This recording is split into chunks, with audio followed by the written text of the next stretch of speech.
This celebrated bestseller offers an understanding of your personal financial problems that will guide you through a lifetime. The Richest Man in Babylon uses success secrets of the ancients to lead you onto the road of happiness and prosperity. And now, The Richest Man in Babylon. Forward. Our prosperity as a nation depends upon the personal financial prosperity of each of us as individuals. This book deals with the personal successes of each of us. Success means accomplishments as the result of our own efforts and abilities. Proper preparation is the key to our success. Our acts can be no wiser than our thoughts. Our thinking can be no wiser than our understanding. This book of cures for lean purses has been termed a guide to financial understanding. That indeed is its purpose, to offer those who are ambitious for financial success an insight which will aid them to acquire money, to keep money, and to make their surpluses earn more money. In the pages which follow, we are taken back to Babylon, the cradle in which was nurtured the basic principles of finance now recognized and used the world over.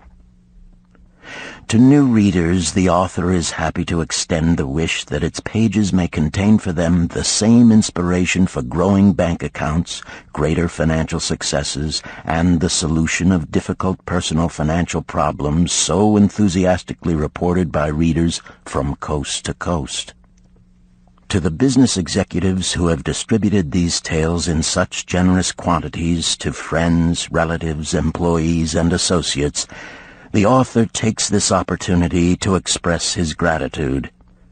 No endorsement could be higher than that of practical men who appreciate its teachings because they themselves have worked up to important successes by applying the very principles it advocates. Babylon became the wealthiest city of the ancient world because its citizens were the richest people of their time. They appreciated the value of money. They practiced sound financial principles in acquiring money, keeping money, and making their money earn more money. They provided for themselves what we all desire: incomes for the future. GSC. Chapter 1. The Man Who Desired Gold. Banseer, the chariot builder of Babylon, was thoroughly discouraged. From his seat upon the low wall surrounding his property, he gazed sadly at his simple home and the open workshop in which stood a partially completed chariot. His wife frequently appeared at the open door. Her furtive glances in his direction reminded him that the meal bag was almost empty and he should be at work finishing the chariot, hammering and hewing, polishing and painting, stretching taut the leather over the wheel rims, preparing it for delivery so he could collect from his wealthy customer. Nevertheless, his fat, muscular body sat stolidly upon the wall. His slow mind was struggling patiently with a problem for which he could find no answer. The hot tropical sun, so typical of this valley of the Euphrates, beat down upon him mercilessly. Beads of perspiration formed upon his brow and trickled down unnoticed to lose themselves in the hairy jungle on his chest. Beyond his home towered the high terraced walls surrounding the king's palace. Nearby, cleaving the blue heavens, was the painted tower of the Temple of Bel. In the shadow of such grandeur was his simple home and many others far less neat and well cared for. Babylon was like this, a mixture of grandeur and squalor, of dazzling wealth and direst poverty, crowded together without plan or system within the protecting walls of the city. Behind him, had he cared to turn and look, The noisy chariots of the rich jostled and crowded aside the sandaled tradesmen as well as the barefooted beggars. Even the rich were forced to turn into the gutters to clear the way for the long lines of slave water carriers on the king's business, each bearing a heavy goatskin of water to be poured upon the hanging gardens. Bansier was too engrossed in his own problem to hear or heed the confused hubbub of the busy city. It was the unexpected twanging of the strings from a familiar lyre that aroused him from his reverie. He turned and looked into the sensitive, smiling face of his best friend, Kabai, the musician. "May the gods bless thee with great liberality, my good friend," began Kabai with an elaborate salute. "Yet it does appear they have already been so generous thou needst not to labor. I rejoice with thee in thy good fortune. More, I would even share it with thee. Pray, from thy purse, which must be bulging, else thou wouldst be busy in yon shop, extract but 2 humble shekels and lend them to me until after the nobleman's feast this night. Thou wilt not miss them ere they are returned." "If I did have 2 shekels," Bansier responded gloomily, "to no one could I lend them. Not even to you, my best of friends, for they would be my fortune, my entire fortune." No one lends his entire fortune, not even to his best friend. "What?" exclaimed Kabai with genuine surprise. "Thou hast not 1 shekel in thy purse, yet sit like a statue upon a wall. Why not complete that chariot? How else canst thou provide for thy noble appetite? 'Tis not like thee, my friend. Where is thy endless energy? Doth something distress thee? Have the gods brought to thee troubles?" "A torment from the gods it must be," Bansier agreed. "It began with a dream, a senseless dream in which I thought I was a man of means. From my belt hung a handsome purse, heavy with coins. There were shekels which I cast with careless freedom to the beggars. There were pieces of silver with which I did buy finery for my wife and whatever I did desire for myself. There were pieces of gold which made me feel assured of the future and unafraid to spend the silver. A glorious feeling of contentment was within me. You would not have known me for thy hard-working friend, nor wouldst have known my wife, so free from wrinkles was her face and shining with happiness. She was again the smiling maiden of our early married days." "A pleasant dream indeed," commented Kabai. "But why should such pleasant feelings as it aroused turn thee into a glum statue upon the wall?" "Why, indeed? Because when I awoke and remembered how empty was my purse, a feeling of rebellion swept over me. Let us talk it over together, for, as the sailors do say, we ride in the same boat, we two. As youngsters we went together to the priests to learn wisdom. As young men we shared each other's pleasures. As grown men we have always been close friends. We have been contented subjects of our kind. We have been satisfied to work long hours and spend our earnings freely. We have earned much coin in the years that have passed, yet to know the joys that come from wealth, we must dream about them. Bah! Are we more than dumb sheep? We live in the richest city in all the world. The travelers do say none equals it in wealth. About us is much display of wealth, but of it we ourselves have not. After half a lifetime of hard labor, thou, my best of friends, hast an empty purse, and sayest to me, may I borrow such a trifle as 2 shekels until after the nobleman's feast this night? Then what do I reply? Do I say, here is my purse, its contents will I gladly share? No, I admit that my purse is as empty as thine. What is the matter?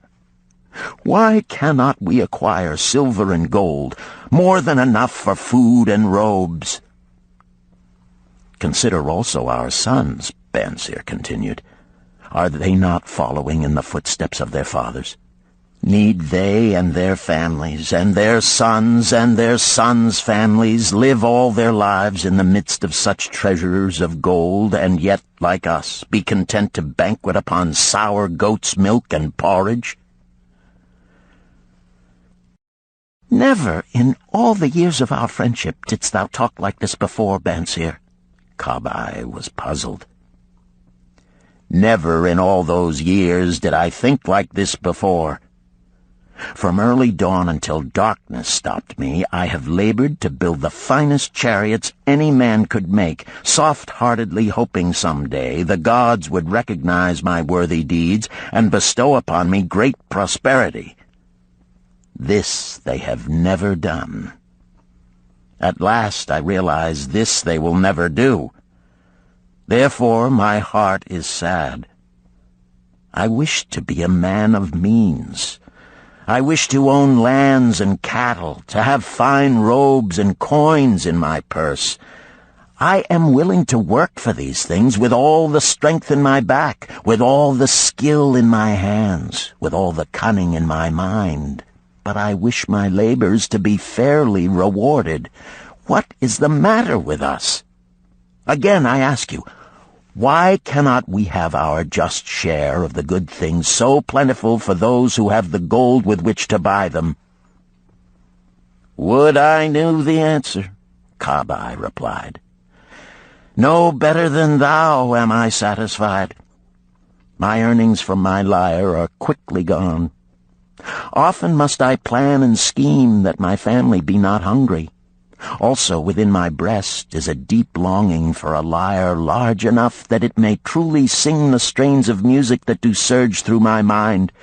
With such an instrument could I make music finer than even the king has ever heard before. Such a lyre thou shouldst have. No man in all Babylon could make it sing more sweetly.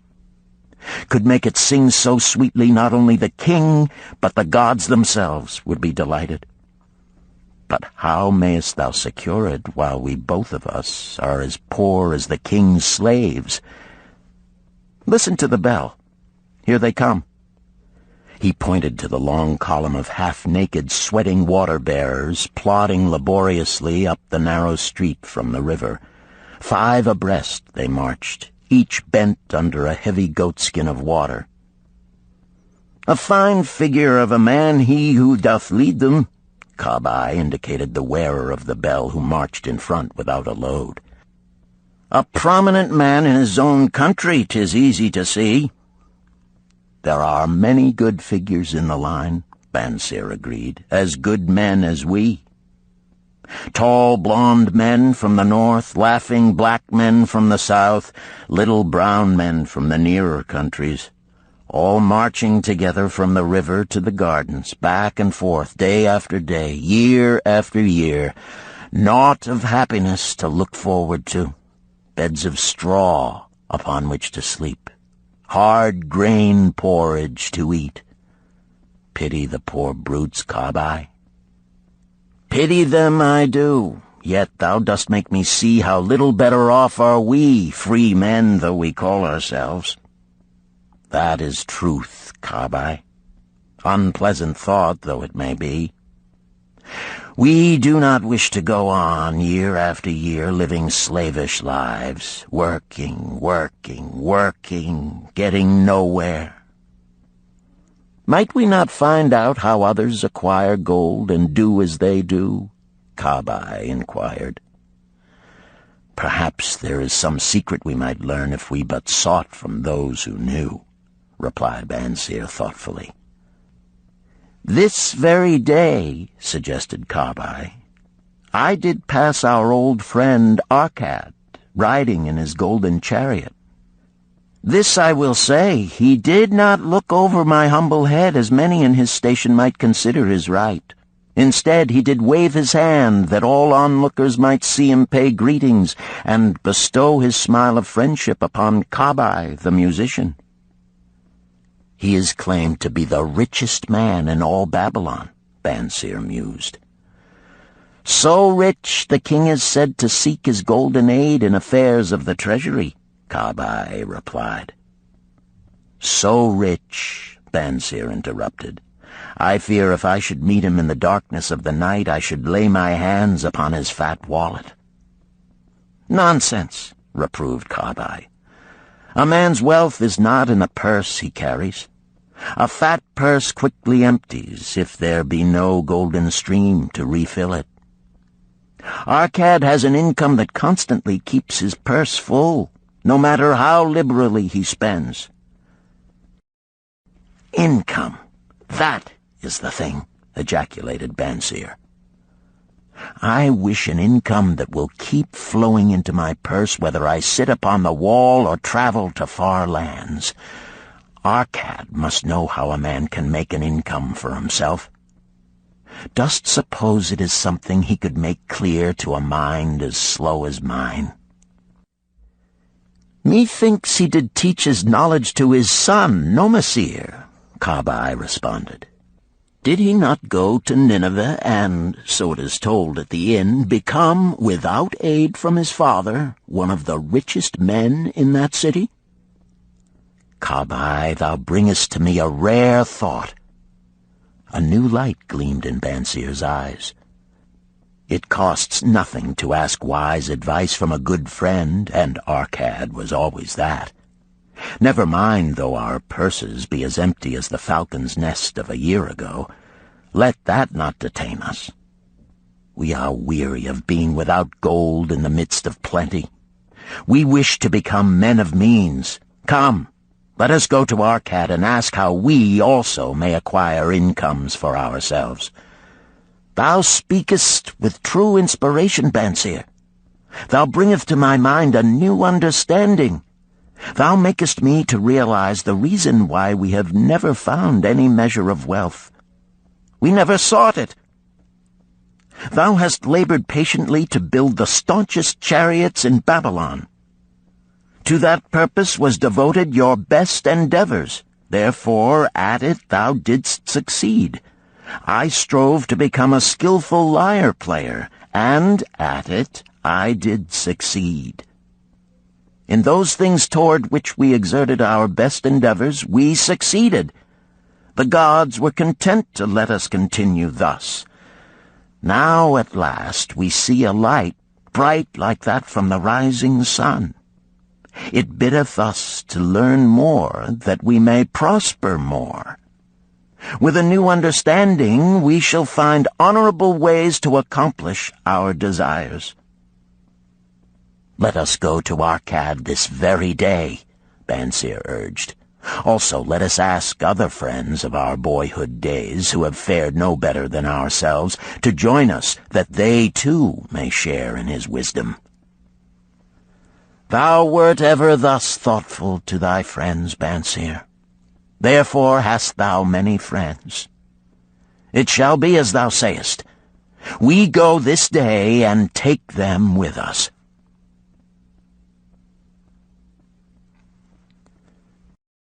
Chapter 2. The Richest Man in Babylon. In old Babylon there once lived a certain very rich man named Arkad. Far and wide he was famed for his great wealth.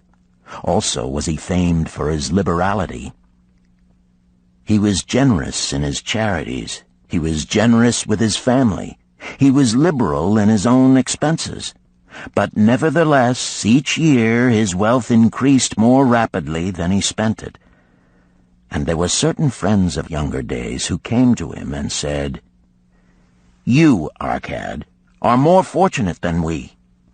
You have become the richest man in all Babylon, while we struggle for existence. You can wear the finest garments, and you can enjoy the rarest foods, while we must be content if we can clothe our families in raiment that is presentable and feed them as best we can. Yet once we were equal. We studied under the same master. We played in the same games, and in neither the studies nor the games did you outshine us. And in the years since, you have been no more an honorable citizen than we. Nor have you worked harder or more faithfully insofar as we can judge. Why, then, should a fickle fate single you out to enjoy all the good things of life and ignore us who are equally deserving? Thereupon Arcad remonstrated with them, saying, If you have not acquired more than a bare existence in the years since we were youths, it is because you either have failed to learn the laws that govern the building of wealth, or else you do not observe them. Fickle fate is a vicious goddess who brings no permanent good to anyone.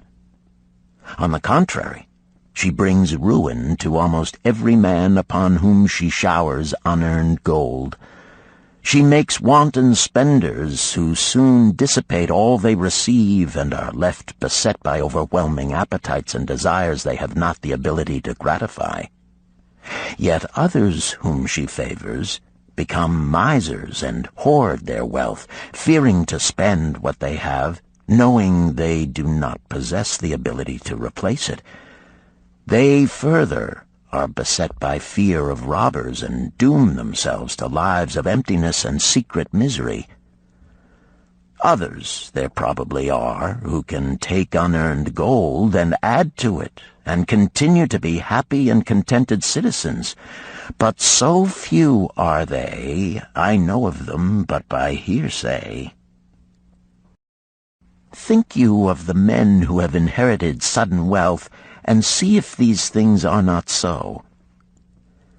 His friends admitted that of the men they knew who had inherited wealth, these words were true, and they besought him to explain to them how he had become possessed of so much prosperity. So he continued, In my youth, I looked about me and saw all the good things there were to bring happiness and contentment, and I realized that wealth increased the potency of all these. Wealth is a power. With wealth, many things are possible. One may ornament the home with the richest of furnishings. One may sail the distant seas. One may feast on the delicacies of far lands. One may buy the ornaments of the gold worker and the stone polisher. One may even build mighty temples for the gods. One may do all these things and many others in which there is delight for the senses and gratification for the soul. And when I realized all this, I decided to myself that I would claim my share of the good things of life. I would not be one of those who stand afar off, enviously watching others enjoy. I would not be content to clothe myself in the cheapest raiment that looked respectable. I would not be satisfied with the lot of a poor man. On the contrary, I would make myself a guest at this banquet of good things.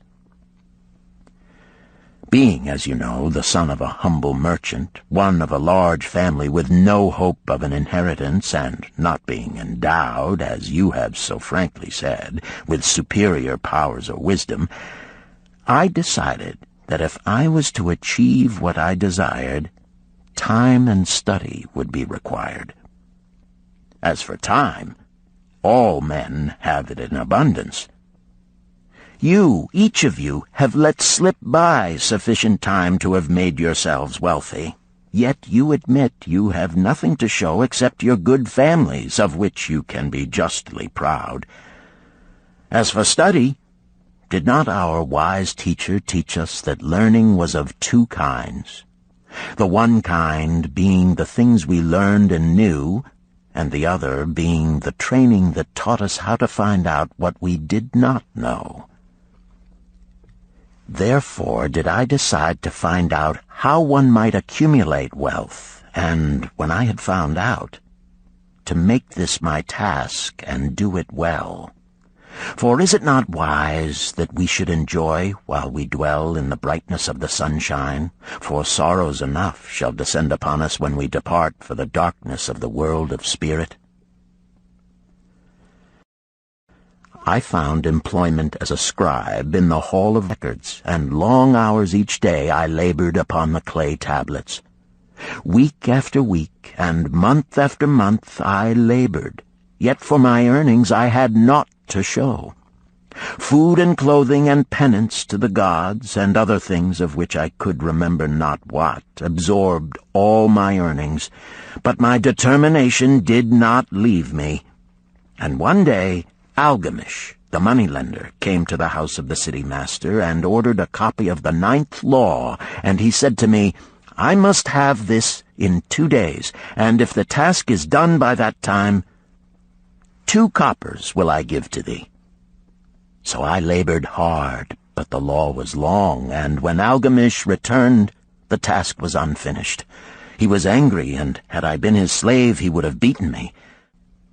But knowing the city master would not permit him to injure me, I was unafraid. So I said to him, Algamish, you are a very rich man. Tell me how I may also become rich, and all night I will carve upon the clay, and when the sun rises, it shall be completed. He smiled at me and replied, You are a forward knave, but we will call it a bargain. All that night I carved, though my back pained and the smell of the wick made my head ache until my eyes could hardly see. But when he returned at sunup, the tablets were complete. Now, I said, tell me what you promised. You have fulfilled your part of our bargain, my son, he said to me kindly, and I am ready to fulfill mine. I will tell you these things you wish to know, because I am becoming an old man, and an old tongue loves to wag. And when youth comes to age for advice, he receives the wisdom of years. But too often does youth think that age knows only the wisdom of days that are gone, and therefore profits not. But remember this, the sun that shines today is the sun that shone when thy father was born, and will still be shining when thy last grandchild shall pass into the darkness. The thoughts of youth, he continued, are bright lights that shine forth like the meteors that oft make brilliant the sky. But the wisdom of age is like the fixed stars that shine so unchanged that the sailor may depend upon them to steer his course. Mark you well my words, for if you do not, you will fail to grasp the truth that I will tell you, and you will think that your night's work has been in vain. Then he looked at me shrewdly from under his shaggy brows and said in a low, forceful tone, I found the road to wealth when I decided that a part of all I earned was mine to keep. And so will you. Then he continued to look at me with a glance that I could feel pierce me, but said no more. Is that all? I asked. That was sufficient to change the heart of a sheepherder into the heart of a moneylender, he replied. But all I earn is mine to keep, is it not? I demanded. Far from it, he replied. Do you not pay the garment maker? Do you not pay the sandal maker? Do you not pay for the things you eat? Can you live in Babylon without spending? What have you to show for your earnings of the past month? What for the past year? Fool! You pay to everyone but yourself. Dullard! You labor for others.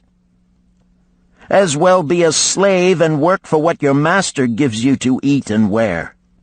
If you did keep for yourself 1/10 of all you earn, how much would you have in 10 years? My knowledge of the numbers did not forsake me, and I answered, "As much as I earn in 1 year." "You speak but half the truth," he retorted. "Every gold piece you save is a slave to work for you. Every copper it earns is its child that also can earn for you. If you would become wealthy, then what you save must earn, and its children must earn, that all may help to give to you the abundance you crave. You think I cheat you for your long night's work," he continued, "but I am paying you 1,000 times over if you have the intelligence to grasp the truth I offer you. A part of all you earn is yours to keep. It should not be less than 1/10, no matter how little you earn. It can be as much more as you can afford. Pay yourself first. Do not buy from the clothes maker and the sandal maker more than you can pay out of the rest and still have enough for food and charity and penance to the gods. Wealth, like a tree, grows from a tiny seed. The first copper you save is the seed from which your tree of wealth shall grow. The sooner you plant that seed, the sooner shall the tree grow. And the more faithfully you nourish and water that tree with consistent savings, the sooner may you bask in contentment beneath its shade." So saying, he took his tablets and went away. I thought much about what he had said to me, and it seemed reasonable, so I decided that I would try it. Each time I was paid, I took 1 from each 10 pieces of copper and hid it away. And strange as it may seem, I was no shorter of funds than before. I noticed little difference as I managed to get along without it. But often I was tempted, as my hoard began to grow, to spend it for some of the good things the merchants displayed, brought by camels and ships from the land of the Phoenicians. But I wisely refrained. A 12th month after Algamish had gone, he again returned and said to me, "Son, have you paid to yourself not less than 1/10 of all you have earned for the past year?" I answered proudly, "Yes, master, I have." "That is good," he answered, beaming upon me. "And what have you done with it?" "I have given it to Asmer, the brickmaker, who told me he was traveling over the far seas, and in Tyre he would buy from me the rare jewels of the Phoenicians. When he returns, we shall sell these at high prices and divide the earnings." "Every fool must learn," he growled. "But why trust the knowledge of a brickmaker about jewels? Would you go to the breadmaker to inquire about the stars? No, by my tunic, you would go to the astrologer if you had power to think. Your savings are gone, youth. You have jerked your wealth tree up by the roots. But plant another. Try again.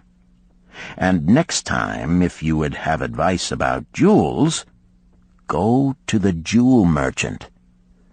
If you would know the truth about sheep, go to the herdsman. Advice is one thing that is freely given away, but watch that you take only what is worth having. He who takes advice about his savings from one who is inexperienced in such matters shall pay with his savings for proving the falsity of their opinions." Saying this, he went away. And it was as he said, for the Phoenicians are scoundrels and sold to Asmer worthless bits of glass that looked like gems. But as Algamish had bid me, I again saved each 10th copper, for I now had formed the habit, and it was no longer difficult. Again, 12 months later, Algamish came to the room of the scribes and addressed me. "What progress have you made since last I saw you?" "I have paid myself faithfully," I replied, "and my savings I have entrusted to Agar, the shield-maker, to buy bronze, and each 4th month he does pay me the rental." "That is good. And what do you do with the rental?" I do have a great feast with honey and fine wine and spiced cake. Also I have bought me a scarlet tunic, and some day I shall buy me a young ass upon which to ride." To which Algamish laughed, "You do eat the children of your savings. Then how do you expect them to work for you? And how can they have children that will also work for you? First get thee an army of golden slaves, and then many a rich banquet may you enjoy without regret." So saying, he again went away. Nor did I again see him for 2 years, when he once more returned, and his face was full of deep lines, and his eyes drooped, for he was becoming a very old man. And he said to me, "Arcad, hast thou yet achieved the wealth thou dreamed of?" And I answered, "Not yet all that I desire, but some I have, and it earns more, and its earnings earn more." "And do you still take the advice of brickmakers?" "About brickmaking they give me good advice," I retorted. "Arcad," he continued, "you have learned your lessons well. You first learned to live upon less than you could earn. Next, you learned to seek advice from those who were competent through their own experiences to give it. And lastly, you have learned to make gold work for you. You have taught yourself how to acquire money, how to keep it, and how to use it. Therefore, you are competent for a responsible position. I am becoming an old man. My sons think only of spending and give no thought to earning. My interests are great, and I fear too much for me to look after.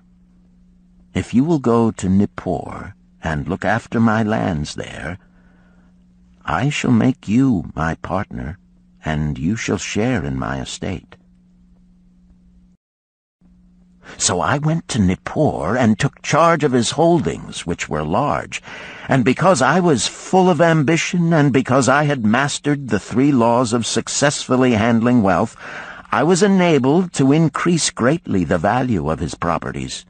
So I prospered much, and when the spirit of Algamish departed for the sphere of darkness, I did share in his estate as he had arranged under the law. So spake Arcad, and when he had finished his tale, one of his friends said, "You were indeed fortunate that Algamish made you an heir." "Fortunate only in that I had the desire to prosper before I first met him. For 4 years did I not prove my definiteness of purpose by keeping 1/10 of all I earned? Would you call a fisherman lucky who for years so studied the habits of the fish that with each changing wind he could cast his nets about them? Opportunity is a haughty goddess who wastes no time with those who are unprepared. You had strong willpower to keep on after you lost your first year's savings. You are unusual in that way," spoke up another. "Willpower," retorted Arcad. "What nonsense! Do you think willpower gives a man the strength to lift a burden the camel cannot carry, or to draw a load the oxen cannot budge? Willpower is but the unflinching purpose to carry a task you set for yourself to fulfillment. If I set for myself a task, be it ever so trifling, I shall see it through. How else shall I have confidence in myself to do important things? Should I say to myself, for 100 days as I walk across the bridge into the city, I will pick from the road a pebble and cast it into the stream? I would do it. If on the 7th day I passed by without remembering, I would not say to myself, tomorrow I will cast 2 pebbles which will do as well. Instead, I would retrace my steps and cast the pebble. Nor on the 20th day would I say to myself, Arcad, this is useless. What does it avail you to cast a pebble every day? Throw in a handful and be done with it. No, I would not say that, nor do it, When I set a task for myself, I complete it. Therefore, I am careful not to start difficult and impractical tasks, because I love leisure." And then another friend spoke up and said, "If what you tell is true, and it does seem, as you have said, reasonable, then being so simple, if all men did it, there would not be enough wealth to go around." "Wealth grows wherever men exert energy," Arcad replied. "If a rich man builds him a new palace, is the gold he pays out gone? No, the brickmaker has part of it, and the laborer has part of it, and the artist has part of it, and everyone who labors upon the house has part of it. Yet, when the palace is completed, is it not worth all it cost? And is the ground upon which it stands not worth more because it is there? And is the ground that adjoins it not worth more because it is there? Wealth grows in magic ways. No man can prophesy the limit of it. Have not the Phoenicians built great cities on barren coasts with the wealth that comes from their ships of commerce on the seas? What then do you advise us to do that we also may become rich?" asked still another of his friends. "The years have passed, and we are no longer young men, and we have nothing put by." "I advise that you take the wisdom of Algamish and say to yourselves, 'A part of all I earn is mine to keep.' Say it in the morning when you first arise, say it at noon, say it at night. Say it each hour of every day. Say it to yourself until the words stand out like letters of fire across the sky. Impress yourself with the idea. Fill yourself with the thought. Then take whatever portion seems wise. Let it be not less than 1/10, and lay it by. Arrange your other expenditures to do this if necessary, but lay by that portion first. Soon you will realize what a rich feeling it is to own a treasure upon which you alone have claim. As it grows, it will stimulate you. A new joy of life will thrill you. Greater efforts will come to you to earn more. For of your increased earnings, will not the same percentage be also yours to keep? Then learn to make your treasure work for you. Make it your slave. Make its children and its children's children work for you. Ensure an income for thy future. Look thou at the aged, and forget not that in the days to come thou also will be numbered among them. Therefore invest thy treasure with greatest caution that it be not lost. Usurious rates of return are deceitful sirens that sing but to lure the unwary upon the rocks of loss and remorse. Provide also that thy family may not want should the gods call thee to their realms. For such protection it is always possible to make provision with small payments at regular intervals. Therefore the provident man delays not in expectation of a large sum becoming available for such a wise purpose. Counsel with wise men. Seek the advice of men whose daily work is handling money. Let them save you from such an error as I myself made in entrusting my money to the judgment of Asmer, the brickmaker. A small return and a safe one is far more desirable than risk. Enjoy life while you are here. Do not overstrain or try to save too much. If 1/10 of all you earn is as much as you can comfortably keep, be content to keep this portion. Live otherwise according to your income, and let not yourself get niggardly and afraid to spend. Life is good, and life is rich with things worthwhile and things to enjoy. His friends thanked him and went away. Some were silent because they had no imagination and could not understand. Some were sarcastic because they thought that one so rich should divide with old friends not so fortunate. But some had in their eyes a new light. They realized that Algamish had come back each time to the room of the scribes because he was watching a man work his way out of darkness into light. When that man had found the light, a place awaited him. No one could fill that place until he had for himself worked out his own understanding, until he was ready for opportunity. These latter were the ones who, in the following years, frequently revisited Arcad, who received them gladly.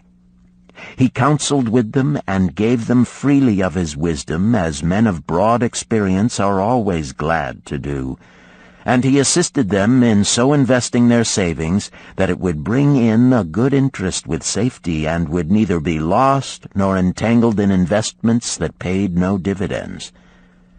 The turning point in these men's lives came upon that day when they realized the truth that had come from Algamish to Arcad, and from Arcad to them.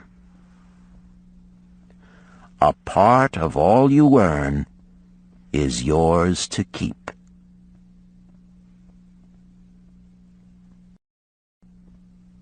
Chapter 3.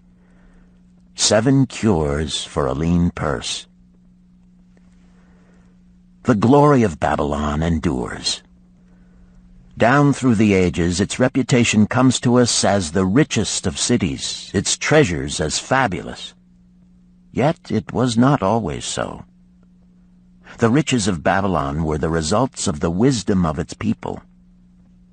They first had to learn how to become wealthy.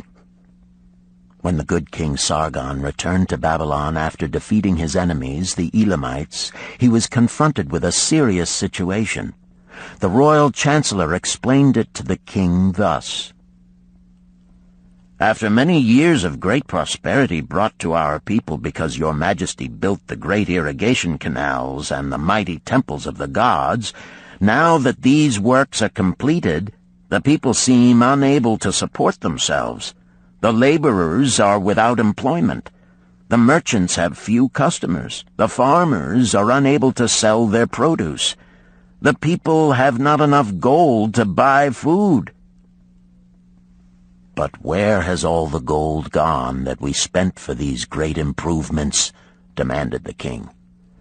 "It has found its way, I fear," responded the chancellor, "into the possession of a few very rich men of our city. It filtered through the fingers of most of our people as quickly as the goat's milk goes through the strainer. Now that the stream of gold has ceased to flow, most of our people have nothing to show for their earnings." The king was thoughtful for some time. Then he asked, "Why should so few men be able to acquire all the gold?" "Because they know how," replied the chancellor. "One may not condemn a man for succeeding because he knows how. Neither may one with justice take away from a man what he has fairly earned to give to men of less ability." "But why," demanded the king, "should not all the people learn how to accumulate gold and therefore become themselves rich and prosperous?" "Quite possible, Your Excellency. But who can teach them? Certainly not the priests, because they know naught of money-making." "Who knows best in all our city how to become wealthy, Chancellor?" asked the king. "Thy question answers itself, Your Majesty. Who has amassed the greatest wealth in Babylon?" "Well said, my able Chancellor. It is Arcad. He is the richest man in Babylon. Bring him before me on the morrow." Upon the following day, as the king had decreed, Arcad appeared before him, straight and sprightly, despite his 80 years and 10. "Arcad," spoke the king, "is it true thou art the richest man in Babylon?" "So it is reported, Your Majesty, and no man disputes it." "How becamest thou so wealthy?" "By taking advantage of opportunities available to all citizens of our good city." Thou hadst nothing to start with? Only a great desire for wealth. Besides this, nothing. Arcad, continued the king, our city is in a very unhappy state because a few men know how to acquire wealth and therefore monopolize it, while the mass of our citizens lack the knowledge of how to keep any part of the gold they receive. It is my desire that Babylon be the wealthiest city in the world. Therefore it must be a city of many wealthy men. Therefore we must teach all the people how to acquire riches. Tell me, Arcad, is there any secret to acquiring wealth? Can it be taught? It is practical, Your Majesty. That which one man knows can be taught to others. The king's eyes glowed. Arcad, thou speakest the words I wish to hear. Wilt thou lend thyself to this great cause? Wilt thou teach thy knowledge to a school for teachers, each of whom shall teach others until there are enough trained to teach these truths to every worthy subject in my domain? Arcad bowed and said, I am thy humble servant to command. Whatever knowledge I possess will I gladly give for the betterment of my fellow men and the glory of my king. Let your good chancellor arrange for me a class of 100 men, and I will teach them those 7 cures which did fatten my purse, than which there was none leaner in all Babylon. A fortnight later, in compliance with the king's command, the chosen 100 assembled in the great hall of the Temple of Learning, seated upon colorful rings in a semicircle. Arcad sat beside a small tabaret upon which smoked a sacred lamp sending forth a strange and pleasing odor. "Behold the richest man in Babylon," whispered a student, nudging his neighbor as Arcad arose. "He is but a man, even as the rest of us." "As a dutiful subject of our great king," Arcad began, "I stand before you in his service. Because once I was a poor youth who did greatly desire gold, and because I found knowledge that enabled me to acquire it, he asks that I impart unto you my knowledge. I started my fortune in the humblest way. I had no advantage not enjoyed as fully by you and every citizen in Babylon. The first storehouse of my treasure was a well-worn purse. I loathed its useless emptiness. I desired that it be round and full, clinking with the sound of gold. Therefore I sought every remedy for a lean purse. I found 7. To you who are assembled before me shall I explain the 7 cures for a lean purse, which I do recommend to all men who desire much gold. Each day for 7 days will I explain to you one of the 7 remedies. Listen attentively to the knowledge that I will impart. Debate it with me. Discuss it among yourselves. Learn these lessons thoroughly, that ye may also plant in your own purse the seed of wealth. First must each of you start wisely to build a fortune of his own. Then wilt thou be competent, and only then, to teach these truths to others. I shall teach to you in simple ways how to fatten your purses. This is the first step leading to the Temple of Wealth, and no man may climb who cannot plant his feet firmly upon the first step. We shall now consider the first cure. The first cure. Start thy purse to fattening. Arcad addressed the thoughtful man in the second row. My good friend, at what craft workest thou? I, replied the man, am a scribe and carve records upon the clay tablets.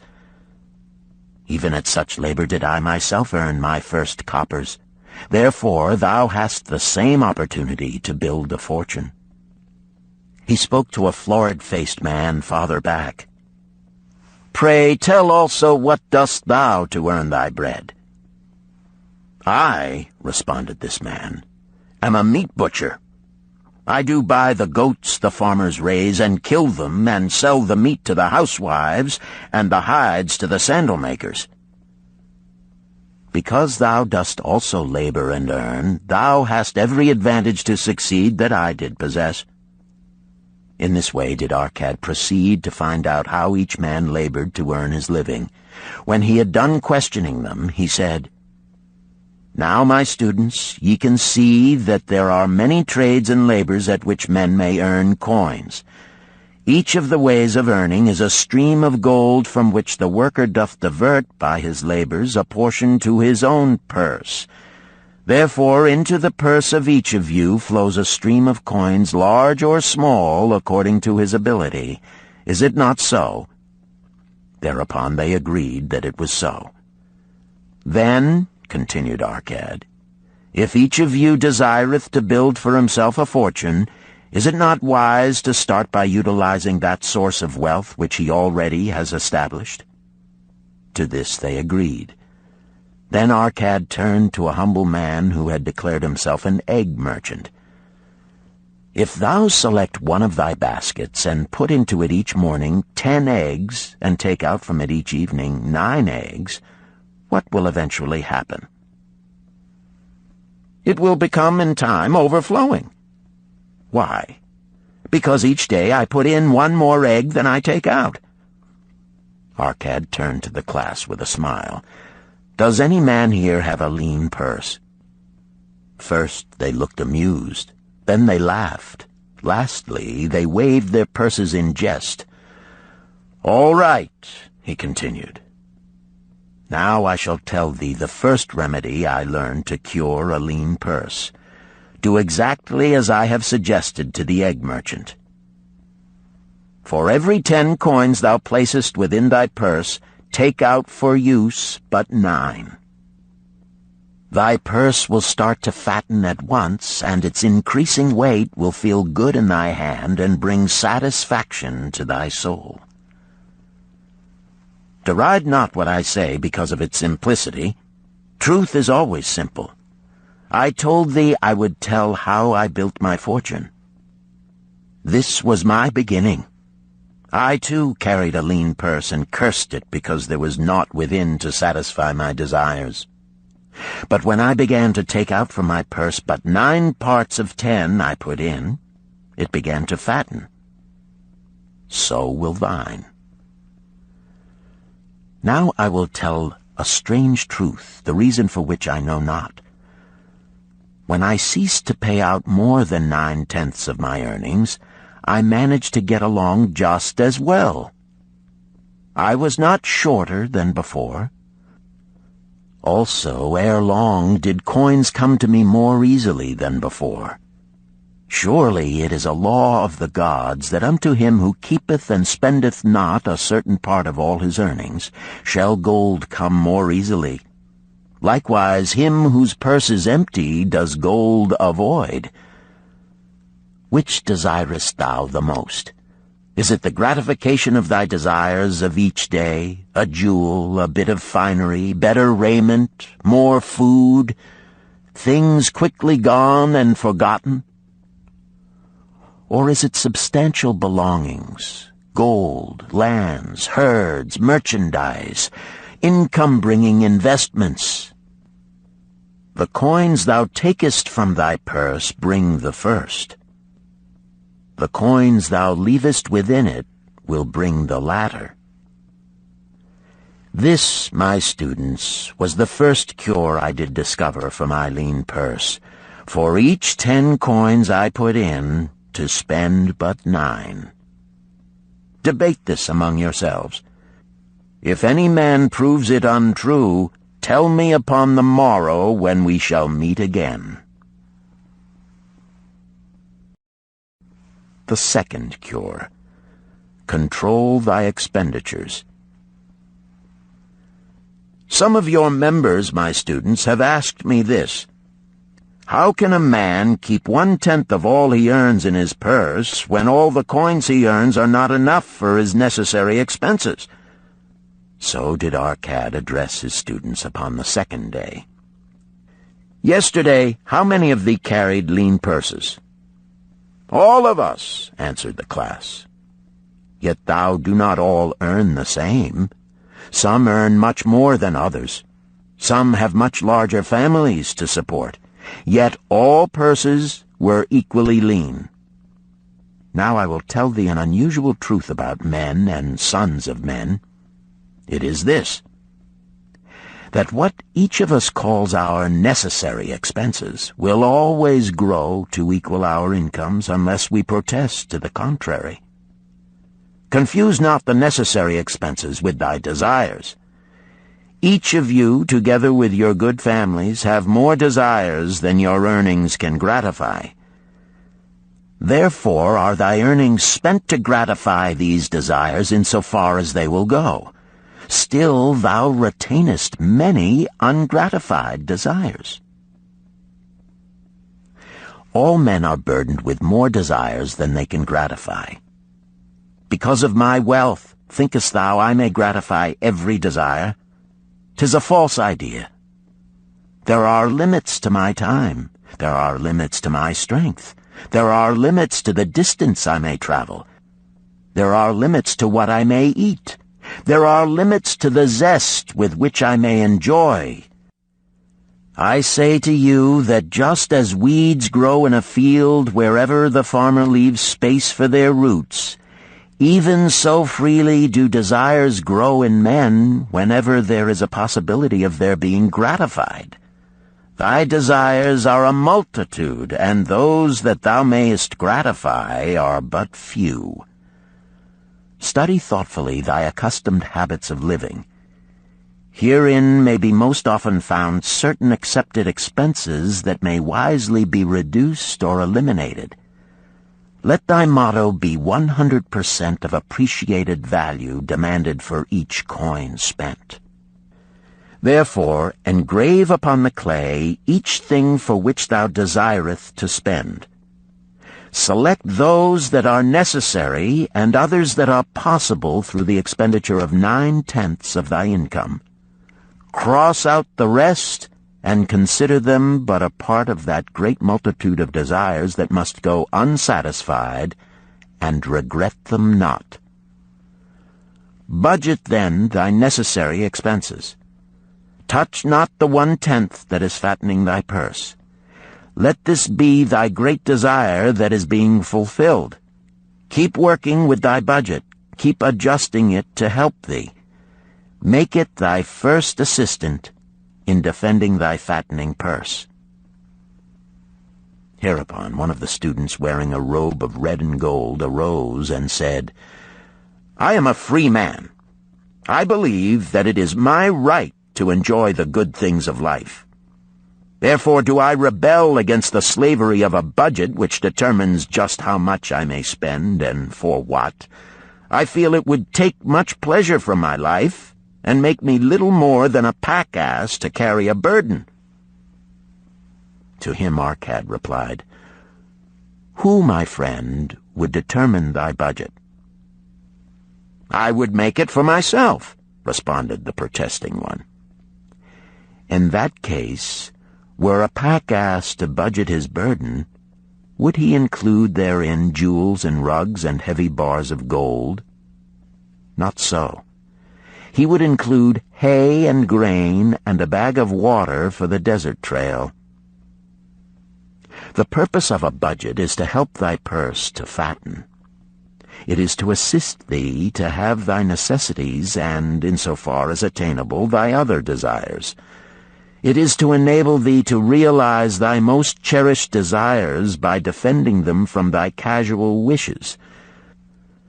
Like a bright light in a dark cave, thy budget shows up the leaks from thy purse and enables thee to stop them and control thy expenditures for definite and gratifying purposes. This, then, is the second cure for a lean purse. Budget thy expenses, that thou mayest have coins to pay for thy necessities, to pay for thy enjoyments, and to gratify thy worthwhile desires without spending more than 9/10 of thy earnings. The third cure: make thy gold multiply. Behold, thy lean purse is fattening. Thou hast disciplined thyself to leave therein 1/10 of all thou earnest. Thou hast controlled thy expenditures to protect thy growing treasure. Next, we will consider means to put thy treasure to labor and to increase. Gold in a purse is gratifying to own, and satisfieth a miserly soul, but earns nothing. The gold we may retain from our earnings is but the start. The earnings it will make shall build our fortunes. So spoke Arcad upon the third day to his class. How, therefore, may we put our gold to work? My first investment was unfortunate, for I lost all. Its tale I will relate later. My first profitable investment was a loan I made to a man named Agar, a shield maker. Once each year did he buy large shipments of bronze brought from across the sea to use in his trade. Lacking sufficient capital to pay the merchants, he would borrow from those who had extra coins. He was an honorable man.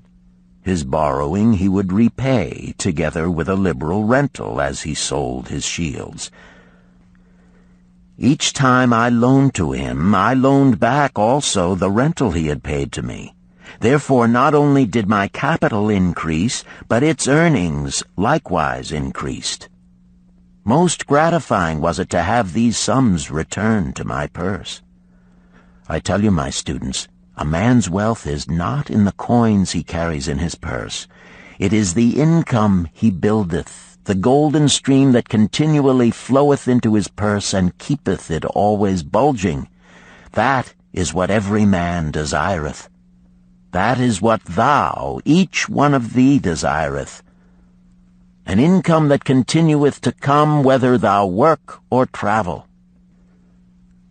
Great income I have acquired, so great that I am called a very rich man. My loans to Agar were my first training in profitable investment. Gaining wisdom from this experience, I extended my loans and investments as my capital increased. From a few sources at first, from many sources later, flowed into my purse a golden stream of wealth available for such wise uses as I should decide. Behold, from my humble earnings, I had begotten a horde of golden slaves, each laboring and earning more gold. As they labored for me, so their children also labored, and their children's children, until great was the income from their combined efforts. Gold increaseth rapidly when making reasonable earnings, as thou wilt see from the following. A farmer, when his first son was born, took 10 pieces of silver to a moneylender and asked him to keep it on rental for his son until he became 20 years of age. This the moneylender did, and agreed the rental should be 1/4 of its value each 4 years. The farmer asked, because this sum he had set aside as belonging to his son, that the rental be added to the principal. When the boy had reached the age of 20 years, the farmer again went to the moneylender to inquire about the silver. The moneylender explained that because this sum had been increased by compound interest, the original 10 pieces of silver had now grown to 30 1/2 pieces. The farmer was well pleased, and because the son did not need the coins, he left them with the moneylender. When the son became 50 years of age, the father meantime having passed to the other world, the moneylender paid the son in settlement 167 pieces of silver. Thus, in 50 years, had the investment multiplied itself at rental almost 17 times. This, then, is the third cure for a lean purse. to put each coin to laboring, that it may reproduce its kind, even as the flocks of the field, and help bring to thee income, a stream of wealth that shall flow constantly into thy purse. The fourth cure. Guard thy treasures from loss. Misfortune loves a shining mark. Gold in a man's purse must be guarded with firmness, else it be lost. Thus it is wise that we must first secure small amounts and learn to protect them before the gods entrust us with larger. So spoke Arcad upon the fourth day to his class. Every owner of gold is tempted by opportunities whereby it would seem that he could make large sums by its investment in most plausible projects. Often friends and relatives are eagerly entering such investment and urge him to follow. The first sound principle of investment is security for thy principal. Is it wise to be intrigued by larger earnings when thy principal may be lost? I say not. The penalty of risk is probable loss. Study carefully, before parting with thy treasure, each assurance that it may be safely reclaimed. Be not misled by thine own romantic desires to make wealth rapidly. Before thou loan it to any man, assure thyself of his ability to repay and his reputation for doing so, that thou mayest not unwittingly be making him a present of thy hard-earned treasure. Before thou entrust it as an investment in any field, acquaint thyself with the dangers which may beset it. My own first investment was a tragedy to me at the time. The guarded savings of a year I did entrust to a brickmaker named Asmer, who was traveling over the far seas, and in Tyre agreed to buy for me the rare jewels of the Phoenicians. These we would sell upon his return and divide the profits.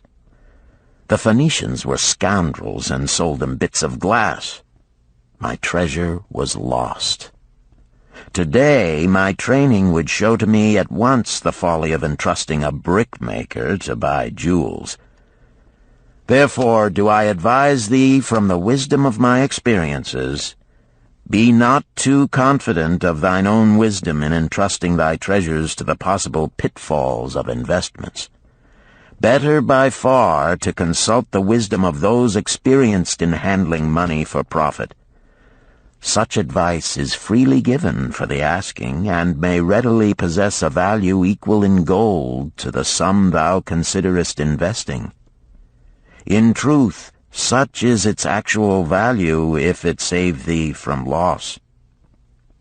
This, then, is the fourth cure for a lean purse, and of great importance if it prevent thy purse from being emptied once it has become well filled.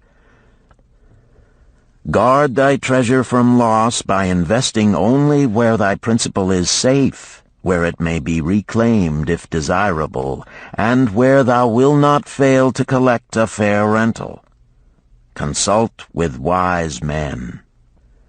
Secure the advice of those experienced in the profitable handling of gold. Let their wisdom protect thy treasure from unsafe investments. The fifth cure. Make of thy dwelling a profitable investment. If a man setteth aside 9 parts of his earnings upon which to live and enjoy life, and if any part of this 9 parts he can turn into a profitable investment without detriment to his well-being, then so much faster will his treasures grow. So spake Arcad to his class at their 5th lesson. All too many of our men of Babylon do raise their families in unseemly quarters. They do pay to exacting landlords liberal rentals for rooms where their wives have not a spot to raise the blooms that gladden a woman's heart, and their children have no place to play their games except in the unclean alleys. No man's family can fully enjoy life unless they do have a plot of ground wherein children can play in the clean earth, and where the wife may raise not only blossoms, but good rich herbs to feed her family. To a man's heart it brings gladness to eat the figs from his own trees and the grapes of his own vines, to own his own domicile and to have it a place he is proud to care for, putteth confidence in his heart and greater effort behind all his endeavors. Therefore do I recommend that every man own the roof that sheltereth him and his. Nor is it beyond the ability of any well-intentioned man to own his home. Hath not our great king so widely extended the walls of Babylon that within them much land is now unused, and may be purchased at sums most reasonable? Also I say to you, my students, that the money-lenders gladly consider the desires of men who seek homes and land for their families. Readily may thou borrow to pay the brickmaker and the builder for such commendable purposes, if thou can show a reasonable portion of the necessary sum which thou thyself hast provided for the purpose. Then when the house be built, thou canst pay the money-lender with the same regularity as thou didst pay the landlord, because each payment will reduce thy indebtedness to the money-lender. A few years will satisfy his loan. Then will thy heart be glad, because thou wilt own in thy own right a valuable property, and thy only cost will be the king's taxes. Also wilt thy good wife go more often to the river to wash thy robes, that each time returning she may bring a goatskin of water to pour upon the growing things. Thus come many blessings to the man who owneth his own house, and greatly will it reduce his cost of living, making available more of his earnings for pleasures and the gratification of his desires. This, then, is the fifth cure for a lean purse. Own thy own home. The sixth cure. Ensure a future income. The life of every man proceedeth from his childhood to his old age. This is the path of life, and no man may deviate from it, unless the gods call him prematurely to the world beyond. Therefore do I say that it behooves a man to make preparation for a suitable income in the days to come, when he is no longer young, and to make preparations for his family, should he be no longer with them to comfort and support them. This lesson shall instruct thee in providing a full purse when time has made thee less able to earn. So Arcad addressed his class upon the sixth day. The man who, because of his understanding of the laws of wealth, acquireth a growing surplus, should give thought to those future days. He should plan certain investments or provisions that may endure safely for many years, yet will be available when the time arrives which he has so wisely anticipated. There are diverse ways by which a man may provide with safety for his future. He may provide a hiding place and there bury a secret treasure. Yet no matter with what skill it be hidden, it may nevertheless become the loot of thieves. For this reason I recommend not this plan. A man may buy houses or lands for this purpose. If wisely chosen as to their usefulness and value in the future, they are permanent in their value and their earnings, or their sale will provide well for his purpose. A man may loan a small sum to the moneylender and increase it at regular periods. The rental which the moneylender adds to this will largely add to its increase. I do know a sandal-maker named Ansan, who explained to me not long ago that each week for 8 years he had deposited with his moneylender 2 pieces of silver. The moneylender had but recently given him an accounting over which he greatly rejoiced. The total of his small deposits with their rental at the customary rate of 1/4 their value for each 4 years had now become 1,040 pieces of silver. I did gladly encourage him further by demonstrating to him with my knowledge of the numbers that in 12 years more, if he would keep his regular deposits of but 2 pieces of silver each week, the moneylender would then owe him 4,000 pieces of silver, a worthy competence for the rest of his life. Surely when such a small payment made with regularity doth produce such profitable results, no man can afford not to insure a treasure for his old age and the protection of his family, no matter how prosperous his business and his investments may be. I would that I might say more about this. In my mind rests a belief that someday wise-thinking men will devise a plan to insure against death, whereby many men pay in but a trifling sum regularly, the aggregate making a handsome sum for the family of each member who passeth to the beyond. This do I see as something desirable, and which I could highly recommend. But today it is not possible, because it must reach beyond the life of any man or any partnership to operate. It must be as stable as the king's throne. Some day do I feel that such a plan shall come to pass, and be a great blessing to many men, because even the first small payment will make available a snug fortune for the family of a member, should he pass on. But because we live in our own day, and not in the days which are to come, must we take advantage of those means and ways of accomplishing our purposes. Therefore do I recommend to all men that they, by wise and well-thought-out methods, do provide against a lean purse in their mature years. For a lean purse to a man no longer able to earn, or to a family without its head, is a sore tragedy. This, then, is the 6th cure for a lean purse. Provide in advance for the needs of thy growing age and the protection of thy family. The 7th cure. Increase thy ability to earn. This day do I speak to thee, my students, of one of the most vital remedies for a lean purse. Yet I will not talk of gold, but of yourselves, of the men beneath the robes of many colors who do sit before me. I will talk to you of those things within the minds and lives of men which do work for or against their success. So did Arcad address his class upon the 7th day. Not long ago came to me a young man seeking to borrow.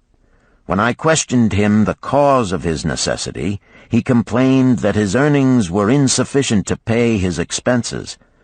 Thereupon I explained to him, this being the case, he was a poor customer for the moneylender, as he possessed no surplus earning capacity to repay the loan. What you need, young man, I told him, is to earn more coins. What dost thou to increase thy capacity to earn? All that I can do, he replied. 6 times within 2 moons have I approached my master to request my pay be increased, but without success. No man can go oftener than that.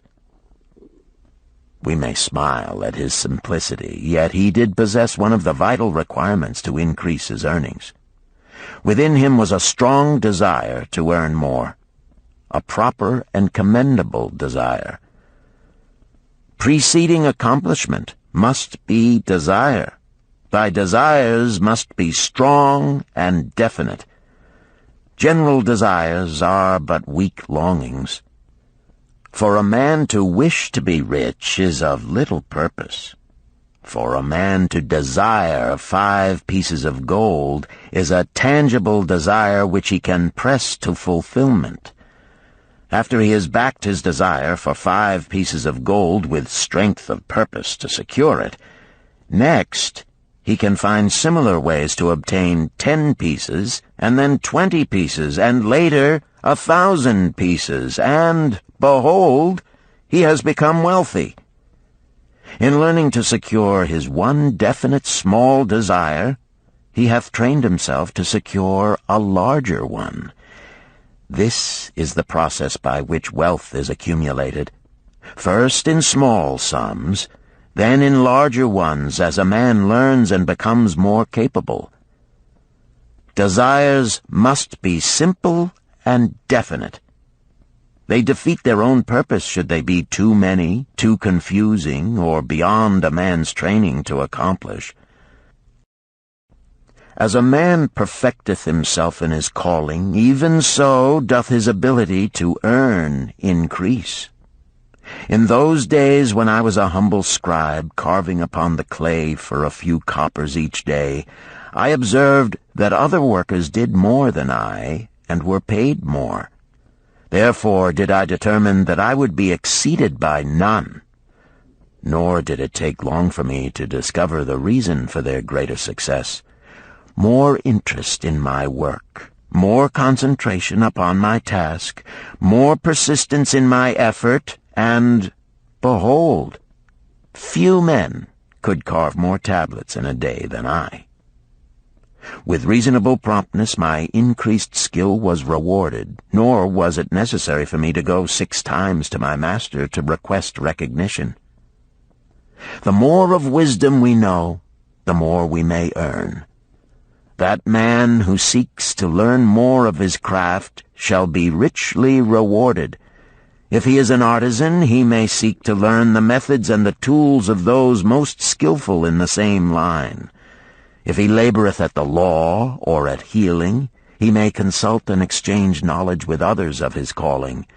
If he be a merchant, he may continually seek better goods that can be purchased at lower prices. Always do the affairs of men change and improve, because keen-minded men seek greater skill that they may better serve those upon whose patronage they depend. Therefore, I urge all men to be in the front rank of progress and not to stand still, lest they be left behind. Many things come to make a man's life rich with gainful experiences. Such things as the following a man must do if he respects himself. He must pay his debts with all the promptness within his power, not purchasing that for which he is unable to pay. He must take care of his family that they may think and speak well of him. He must make a will of record that, in case the gods call him, proper and honorable division of his property be accomplished. He must have compassion upon those who are injured and smitten by misfortune, and aid them within reasonable limits. He must do deeds of thoughtfulness to those dear to him. Thus, the 7th and last remedy for a lean purse is to cultivate thy own powers, to study and become wiser, to become more skillful, to so act as to respect thyself.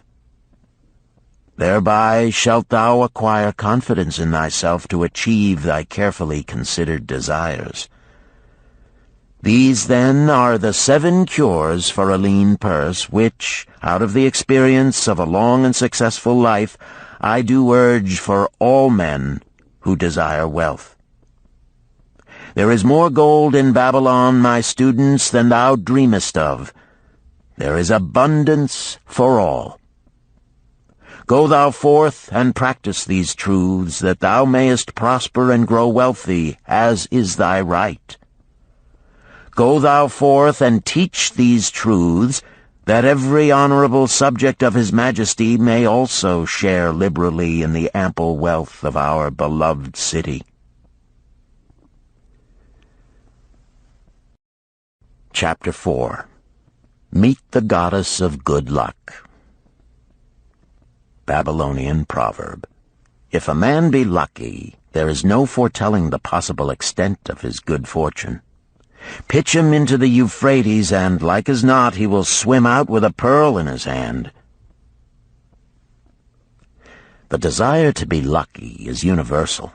It was just as strong in the breasts of men 4,000 years ago in ancient Babylon as it is in the hearts of men today. We all hope to be favored by the whimsical goddess of good luck. Is there some way we can meet her and attract not only her favorable attention, but her generous favors? Is there a way to attract good luck? That is just what the men of ancient Babylon wished to know. It is exactly what they decided to find out. They were shrewd men and keen thinkers. That explains why their city became the richest and most powerful city of their time. In that distant past, they had no schools or colleges. Nevertheless, they had a center of learning, and a very practical one it was. Among the towered buildings in Babylon was one that ranked in importance with the palace of the king, the hanging gardens, and the temples of the gods. You will find scant mention of it in the history books, more likely no mention at all, yet it exerted a powerful influence upon the thought of that time. This building was the temple of learning, where the wisdom of the past was expounded by voluntary teachers and where subjects of popular interest were discussed in open forums. Within its walls, all men met as equals. The humblest of slaves could dispute with impunity the opinions of a prince of the royal house. Among the many who frequented the Temple of Learning was a wise rich man named Arcad, called the richest man in Babylon. He had his own special hall where almost any evening a large group of men, some old, some very young, but mostly middle-aged, gathered to discuss and argue interesting subjects. Suppose we listen in to see whether they knew how to attract good luck. The sun had just set like a great red ball of fire shining through the haze of desert dust when Arcad strolled to his accustomed platform. Already full 80 men were awaiting his arrival, reclining on their small rugs spread upon the floor. More were still arriving. "What shall we discuss this night?" Arcad inquired. After a brief hesitation, a tall cloth weaver addressed him, arising as was the custom. "I have a subject I would like to hear discussed, yet hesitate to offer, lest it seem ridiculous to you, Arcad, and my good friends here."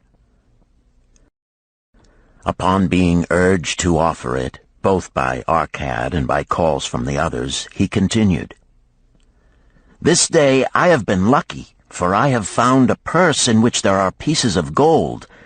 To continue to be lucky is my great desire. Feeling that all men share with me this desire, I do suggest we debate how to attract good luck, that we may discover ways it can be enticed to one." "A most interesting subject has been offered," Arcad commented. "One most worthy of our discussion. To some men, good luck bespeaks but a chance happening that, like an accident, may befall one without purpose or reason. Others do believe that the instigator of all good fortune is our most bounteous goddess Ashtar, ever anxious to reward with generous gifts those who please her. Speak up, my friends, what say you? Shall we seek to find if there be means by which good luck may be enticed to visit each and all of us?" "Yea, and much of it," responded the growing group of eager listeners. Thereupon Arcad continued, "To start our discussion, let us first hear from those among us who have enjoyed experiences similar to that of the cloth weaver in finding or receiving, without effort upon their part, valuable treasures or jewels." There was a pause in which all looked about, expecting someone to reply, but no one did. "What? No one?" Arcad asked. "Then rare indeed must be this kind of good luck. Who now will offer a suggestion as to where we shall continue our search?" "That I will do," spoke a well-robed young man, arising. When a man speaketh of luck, is it not natural that his thoughts turn to the gaming tables? Is it not there we find many men courting the favor of the goddess in hope she will bless them with rich winnings? As he resumed his seat, a voice called, "Do not stop! Continue thy story. Tell us, didst thou find favor with the goddess at the gaming tables?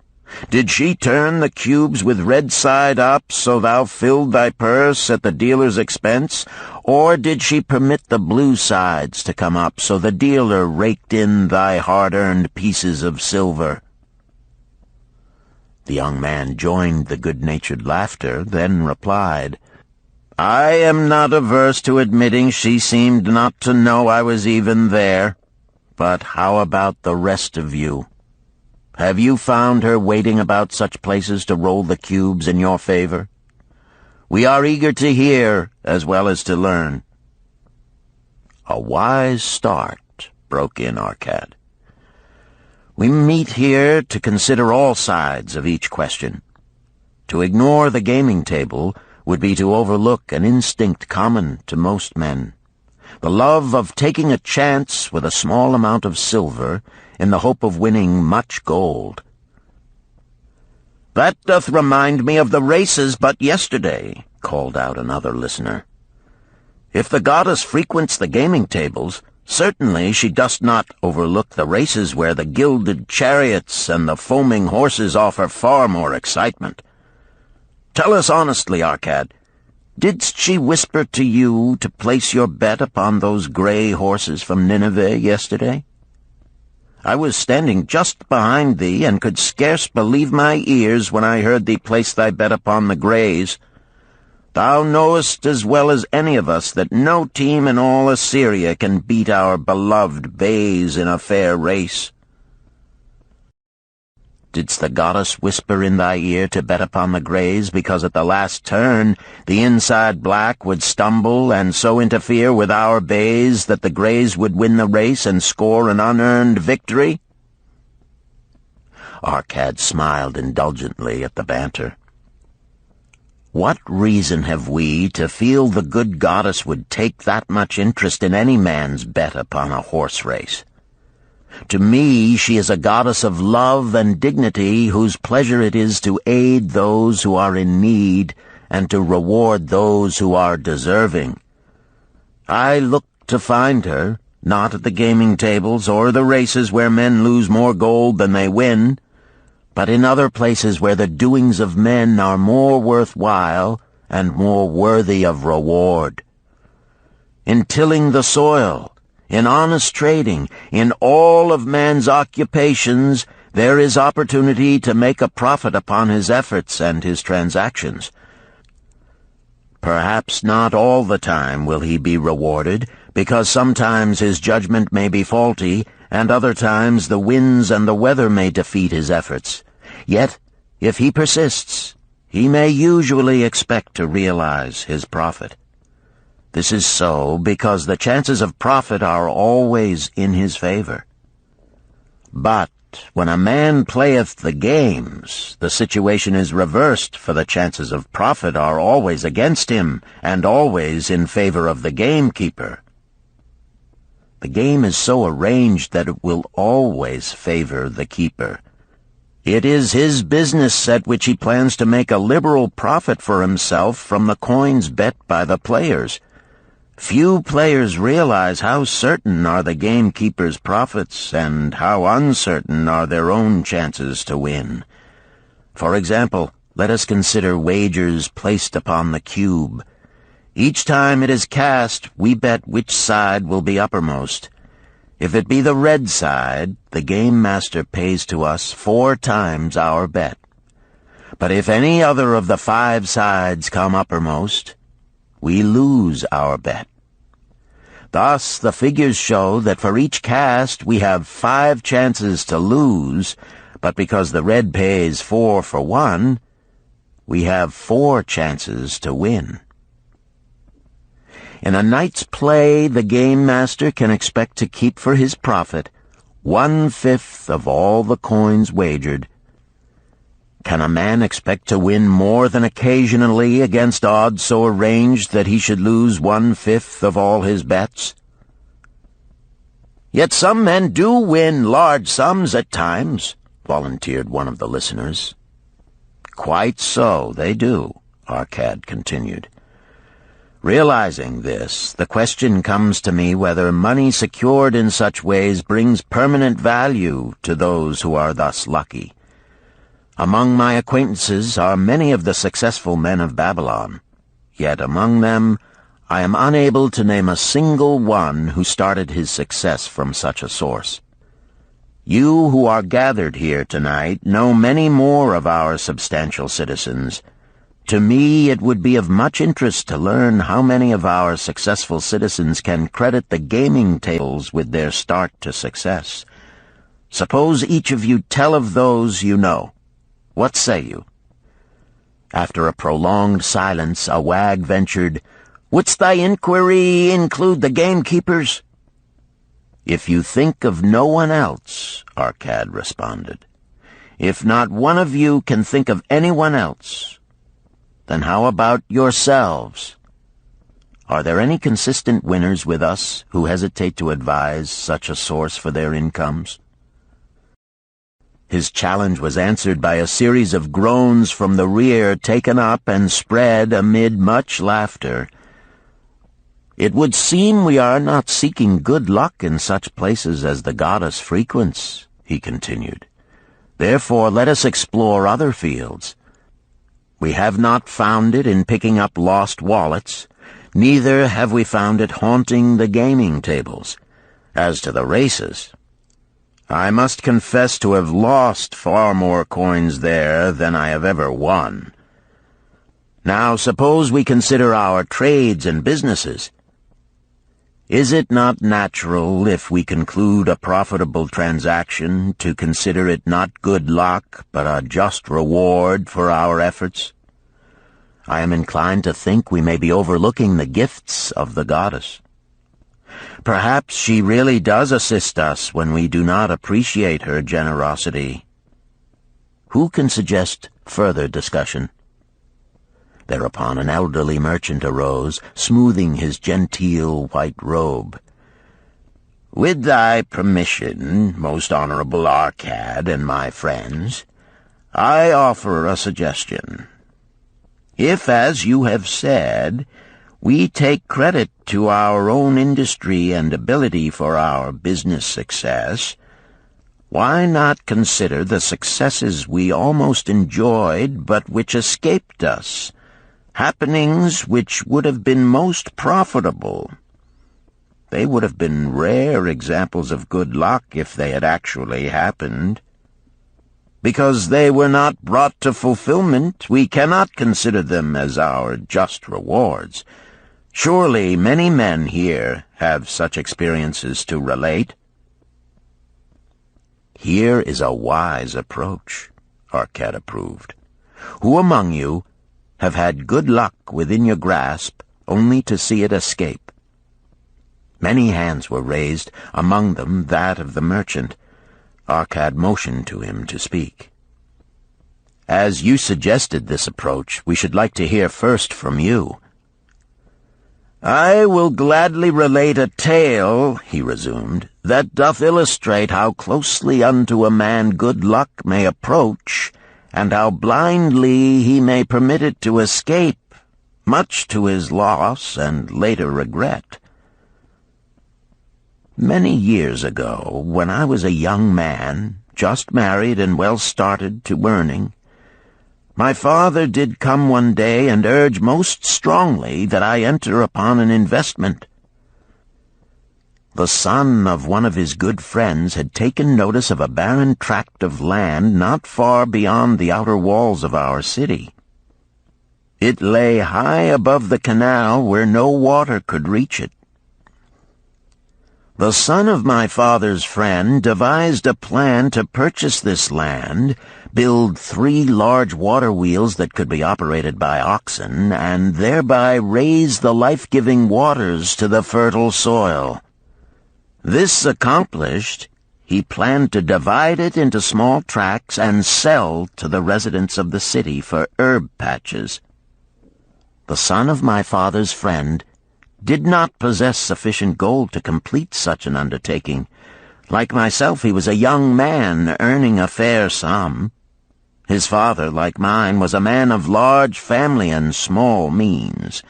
He therefore decided to interest a group of men to enter the enterprise with him.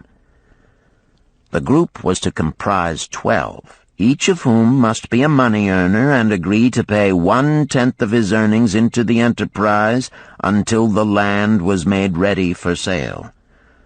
All would then share justly in the profits in proportion to their investment. "Thou, my son," bespoke my father unto me, "art now in thy young manhood. It is my deep desire that thou begin the building of a valuable estate for thyself, that thou mayest become respected among men.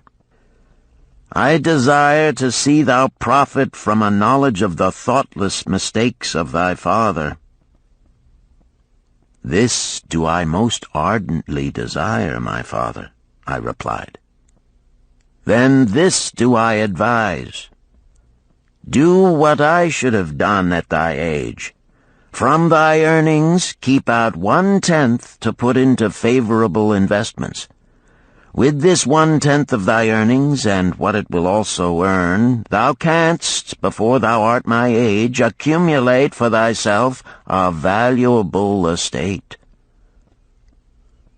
"Thy words are words of wisdom, my father. Greatly do I desire riches. Yet there are many uses to which my earnings are called. Therefore do I hesitate to do as thou dost advise. I am young. There is plenty of time." "So I thought at thy age. Yet behold, many years have passed, and I have not yet made the beginning." "We live in a different age, my father. I shall avoid thy mistakes." "Opportunity stands before thee, my son. It is offering a chance that may lead to wealth. I beg of thee, do not delay. Go upon the morrow to the son of my friend, and bargain with him to pay 10% of thy earnings into this investment. Go promptly upon the morrow. Opportunity waits for no man. Today it is here, soon it is gone, therefore delay not." In spite of the advice of my father, I did hesitate. There were beautiful new robes just brought by the tradesmen from the East, robes of such richness and beauty my good wife and I felt we must each possess one. Should I agree to pay 1/10 of my earnings into the enterprise, we must deprive ourselves of these and other pleasures we dearly desired. I delayed making a decision until it was too late, much to my subsequent regret. The enterprise did prove to be more profitable than any man had prophesied. This is my tale, showing how I did permit good luck to escape. In this tale, we see how good luck waits to come to that man who accepts opportunity, commented a swarthy man of the desert. To the building of an estate, there must always be the beginning. That start may be a few pieces of gold or silver which a man diverts from his earnings to his first investment. I, myself, am the owner of many herds. The start of my herds I did begin when I was a mere boy, and did purchase with 1 piece of silver a young calf. This, being the beginning of my wealth, was of great importance to me. To take his first start to building an estate is as good luck as can come to any man. With all men, that first step, which changes them from men who earn from their own labor to men who draw dividends from the earnings of their gold, is important. Some fortunately take it when young and thereby outstrip in financial success those who do take it later, or those unfortunate men, like the father of this merchant, who never take it. Had our friend, the merchant, taken this step in his early manhood when this opportunity came to him, this day he would be blessed with much more of this world's goods. Should the good luck of our friend the cloth weaver cause him to take such a step at this time, it will indeed be but the beginning of much greater good fortune. "Thank you. I like to speak also," a stranger from another country arose. "I am a Syrian. Not so well do I speak your tongue. I wish to call this friend, the merchant, a name. Maybe you think it not polite, this name. Yet I wish to call him that. But, alas, I not know your word for it. If I do call it in Syrian, you will not understand. Therefore, please, some good gentleman, tell me that right name you call man who puts off doing those things that mighty good for him."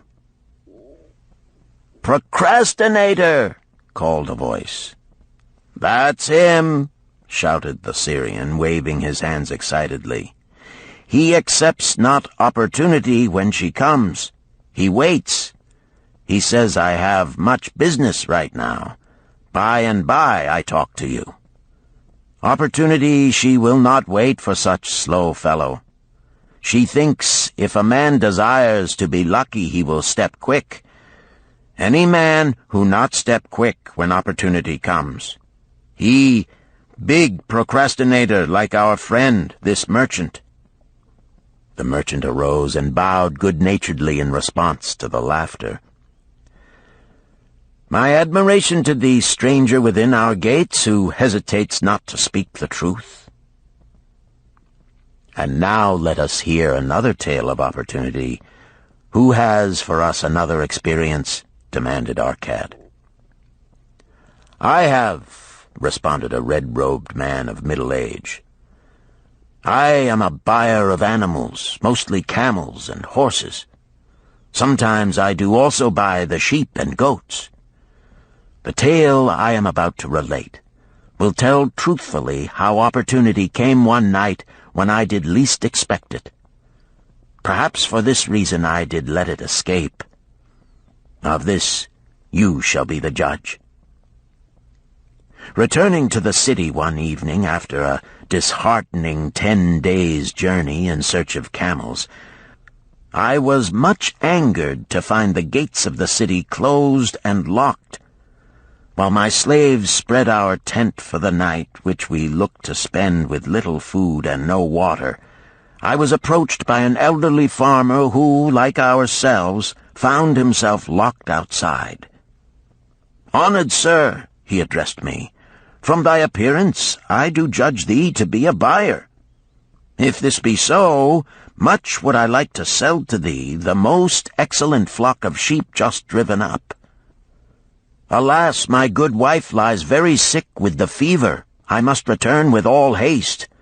Buy thou my sheep, that I and my slaves may mount our camels and travel back without delay." So dark it was that I could not see his flock, but from the bleating I did know it must be large. Having wasted 10 days searching for camels I could not find, I was glad to bargain with him. In his anxiety he did set a most reasonable price. I accepted, well knowing my slaves could drive the flock through the city gates in the morning and sell at a substantial profit. The bargain concluded, I called my slaves to bring torches that we might count the flock which the farmer declared to contain 900.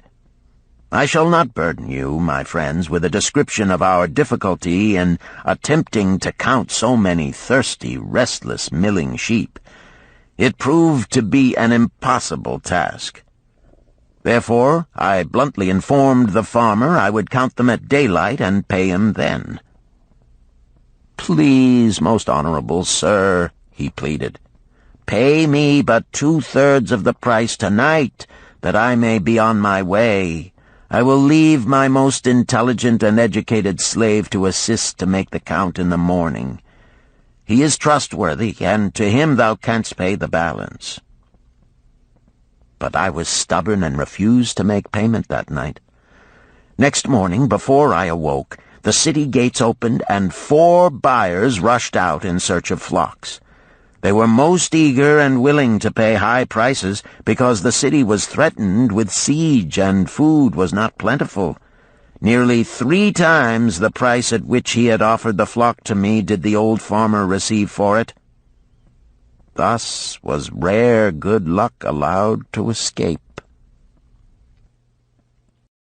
"Here is a tale most unusual," commented Arcad. "What wisdom doth it suggest?" "The wisdom of making a payment immediately when we are convinced our bargain is wise," suggested a venerable saddle-maker. "If the bargain be good, then dost thou need protection against thy own weaknesses as much as against any other man. We mortals are changeable. Alas, I must say more apt to change our minds when right than wrong. Wrong, we are stubborn indeed. Right, we are prone to vacillate and let opportunity escape. My first judgment is my best. Yet always have I found it difficult to compel myself to proceed with a good bargain when made. Therefore, as a protection against my own weaknesses, I do make a prompt deposit thereon. This doth save me from later regrets for the good luck that should have been mine." "Thank you.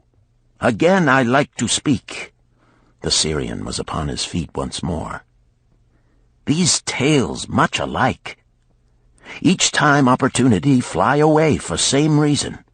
Each time she come to procrastinator, bringing good plan. Each time they hesitate, not say, right now, best time, I do it quick. How can men succeed that way?" "Wise are thy words, my friend," responded the buyer. "Good luck fled from procrastination in both these tales. Yet this is not unusual. The spirit of procrastination is within all men. We desire riches, yet how often, when opportunity doth appear before us, that spirit of procrastination from within doth urge various delays in our acceptance. In listening to it, we do become our own worst enemies. In my younger days, I did not know it by this long word our friend from Syria doth enjoy. I did think at first it was my own poor judgment that did cause me loss at many profitable trades. Later I did credit it to my stubborn disposition.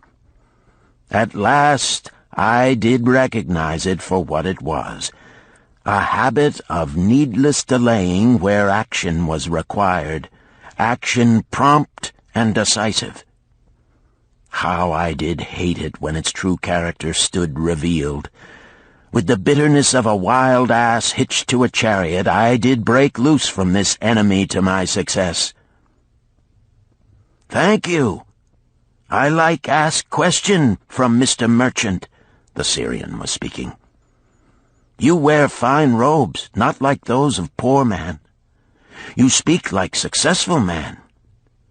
Tell us, do you listen now when procrastination whispers in your ear?"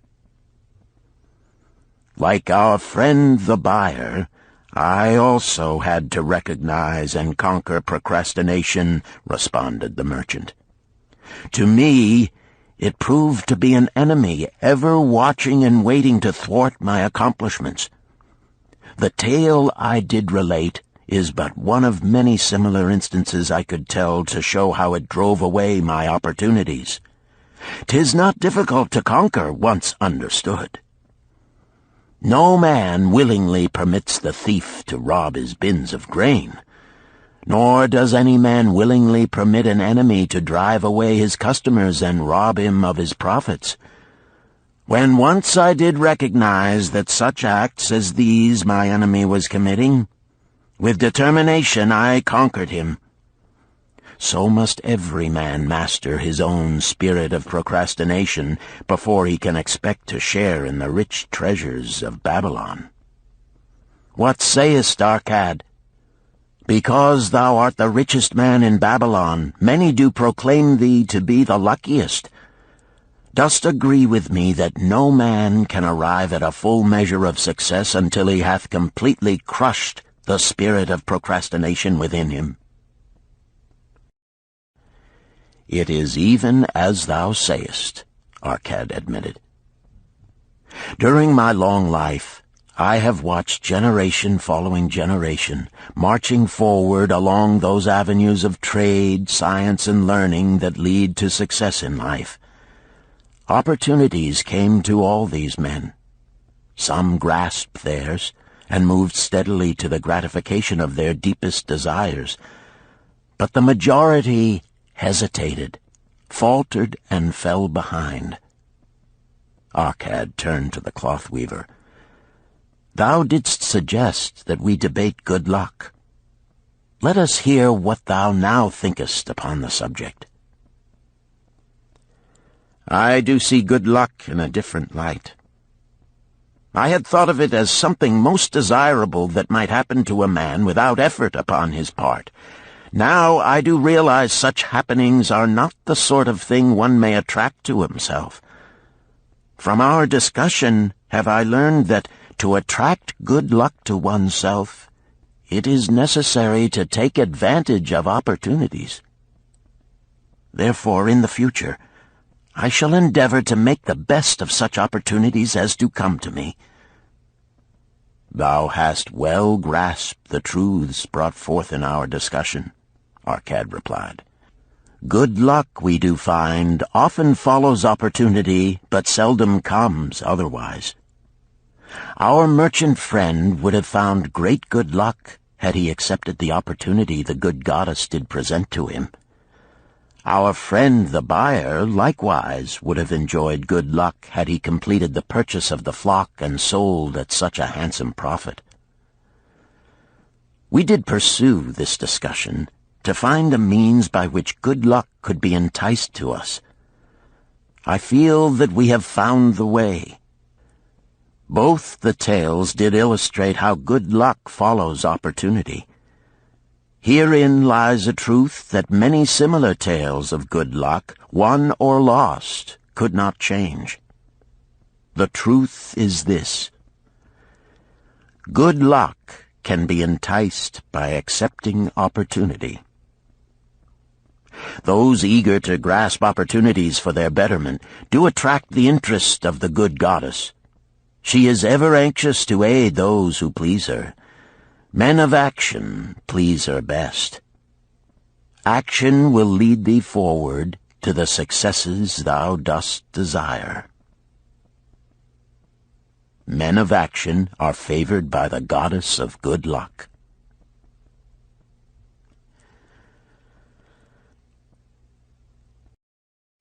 Chapter 5.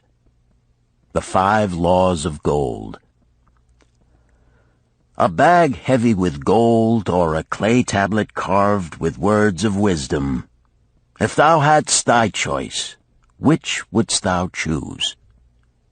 By the flickering light from the fire of desert shrubs, the sun-tanned faces of the listeners gleamed with interest. "The gold! The gold!" chorused the 27.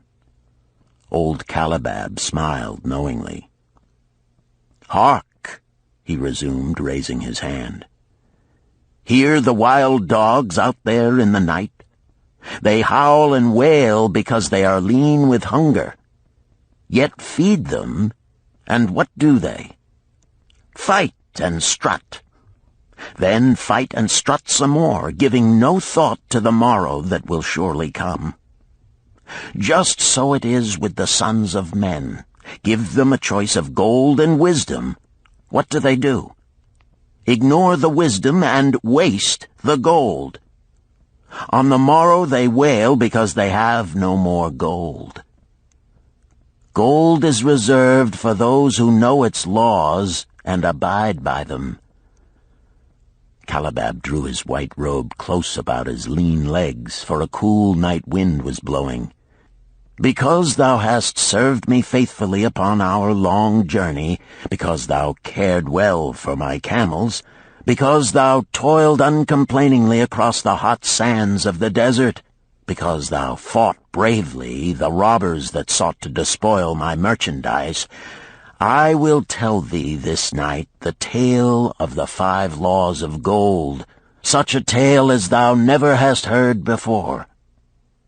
Hark ye with deep attention to the words I speak, for if you grasp their meaning and heed them, in the days that come thou shalt have much gold." He paused impressively. Above, in a canopy of blue, the stars shone brightly in the crystal-clear skies of Babylonia. Behind the group loomed their faded tents tightly staked against possible desert storms. Beside the tents were neatly stacked bales of merchandise covered with skins.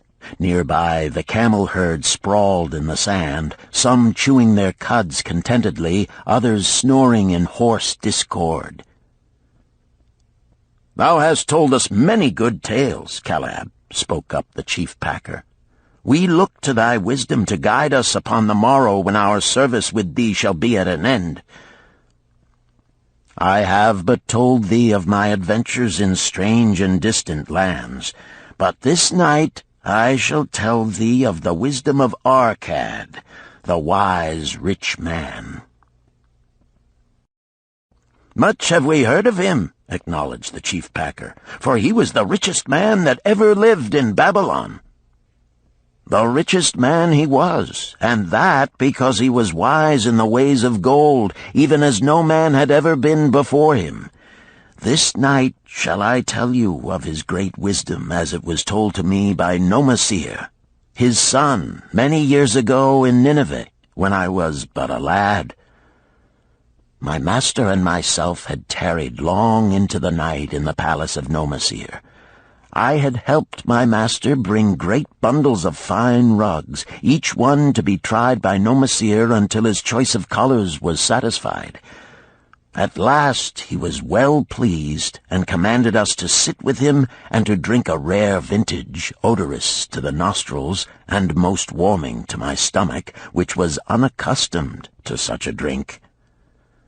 Then did he tell us this tale of the great wisdom of Arkad, his father, even as I shall tell it to you. In Babylon it is the custom, as you know, that the sons of wealthy fathers live with their parents in expectation of inheriting the estate. Arkad did not approve of this custom. Therefore, when Nomasir reached the man's estate, he sent for the young man and addressed him. "My son, it is my desire that thou succeed to my estate. Thou must, however, first prove that thou art capable of wisely handling it. Therefore, I wish that thou go out into the world and show thy ability both to acquire gold and to make thyself respected among men. To start thee well, I will give thee 2 things of which I myself was denied when I started as a poor youth to build up a fortune. First, I give thee this bag of gold. If thou use it wisely, it will be the basis of thy future success. Second, I give thee this clay tablet upon which is carved the 5 laws of gold. If thou dost but interpret them in thy own acts, they shall bring thee competence and security.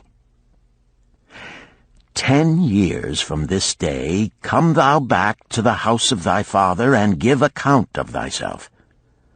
If thou prove worthy, I will then make thee the heir to my estate. Otherwise I will give it to the priests that they may barter for my soul the kind consideration of the gods." So Nomasir went forth to make his own way, taking his bag of gold, the clay tablet carefully wrapped in silken cloth, his slave, and the horses upon which they rode. The 10 years passed, and Nomasir, as he had agreed, returned to the house of his father, who provided a great feast in his honor, to which he invited many friends and relatives. After the feast was over, The father and mother mounted their throne-like seats at one side of the great hall, and Nomasir stood before them to give an account of himself as he had promised his father. It was evening. The room was hazy with smoke from the wicks of the oil lamps that but dimly lighted it. Slaves in white woven jackets and tunics fanned the humid air rhythmically with long-stemmed palm leaves. A stately dignity colored the scene. The wife of Nomasir and his 2 young sons, with friends and other members of the family, sat upon rugs behind him, eager listeners. "My father," he began deferentially, "I bow before thy wisdom. 10 years ago, when I stood at the gates of manhood, thou bade me go forth and become a man among men, instead of remaining a vassal to thy fortune. Thou gave me liberally of thy gold. Thou gave me liberally of thy wisdom. Of the gold, alas, I must admit of a disastrous handling.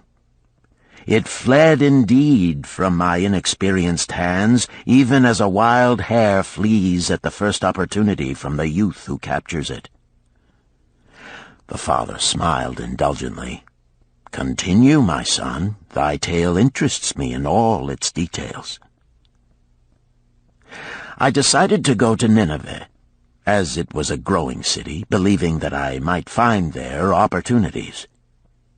I joined a caravan, and among its members made numerous friends. 2 well-spoken men who had a most beautiful white horse, as fleet as the wind, were among these. As we journeyed, they told me in confidence that in Nineveh was a wealthy man who owned a horse so swift that it had never been beaten. Its owner believed that no horse living could run with greater speed. Therefore would he wager any sum, however large, that his horse could outspeed any horse in all Babylonia. Compared to their horse, so my friend said, it was but a lumbering ass that could be beaten with ease. They offered, as a great favor, to permit me to join them in a wager. I was quite carried away with the plan. Our horse was badly beaten, and I lost much of my gold. The father laughed. Later, I discovered that this was a deceitful plan of these men, and they constantly journeyed with caravans seeking victims. You see, the man in Nineveh was their partner and shared with them the bets he won. This shrewd deceit taught me my first lesson in looking out for myself. I was soon to learn another, equally bitter. In the caravan was another young man with whom I became quite friendly. He was the son of wealthy parents and, like myself, journeying to Nineveh to find a suitable location. Not long after our arrival, he told me that a merchant had died, and his shop with its rich merchandise and patronage could be secured at a paltry price. Saying that we would be equal partners, but first he must return to Babylon to secure his gold, he prevailed upon me to purchase the stock with my gold, agreeing that his would be used later to carry on our venture. He long delayed the trip to Babylon, proving in the meantime to be an unwise buyer and a foolish spender. I finally put him out, but not before the business had deteriorated to where we had only unsaleable goods and no gold to buy other goods. I sacrificed what was left to an Israelite for a pitiful sum. Soon there followed, I tell you, my father, bitter days. I sought employment and found it not, for I was without trade or training that would enable me to earn. I sold my horses, I sold my slave, I sold my extra robes that I might have food and a place to sleep, but each day grim want crouched closer. But in those bitter days I remembered thy confidence in me, my father. Thou hadst sent me forth to become a man, and this I was determined to to accomplish." The mother buried her face and wept softly. "At this time I bethought me of the table thou had given to me, upon which thou had carved the 5 laws of gold. Thereupon I read most carefully thy words of wisdom, and realized that had I but sought wisdom first, my gold would not have been lost to me. I learned by heart each law, and determined that when once more the goddess of good fortune smiled upon me, I would be guided by the wisdom of age, and not by the inexperience of youth. For the benefit of you who are seated here this night, I will read the wisdom of my father as engraved upon the clay tablet which he gave to me 10 years ago. The 5 laws of gold. 1. Gold cometh gladly and in increasing quantity to any man who will put by not less than 1/10 of his earnings to create an estate for his future and that of his family. 2. Gold laboreth diligently and contentedly for the wise owner who finds for it profitable employment, multiplying even as the flocks of the field. 3.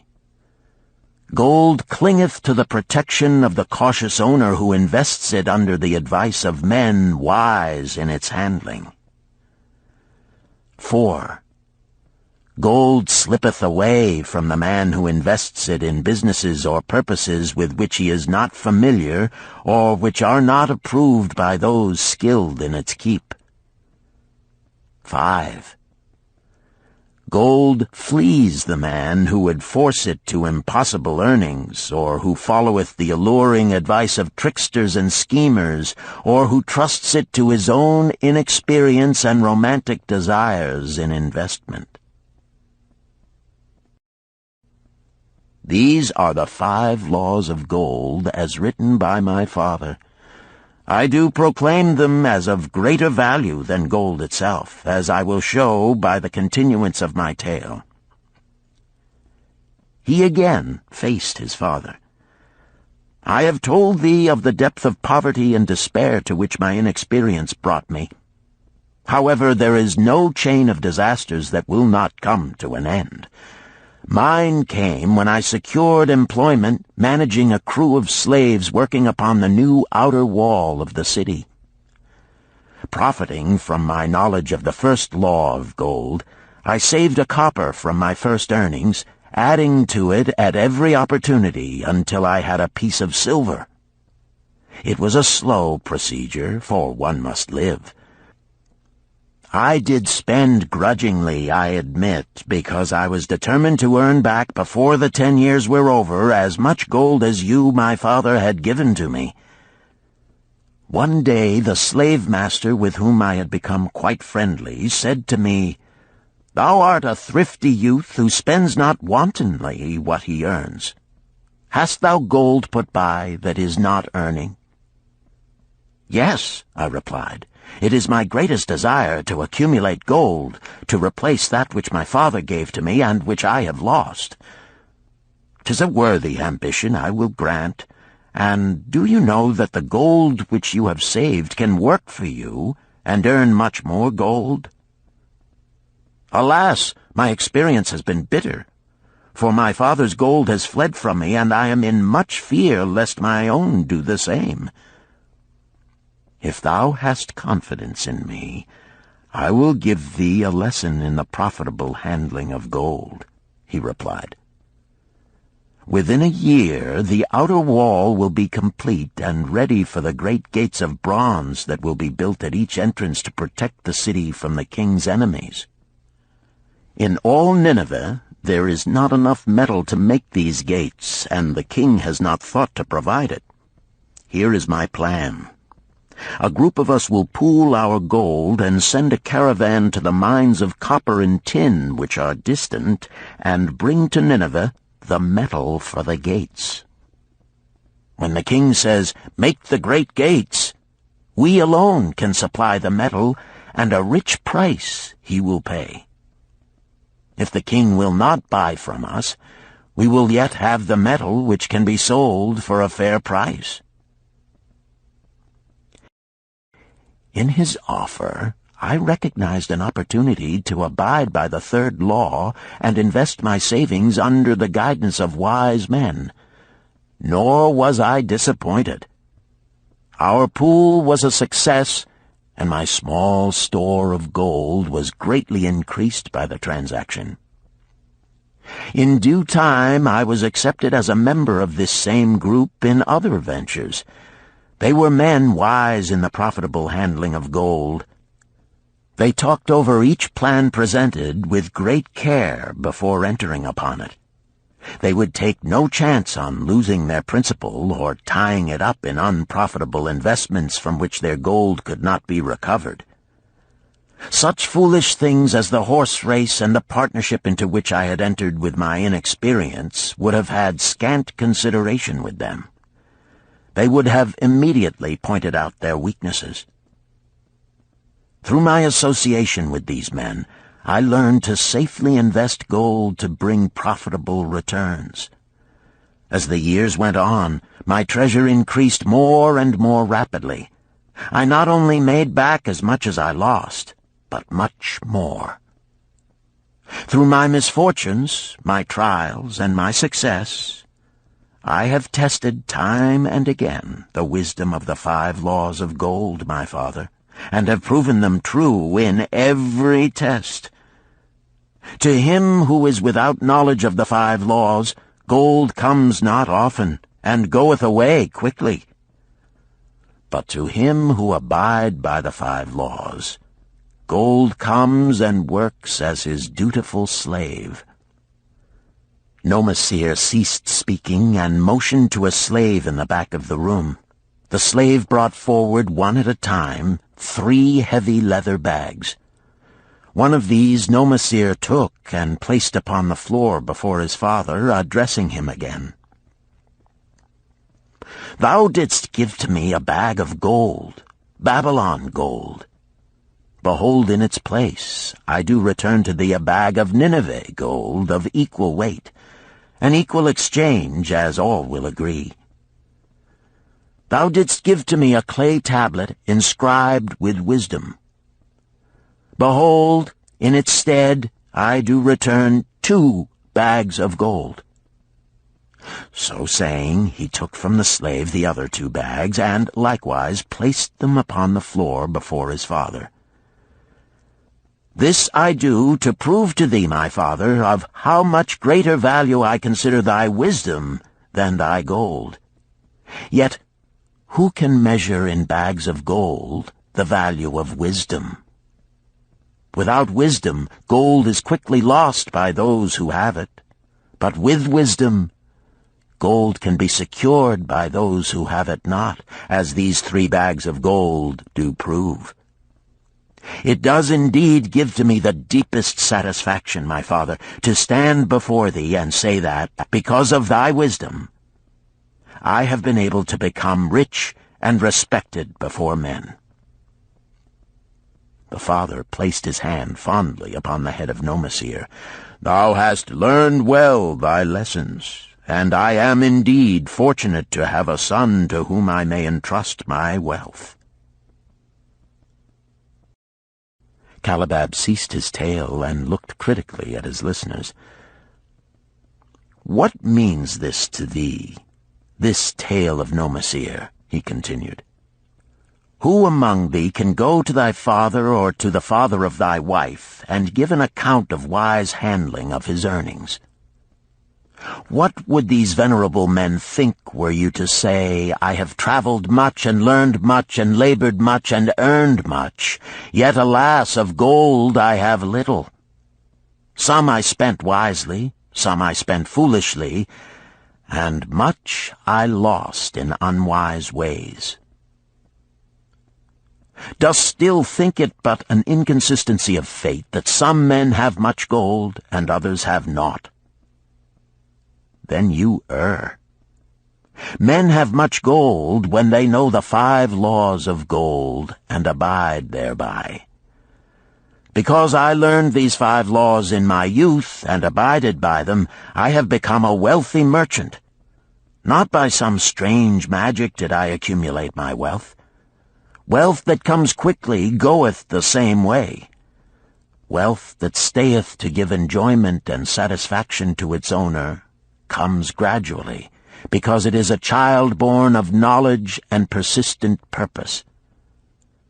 To earn wealth is but a slight burden upon the thoughtful man. Bearing the burden consistently from year to year accomplishes the final purpose. The 5 laws of gold offer to thee a rich reward for their observance. Each of these 5 laws is rich with meaning, and lest thou overlook this in the briefness of my tale, I will now repeat them. I do know them each by heart, because in my youth I could see their value and would not be content until I knew them word for word. The first law of gold. Gold cometh gladly and in increasing quantity to any man who will put by not less than 1/10 of his earnings to create an estate for his future and that of his family. Any man who will put by 1/10 of his earnings consistently and invest it wisely will surely create a valuable estate that will provide an income for him in the future and further guarantee safety for his family in case the gods call him to the world of darkness. This law always saith that gold cometh gladly to such a man. I can truly certify this in my own life. The more gold I accumulate, the more readily it comes to me, and in increased quantities. The gold which I save earns more, even as yours will, and its earnings earn more, and this is the working out of the first law. The second law of gold. Gold laboreth diligently and contentedly for the wise owner who finds for it profitable employment, multiplying even as the flocks of the field. Gold indeed is a willing worker. It is ever eager to multiply when opportunity presents itself. To every man who hath a store of gold set by, opportunity comes for its most profitable use. As the years pass, it multiplies itself in surprising fashion. The third law of gold. Gold clingeth to the protection of the cautious owner who invests it under the advice of men wise in its handling. Gold indeed clingeth to the cautious owner, even as it flees the careless owner. The man who seeks the advice of men wise in handling gold soon learneth not to jeopardize his treasure, but to preserve in safety and to enjoy in contentment its consistent increase. The fourth law of gold. Gold slippeth away from the man who invests it in businesses or purposes with which he is not familiar or which are not approved by those skilled in its keep. To the man who hath gold yet is not skilled in its handling, many uses for it appear most profitable. Too often these are fraught with danger of loss, and if properly analyzed by wise men, show small possibility of profit. Therefore, the inexperienced owner of gold who trusts to his own judgment and invests it in businesses or purposes with which he is not familiar, too often finds his judgment imperfect and pays with his treasure for his inexperience. Wise indeed is he who investeth his treasures under the advice of men skilled in the ways of gold. The fifth law of gold. Gold flees the man who would force it to impossible earnings, or who followeth the alluring advice of tricksters and schemers, or who trusts it to his own inexperience and romantic desires in investment. Fanciful propositions that thrill like adventure tales always come to the new owner of gold. These appear to endow his treasure with magic powers that will enable it to make impossible earnings. Yet heed ye the wise men, for verily they know the risks that lurk behind every plan to make great wealth suddenly. Forget not the rich men of Nineveh, who would take no chance of losing their principal or tying it up in unprofitable investments.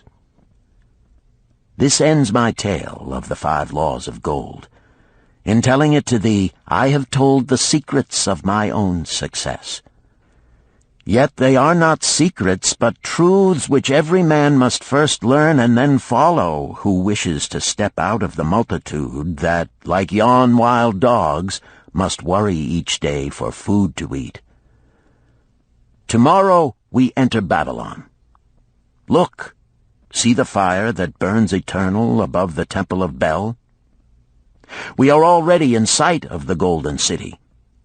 Tomorrow each of thee shall have gold, the gold thou hast so well earned by thy faithful services. 10 years from this night, what can you tell about this gold? If there be men among you who, like Nomasir, will use a portion of their gold to start for themselves an estate and be thenceforth wisely guided by the wisdom of Arkad, 10 years from now, 'tis a safe wager, like the son of Arkad, they will be rich and respected among men. Our wise acts accompany us through life to please us and to help us. Just as surely our unwise acts follow us to plague and torment us. Alas, they cannot be forgotten. In the front rank of the torments that do follow us are the memories of the things we should have done, of the opportunities which came to us, and we took not. Rich are the treasures of Babylon, so rich no man can count their value in pieces of gold. Each year they grow richer and more valuable. Like the treasures of every land, they are a reward, a rich reward, awaiting those men of purpose who determine to secure their just share. In the strength of thine own desires is a magic power. Guide this power with thy knowledge of the 5 laws of gold, and thou shalt share the treasures of Babylon.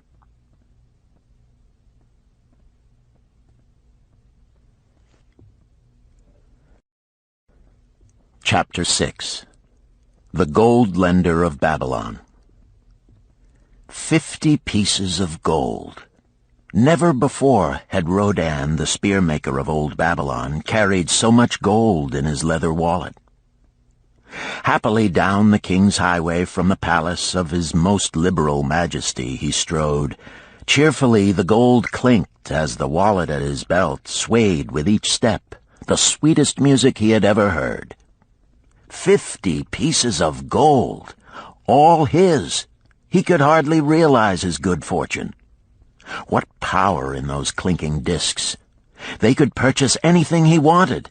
A grand house, land, cattle, camels, horses, chariots, whatever he might desire. What use should he make of it? This evening, as he turned into a side street toward the home of his sister, he could think of nothing he would rather possess than those same glittering, heavy pieces of gold, his to keep. It was upon an evening some days later that a perplexed Rodan entered the shop of Mathon, the lender of gold and dealer in jewels and rare fabrics. Glancing neither to the right nor the left at the colorful articles artfully displayed, he passed through to the living quarters at the rear. Here he found the genteel Mathon lounging upon a rug partaking of a meal served by a black slave. "I would counsel with thee, for I know not what to do." Rodan stood stolidly, feet apart, hairy breast exposed by the gaping front of his leather jacket. Mathon's narrow, sallow face smiled a friendly greeting. "What indiscretions hast thou done that thou shouldst seek the lender of gold? Hast been unlucky at the gaming table? Or hath some plump dame entangled thee? For many years have I known thee, yet never hast thou sought me to aid thee in thy troubles. No, no, not such as that. I seek no gold. Instead I crave thy wise advice. Hear, hear, what this man doth say. No one comes to the lender of gold for advice. My ears must play me false. They listen true. Can this be so? Rodan, the spear-maker, doth display more cunning than all the rest, for he comes to Mathon not for gold, but for advice. Many men come to me for gold to pay for their follies, but as for advice, they want it not. Yet who is more able to advise than the lender of gold to whom many men come in trouble? Thou shalt eat with me, Rodan, he continued. Thou shalt be my guest for the evening. Ando, he commanded of the black slave, draw up a rug for my friend Rodan, the spear-maker, who comes for advice. He shall be mine honored guest. Bring to him much food, and get for him my largest cup. Choose well of the best wine, that he may have satisfaction in the drinking. Now tell me, what troubles thee? It is the king's gift. The king's gift? The king did make thee a gift, and it gives thee trouble? What manner of gift? Because he was much pleased with the design I did submit to him for a new point on the spears of the royal guard, he did present me with 50 pieces of gold, and now I am much perplexed. I am beseeched each hour the sun doth travel across the sky by those who would share it with me. That is natural. More men want gold than have it, and would wish one who comes by it easily to divide. But can you not say no? Is thy will not as strong as thy fist? To many I can say no, yet sometimes it would be easier to say yes. Can one refuse to share with one's sister to whom he is deeply devoted? Surely thy own sister would not wish to deprive thee of enjoying thy reward? But it is for the sake of Araman, her husband, whom she wishes to see a rich merchant. She does feel that he has never had a chance, and she beseeches me to loan to him this gold, that he may become a prosperous merchant and repay me from his profits. My friend, resumed Mathon, 'tis a worthy subject thou bringest to discuss. Gold bringeth unto its possessor responsibility and a changed position with his fellow men. It bringeth fear lest he lose it, or it be tricked away from him. It bringeth a feeling of power and ability to do good. Likewise, it bringeth opportunities whereby his very good intentions may bring him into difficulties. Didst ever hear of the farmer of Nineveh who could understand the language of animals? I wot not, for 'tis not the kind of tale men like to tell over the bronze-caster's forge. I will tell it to thee, for thou shouldst know that to borrowing and lending there is more than the passing of gold from the hands of one to the hands of another.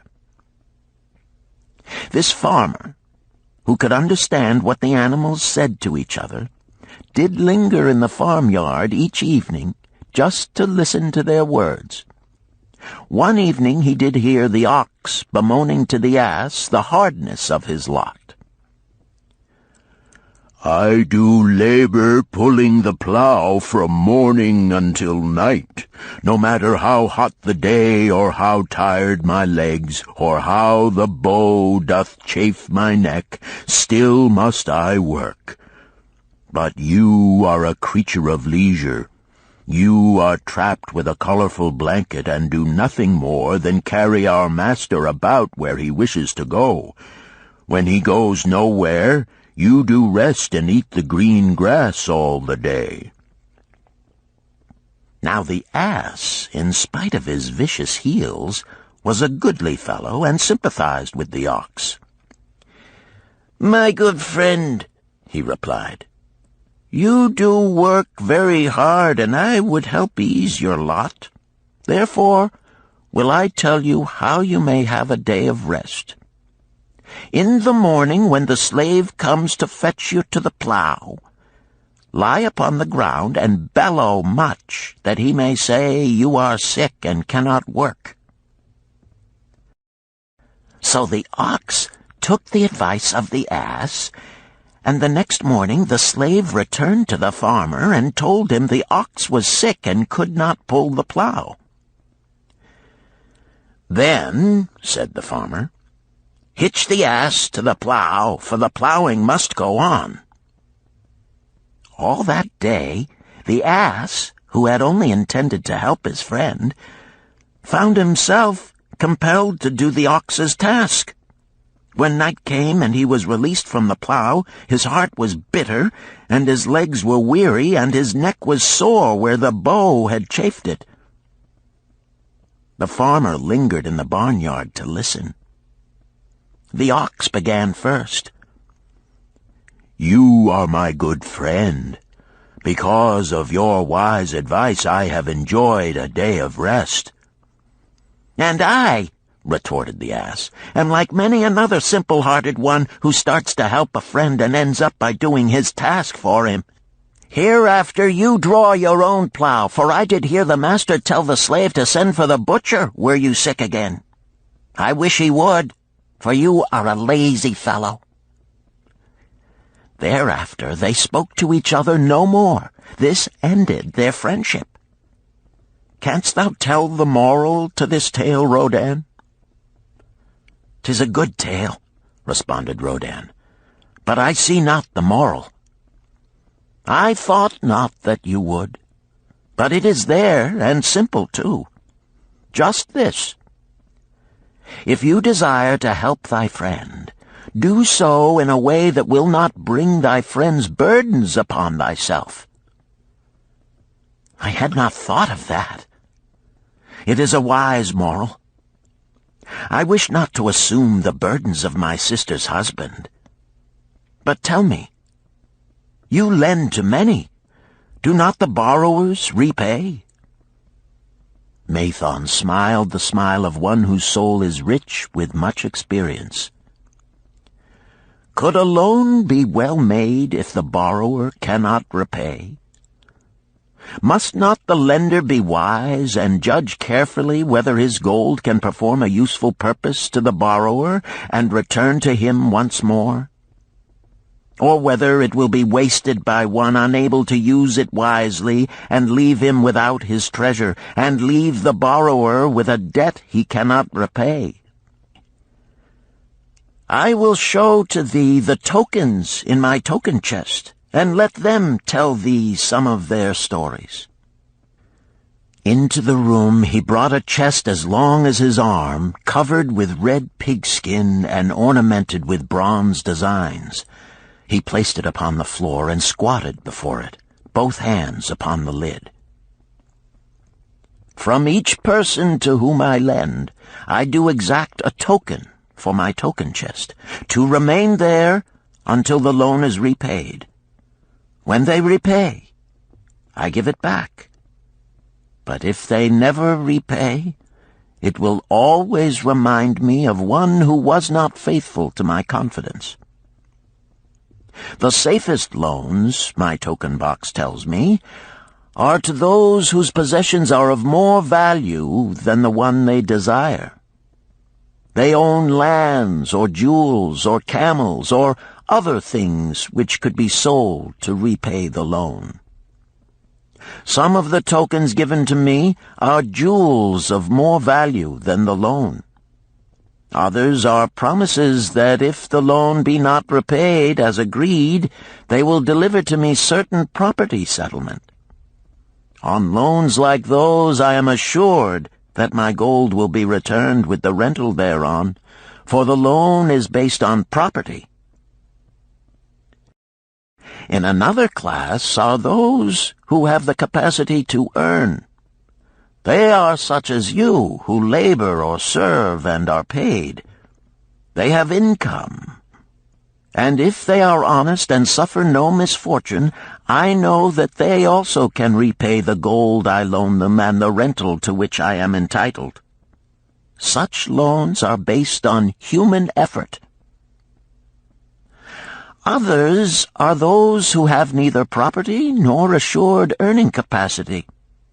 Life is hard, and there will always be some who cannot adjust themselves to it. Alas for the loans I make them! Even though they be no larger than a pence, my token box may censure me in the years to come unless they be guaranteed by good friends of the borrower who know him honorable. Mathon released the clasp and opened the lid. Rodan leaned forward eagerly.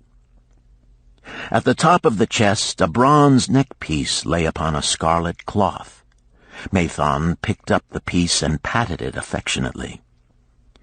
"This shall always remain in my token chest, because the owner has passed on into the great darkness. I treasure it, his token, and I treasure his memory, for he was my good friend. We traded together with much success until out of the East he brought a woman to wed, beautiful, but not like our women, a dazzling creature. He spent his gold lavishly to gratify her desires. He came to me in distress when his gold was gone. I counseled with him. I told him I would help him to once more master his own affairs. He swore by the sign of the great bull that he would. But it was not to be. In a quarrel, she thrust a knife into the heart he dared her to pierce." "And she?" questioned Rodan. "Yes, of course. This was hers." He picked up the scarlet cloth. "In bitter remorse, she threw herself into the Euphrates. These 2 loans will never be repaid. The chest tells you, Rodan, that humans in the throes of great emotions are not safe risks for the gold lender. Here, now, this is different." He reached for a ring carved of oxbone. "This belongs to a farmer. I buy the rugs of his women. The locusts came, and they had not food. I helped him, and when the new crop came, he repaid me. Later he came again and told of strange goats in a distant land, as described by a traveler. They had long hair so fine and soft it would weave into rugs more beautiful than any ever seen in Babylon. He wanted a herd, but he had no money. So I did lend him gold to make the journey and bring back goats. Now his herd is begun, and next year I shall surprise the lords of Babylon with the most expensive rugs it has been their good fortune to buy. Soon I must return his ring. He doth insist on repaying promptly." "Some borrowers do that?" queried Rodan.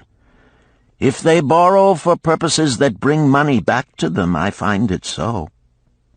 But if they borrow because of their indiscretions, I warn thee to be cautious if thou wouldst ever have thy gold back in hand again." "Tell me about this," requested Rodan, picking up a heavy gold bracelet inset with jewels in rare designs. "The women do appeal to my good friend," bantered Mathon. "I am still much younger than you," retorted Rodan. "I grant that, but this time thou doth suspicion romance where it is not. The owner of this is fat and wrinkled, and doth talk so much and say so little she drives me mad. Once they had much money and were good customers, but ill times came upon them. She has a son of whom she would make a merchant. So she came to me, and borrowed gold that he might become a partner of a caravan owner who travels with his camels, bartering in one city what he buys in another. This man proved a rascal, for he left the poor boy in a distant city without money and without friends, pulling out early while the youth slept. Perhaps when this youth has grown to manhood he will repay. Until then I get no rental for the loan, only much talk. But I do admit the jewels are worthy of the loan. Did this lady ask thy advice as to the wisdom of the loan? Quite otherwise. She had pictured to herself this son of hers as a wealthy and powerful man of Babylon. To suggest the contrary was to infuriate her. A fair rebuke I had. I knew the risk for this inexperienced boy, but as she offered security, I could not refuse her. "This," continued Mathon, waving a bit of pack rope tied into a knot, "belongs to Nebator, the camel trader. When he would buy a herd larger than his funds, he brings to me this knot, and I lend to him according to his needs. He is a wise trader. I have confidence in his good judgment and can lend him freely. Many other merchants of Babylon have my confidence because of their honorable behavior. Their tokens come and go frequently in my token box. Good merchants are an asset to our city, and it profits me to aid them to keep trade moving that Babylon be prosperous." Mathon picked out a beetle carved in turquoise and tossed it contemptuously on the floor. "A bug from Egypt. The lad who owns this does not care whether I ever receive back my gold. When I reproach him, he replies, 'How can I repay when ill fate pursues me? You have plenty more. What can I do?' The token is his father's, a worthy man of small means who did pledge his land and herd to back his son's enterprises. The youth found success at first, and then was overzealous to gain great wealth. His knowledge was immature. His enterprises collapsed. Youth is ambitious. Youth would take shortcuts to wealth and the desirable things for which it stands. To secure wealth quickly, youth often borrows unwisely. Youth, never having had experience, cannot realize that hopeless debt is like a deep pit into which one may descend quickly, and where one may struggle vainly for many days. It is a pit of sorrow and regrets, where the brightness of the sun is overcast, and night is made unhappy by restless sleeping. Yet I do not discourage borrowing gold. I encourage it. I recommend it if it be for a wise purpose. I myself made my first real success as a merchant with borrowed gold. Yet what should the lender do in such a case? The youth is in despair and accomplishes nothing. He is discouraged. He makes no effort to repay. My heart turns against depriving the father of his land and cattle." "You tell me much that I am interested to hear," ventured Rodan, "but I hear no answer to my question. Should I lend my 50 pieces of gold to my sister's husband? They mean much to me." "Thy sister is a sterling woman whom I do much esteem. Should her husband come to me and ask to borrow 50 pieces of gold, I should ask him for what purpose he would use it. If he answered that he desired to become a merchant like myself and deal in jewels and rich furnishings, I would say, 'What knowledge have you of the ways of trade? Do you know where you can buy at lowest cost? Do you know where you can sell at a fair price?' Could he say yes to these questions?" "No, he could not," Rodan admitted. "He has helped me much in making spears, and he has helped some in the shops." Then would I say to him that his purpose was not wise. Merchants must learn their trade. His ambition, though worthy, is not practical, and I would not lend him any gold.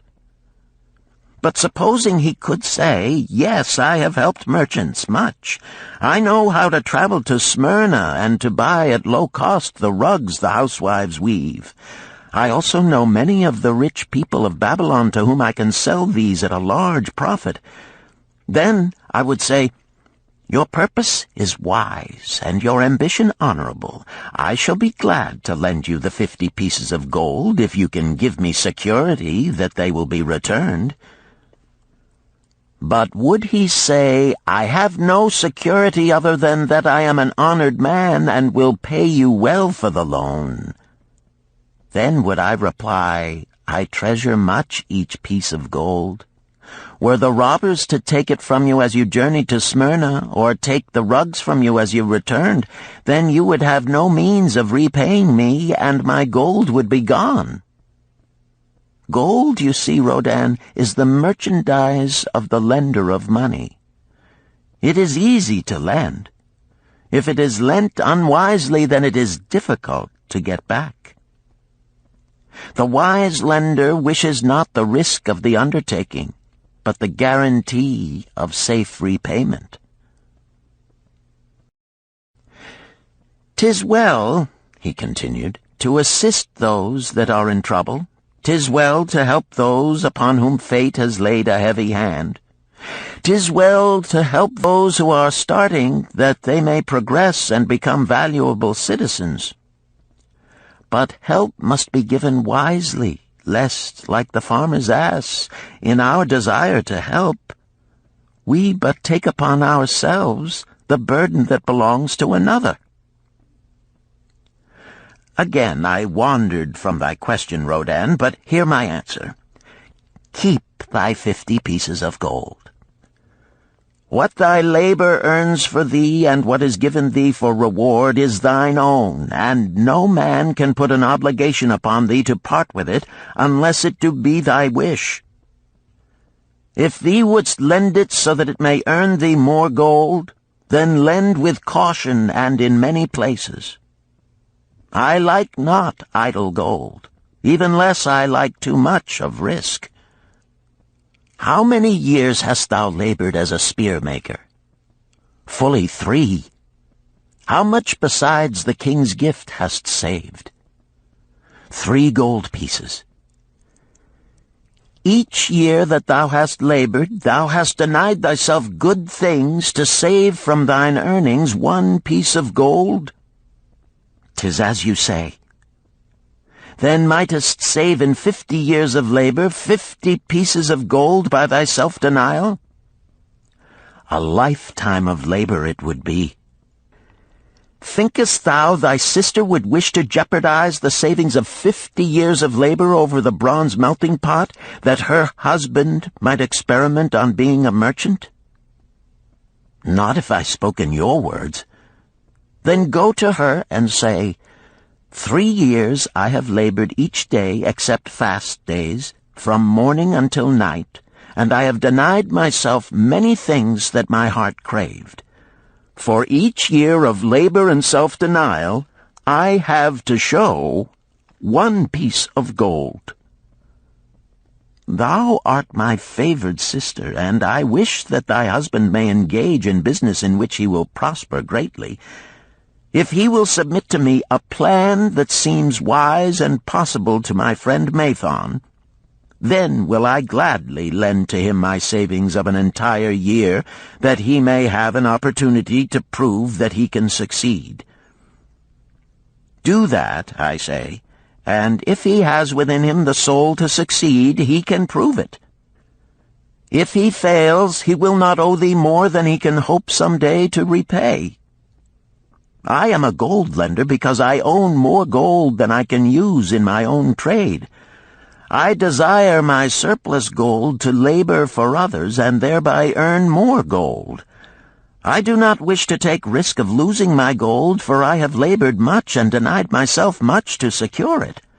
Therefore I will no longer lend any of it where I am not confident that it is safe and will be returned to me. Neither will I lend it where I am not convinced that its earnings will be promptly paid to me. I have told to thee, Rodan, a few of the secrets of my token chest.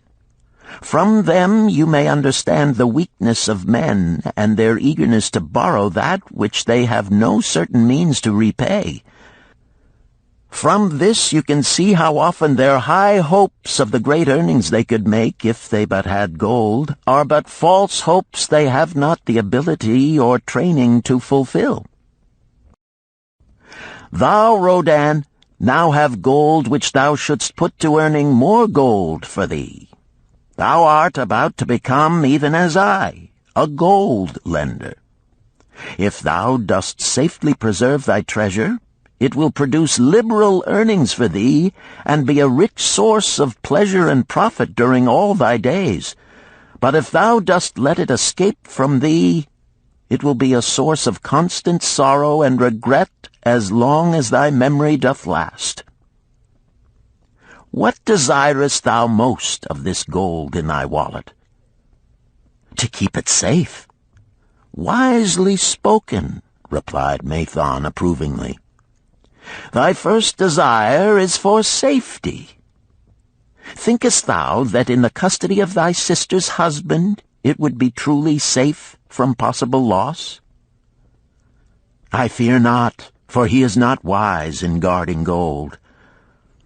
Then be not swayed by foolish sentiments of obligation to trust thy treasure to any person. If thou wouldst help thy family or thy friends, find other ways than risking the loss of thy treasure. Forget not that gold slippeth away in unexpected ways from those unskilled in guarding it. As well waste thy treasure in extravagance as let others lose it for thee. What next after safety dost desire of this treasure of thine? That it earn more gold. Again thou speakest with wisdom. It should be made to earn and grow larger. Gold wisely lent may even double itself with its earnings before a man like you groweth old. If you risk losing it, you risk losing all that it would earn as well. Therefore, be not swayed by the fantastic plans of impractical men who think they see ways to force thy gold to make earnings unusually large. Such plans are the creations of dreamers unskilled in the safe and dependable laws of trade. Be conservative in what thou expectest to earn, that thou mayest keep and enjoy thy treasure. To hire it out with a promise of usurious returns is to invite loss. Seek to associate thyself with men and enterprises whose success is established, that thy treasure may earn liberally under their skillful use and be guarded safely by their wisdom and experience. Thus mayest thou avoid the misfortunes that follow most of the sons of men to whom the gods see fit to entrust gold. When Rodan would thank him for his wise advice, he would not listen, saying, The king's gift shall teach thee much wisdom. If wouldst keep thy 50 pieces of gold, thou must be discreet indeed. Many uses will tempt thee. Much advice will be spoken to thee. Numerous opportunities to make large profits will be offered thee. The stories from my token box should warn thee, before thou let any piece of gold leave thy pouch, to be sure that thou hast a safe way to pull it back again. Should my further advice appeal to thee, return again. It is gladly given. Ere thou goest, read this which I have carved beneath the lid of my token box. It applies equally to the borrower and the lender. Better a little caution than a great regret.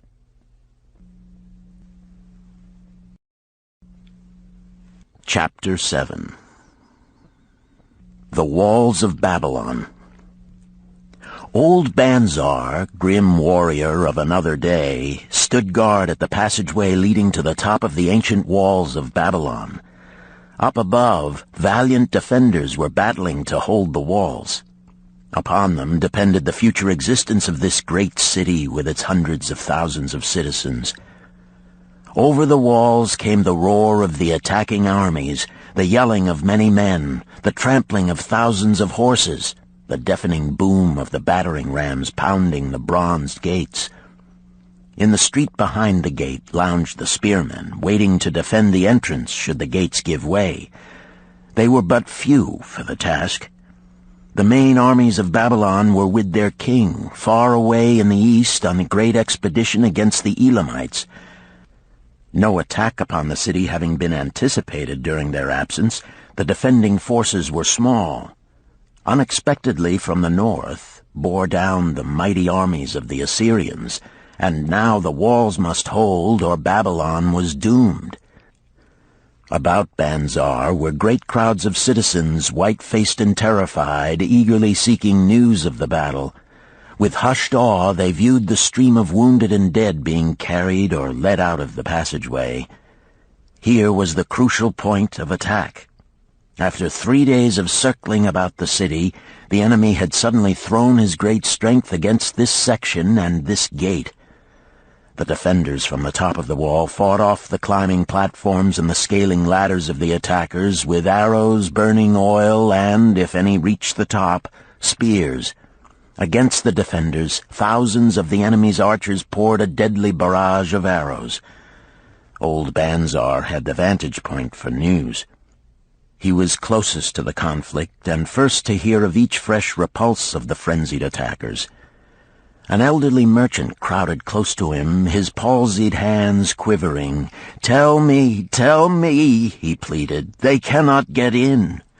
My sons are with the good king. There is no one to protect my old wife. My goods, they will steal all. My food, they will leave nothing. We are old, too old to defend ourselves, too old for slaves. We shall starve, we shall die. Tell me they cannot get in." "Calm thyself, good merchant," the guard responded. "The walls of Babylon are strong. Go back to the bazaar and tell your wife that the walls will protect you and all of your possessions as safely as they protect the rich treasures of the king. Keep close to the walls, lest the arrows flying over strike you." A woman with a babe in arms took the old man's place as he withdrew. "Sergeant, what news from the top? Tell me truly that I may reassure my poor husband. He lies with fever from his terrible wounds, yet insists upon his armor and his spear to protect me who am with child. Terrible, he says, will be the vengeful lust of our enemies should they break in."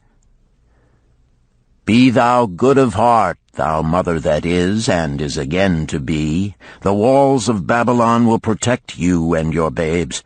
They are high and strong. Hear ye not the yells of our valiant defenders as they empty the cauldrons of burning oil upon the ladder scalers?" "Yes, that do I hear, and also the roar of the battering rams that do hammer at our gates." "Back to thy husband. Tell him the gates are strong and withstand the rams. Also that the scalers climb the walls, but to receive the waiting spear thrust. Watch thy way, and hasten behind yon buildings." Banzar stepped aside to clear the passage for heavily armed reinforcements. As, with clanking bronze shields and heavy tread, they tramped by, a small girl plucked at his girdle. "Tell me, soldier, are we safe?" she pleaded. "I hear the awful noises. I see the men all bleeding. I am so frightened. What will become of our family, of my mother, little brother, and the baby?" The grim old campaigner blinked his eyes and thrust forward his chin as he beheld the child. "Be not afraid, little one," he reassured her. "The walls of Babylon will protect you and mother and little brother and the baby. It was for the safety of such as you that the good Queen Semiramis built them over 100 years ago. Never have they been broken through. Go back and tell your mother and little brother and the baby that the walls of Babylon will protect them and they need have no fear. Day after day, old Banzar stood at his post and watched the reinforcements file up the passageway, there to stay and fight until, wounded or dead, they came down once more. Around him unceasingly crowded the throngs of frightened citizens, eagerly seeking to learn if the walls would hold. To all he gave his answer with the fine dignity of an old soldier: "The walls of Babylon will protect you." For 3 weeks and 5 days the attack waged with scarcely ceasing violence. Harder and grimmer set the jaw of Banzar as the passage behind, wet with the blood of the many wounded, was churned into mud by the never-ceasing streams of men passing up and staggering down. Each day the slaughtered attackers piled up in heaps before the wall. Each night they were carried back and buried by their comrades. Upon the 5th night of the 4th week, the clamor without diminished. The first streaks of daylight illuminated the plains, disclosed great clouds of dust raised by the retreating armies. A mighty shout went up from the defenders. There was no mistaking its meaning. It was repeated by the waiting troops behind the walls. It was echoed by the citizens upon the streets. It swept over the city with the violence of a storm. People rushed from the houses. The streets were jammed with a throbbing mob. The pent-up fear of weeks found an outlet in the wild chorus of joy. From the top of the high tower of the Temple of Bel burst forth the flames of victory. Skyward floated the column of blue smoke to carry the message far and wide. The walls of Babylon had once again repulsed a mighty and vicious foe determined to loot her rich treasures and to ravish and enslave her citizens. Babylon endured century after century because it was fully protected. It could not afford to be otherwise. The walls of Babylon were an outstanding example of man's need and desire for protection. This desire is inherent in the human race. It is just as strong today as it ever was, but we have developed broader and better plans to accomplish the same purpose. In this day, behind the impregnable walls of insurance, savings accounts, and dependable investments, we can guard ourselves against the unexpected tragedies that may enter any door and seat themselves before any fireside. We cannot afford to be without adequate protection.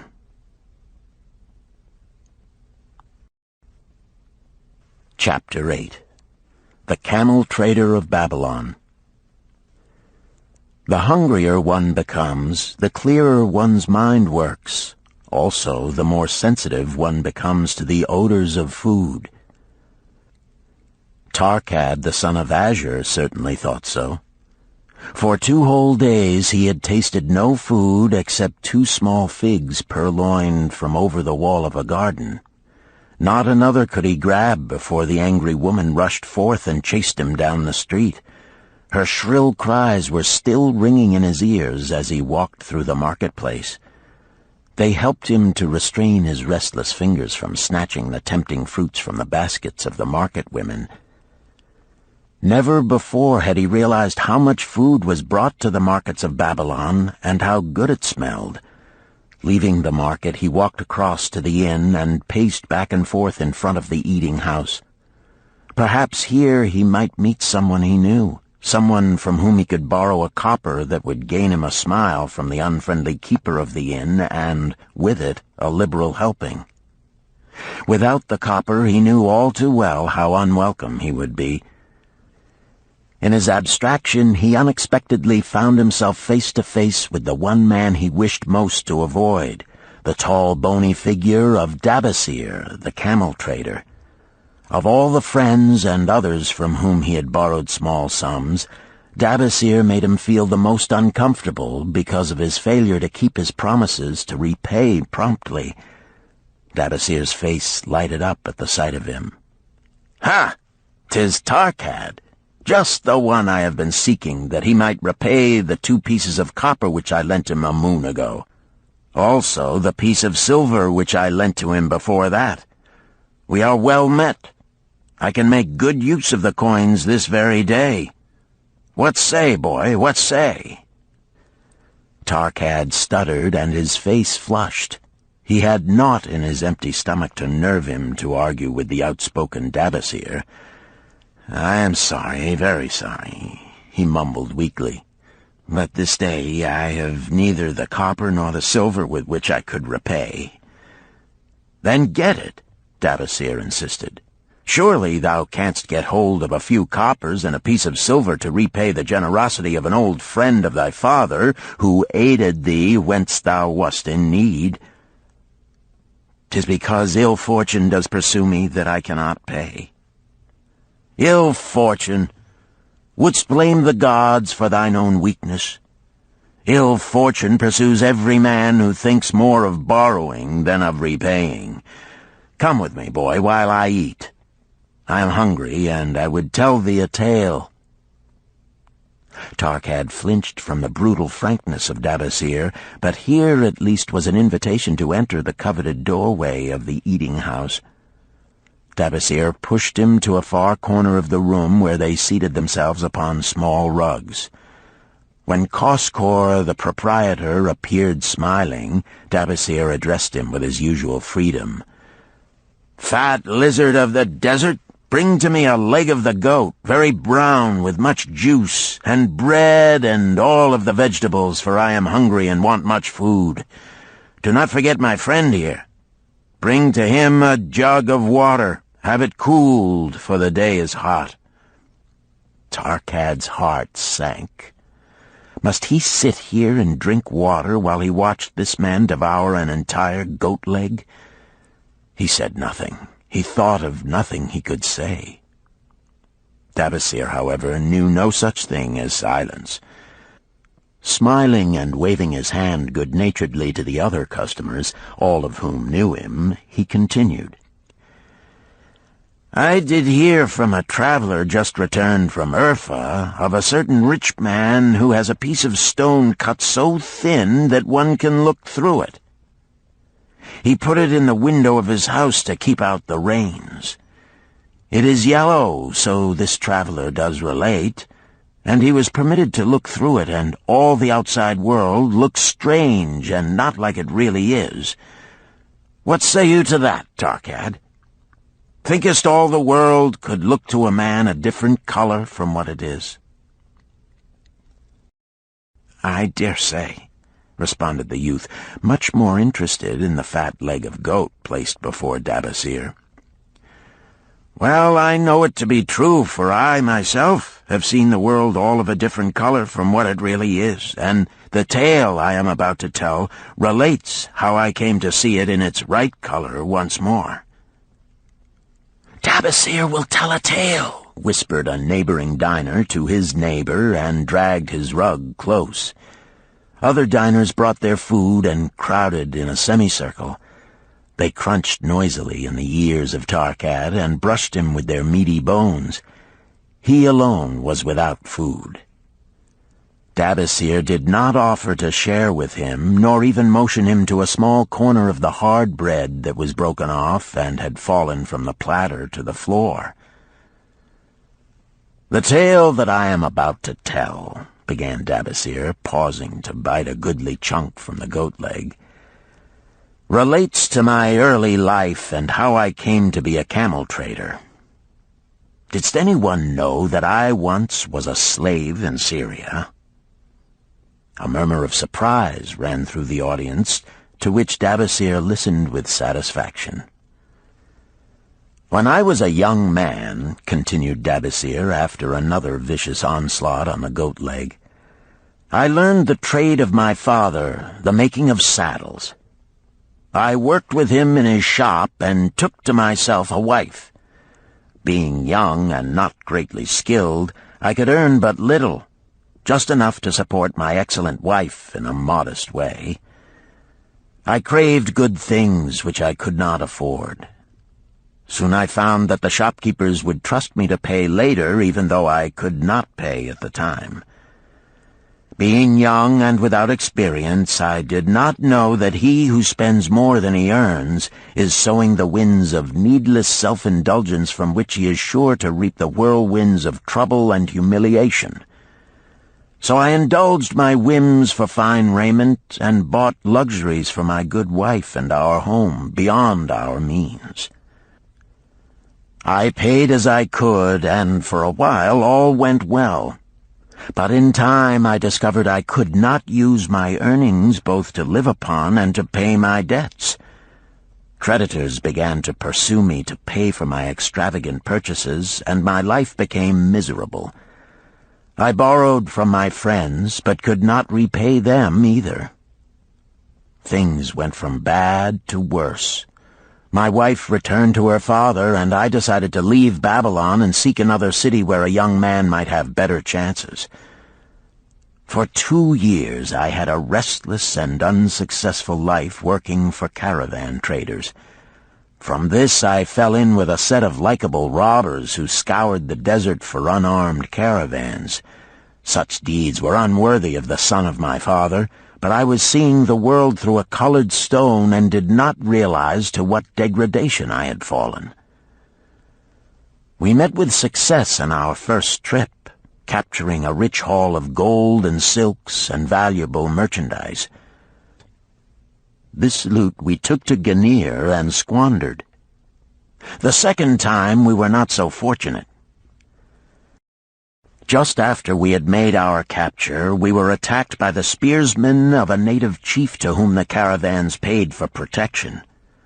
Our 2 leaders were killed, and the rest of us were taken to Damascus, where we were stripped of our clothing and sold as slaves. I was purchased for 2 pieces of silver by a Syrian desert chief. With my hair shorn and but a loincloth to wear, I was not so different from the other slaves. Being a reckless youth, I thought it merely an adventure until my master took me before his 4 wives and told them they could have me for a eunuch. Then, indeed, did I realize the hopelessness of my situation. These men of the desert were fierce and warlike. I was subject to their will without weapons or means of escape. Fearful I stood as those 4 women looked me over. I wondered if I could expect pity from them. Sirah, the first wife, was older than the others. Her face was impassive as she looked upon me. I turned from her with little consolation. The next was a contemptuous beauty who gazed at me as indifferently as if I had been a worm of the earth. The 2 younger ones tittered as though it were all an exciting joke. It seemed an age that I stood waiting sentence. Each woman appeared willing for the others to decide. Finally, Sirah spoke up in a cold voice. "Of eunuchs we have plenty, but of camel-tenders we have few, and they are a worthless lot. Even this day I would visit my mother who is sick with the fever, and there is no slave I would trust to lead my camel. Ask this slave if he can lead a camel." My master thereupon questioned me, "What know you of camels?" Striving to conceal my eagerness, I replied, "I can make them kneel, I can load them, I can lead them on long trips without tiring. If need be, I can repair their trappings." "The slave speaks forward enough," observed my master. "If thou so desire, Sirah, take this man for thy camel-tender." So I was turned over to Sirah, and that day I led her camel upon a long journey to her sick mother. I took the occasion to thank her for her intercession, and also to tell her that I was not a slave by birth, but the son of a freeman, an honorable saddle-maker of Babylon. I also told her much of my story. Her comments were disconcerting to me, and I pondered much afterward on what she said. "How can you call yourself a free man when your weakness has brought you to this? If a man has in himself the soul of a slave, will he not become one, no matter what his birth, even as water seeks its level? If a man has within him the soul of a free man, will he not become respected and honored in his own city in spite of his misfortune?" For over a year I was a slave and lived with the slaves, But I could not become as one of them. One day Sira asked me, "In the eventime, when the other slaves can mingle and enjoy the society of each other, why dost thou sit in thy tent alone?" To which I responded, "I am pondering what you have said to me. I wonder if I have the soul of a slave. I cannot join them, so I must sit apart." "I, too, must sit apart," she confided. "My dowry was large, and my lord married me because of it. Yet he does not desire me. What every woman longs for is to be desired. Because of this, and because I am barren and have neither son nor daughter, must I sit apart. Were I a man, I would rather die than be such a slave, but the conventions of our tribe make slaves of women." "What think thou of me by this time?" I asked her suddenly. "Have I the soul of a man, or have I the soul of a slave?" "Have you a desire to repay the just debts you owe in Babylon?" she parried. "Yes, I have the desire, but I see no way." "If thou contentedly let the years slip by and make no effort to repay, then thou hast but the contemptible soul of a slave. No man is otherwise who cannot respect himself, and no man can respect himself who does not repay honest debts." "But what can I do who am a slave in Syria?" "Stay a slave in Syria, thou weakling." "I am not a weakling," I denied hotly. "Then prove it." "How?"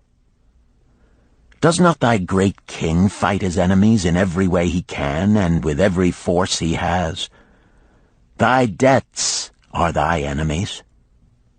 They ran thee out of Babylon. You left them alone, and they grew too strong for thee. Hadst fought them as a man, thou couldst have conquered them and been one honored among the townspeople. But thou had not the soul to fight them, and behold, thy pride hast gone down until thou art a slave in Syria." Much I thought over her unkind accusations, and many defensive phrases I worded to prove myself not a slave at heart. But I was not to have the chance to use them. 3 days later, the maid of Sira took me to her mistress. "My mother is again very sick," she said. "Saddle the 2 best camels in my husband's herd. Tie on waterskins and saddlebags for a long journey. The maid will give thee food at the kitchen tent." I packed the camels, wondering much at the quantity of provisions the maid provided, for the mother dwelt less than a day's journey away. The maid rode the rear camel which followed, and I led the camel of my mistress. When we reached her mother's house, it was just dark. Sira dismissed the maid and said to me, "Tabasir, hast thou the soul of a free man, or the soul of a slave?"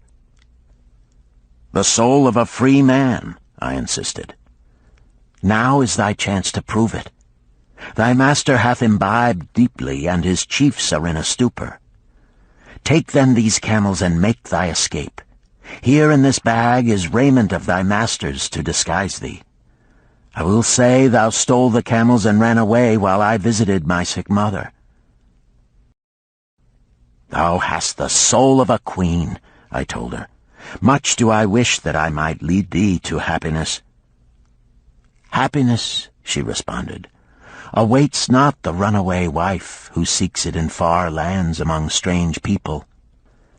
Go thy own way, and may the gods of the desert protect thee, for the way is far and barren of food or water." I needed no further urging, but thanked her warmly and was away into the night. I knew not this strange country, and had only a dim idea of the direction in which lay Babylon, but struck out bravely across the desert toward the hills. One camel I rode, and the other I led. All that night I traveled, and all the next day, urged on by the knowledge of the terrible fate that was meted out to slaves who stole their master's property and tried to escape. Late that afternoon, I reached a rough country as uninhabitable as the desert. The sharp rocks bruised the feet of my faithful camels, and soon they were picking their way slowly and painfully along. I met neither man nor beast, and could well understand why they shunned this inhospitable land. It was such a journey from then on as few men lived to tell of. Day after day we plodded along. Food and water gave out. The heat of the sun was merciless. At the end of the 9th day, I slid from the back of my mount with the feeling that I was too weak to ever remount, and I would surely die, lost in this abandoned country. I stretched out upon the ground and slept, not waking until the first gleam of daylight. I sat up and looked about me. There was a coolness in the morning air. My camels lay dejected not far away. About me was a vast waste of broken country covered with rock and sand and thorny things. No sign of water, not to eat for man or camel. Could it be that in this peaceful quiet I faced my end? My mind was clearer than it had ever been before. My body now seemed of little importance. My parched and bleeding lips, my dry and swollen tongue, my empty stomach, all had lost their supreme agonies of the day before. I looked across into the uninviting distance, and once again came to me the question, have I the soul of a slave or the soul of a free man? Then, with clearness, I realized that if I had the soul of a slave, I should give up, lie down in the desert and die, a fitting end for a runaway slave. But if I had the soul of a free man, what then? Surely I would force my way back to Babylon, repay the people who had trusted me, bring happiness to my wife who truly loved me, and bring peace and contentment to my parents. Thy debts are thine enemies who have run thee out of Babylon, Sirrah had said. Yes, it was so. Why had I refused to stand my ground like a man? Why had I permitted my wife to go back to her father? Then a strange thing happened. All the world seemed to be of a different color, as though I had been looking at it through a colored stone which had suddenly been removed. At last I saw the true values in life. Die in the desert, not I. With a new vision I saw the things that I must do. First, I would go back to Babylon and face every man to whom I owed an unpaid debt. I should tell them that after years of wandering and misfortune, I had come back to pay my debts as fast as the gods would permit. Next, I should make a home for my wife and become a citizen of whom my parents should be proud. My debts were my enemies, but the men I owed were my friends, for they had trusted me and believed in me. I staggered weakly to my feet. What mattered hunger? What mattered thirst? They were but incidents on the road to Babylon. Within me surged the soul of a free man going back to conquer his enemies and reward his friends. I thrilled with the great resolve. The glazed eyes of my camels brightened at the new note in my husky voice. With great effort, after many attempts, they gained their feet. With pitiful perseverance, they pushed on toward the north, where something within me said we would find Babylon. We found water. We passed into a more fertile country where were grass and fruit. We found the trail to Babylon because the soul of a free man looks at life as a series of problems to be solved, and solves them, while the soul of a slave whines, "What can I do who am but a slave?" How about thee, Tarkad? Does thy empty stomach make thy head exceedingly clear? Art ready to take the road that leads back to self-respect? Canst thou see the world in its true color? Hast thou the desire to pay thy honest debts, however many they may be, and once again be a man respected in Babylon? Moisture came to the eyes of the youth. He rose eagerly to his knees. "Thou hast shown me a vision. Already I feel the soul of a free man surge within me." "But how fared you upon your return?" questioned an interested listener. "Where the determination is, the way can be found," Dabasir replied. "I now had the determination, so I set out to find a way. First I visited every man to whom I was indebted, and begged his indulgence until I could earn that with which to repay. Most of them met me gladly. Several reviled me, but others offered to help me. One indeed did give me the very help I needed. It was Mathon, the gold lender. Learning that I had been a camel tender in Syria, he sent me to old Nebator, the camel trader, just commissioned by our good king to purchase many herds of sound camels for the great expedition. With him, my knowledge of camels I put to good use. Gradually, I was able to repay every copper and every piece of silver. Then at last I could hold up my head and feel that I was an honorable man among men." Again Dabasir turned to his food. "Kaskor, thou snail," he called loudly to be heard in the kitchen. "The food is cold. Bring me more meat fresh from the roasting. Bring thou also a very large portion for Tarkad, the son of my old friend, who is hungry and shall eat with me." So ended the tale of Dabasir, the camel trader of old Babylon. He found his own soul when he realized a great truth, a truth that had been known and used by wise men long before his time. It has led men of all ages out of difficulties and into success, and it will continue to do so for those who have the wisdom to understand its magic power. It is for any man to use who reads these lines. Where the determination is, the way can be found.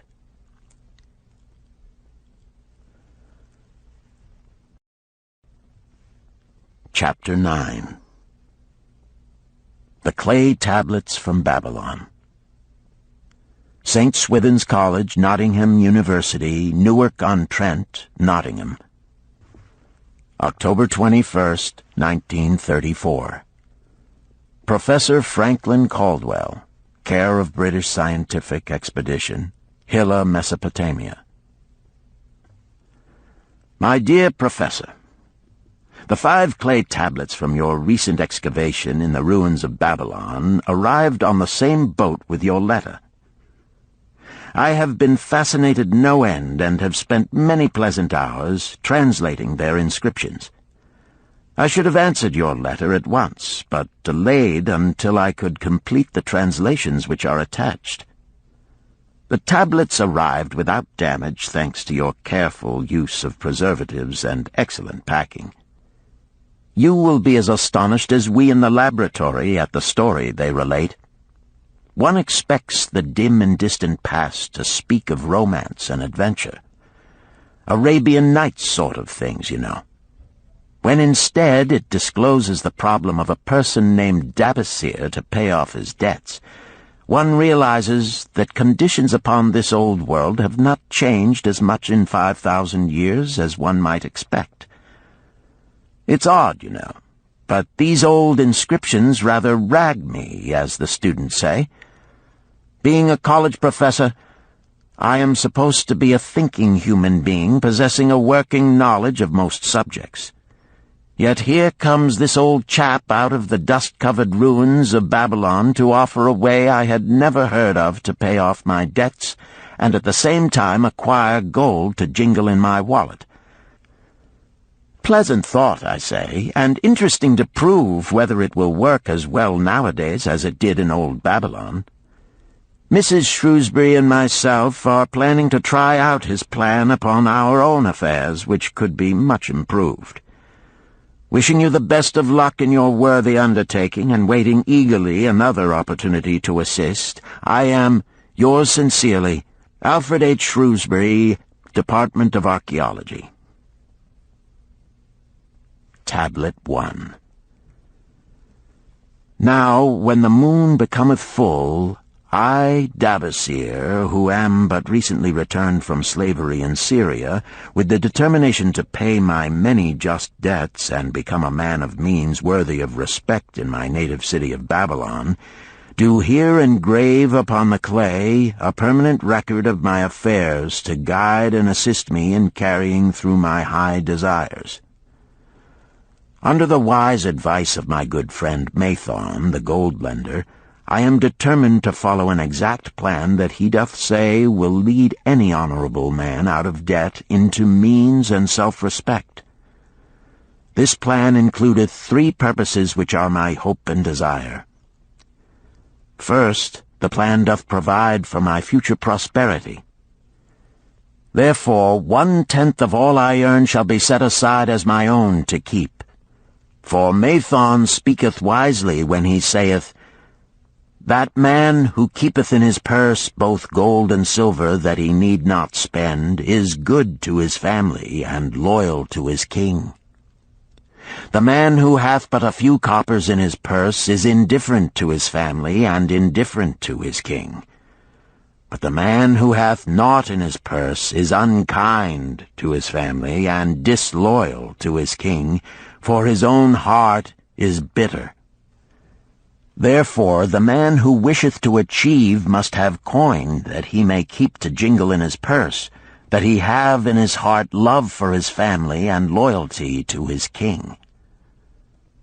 Second, the plan doth provide that I shall support and clothe my good wife who hath returned to me with loyalty from the house of her father.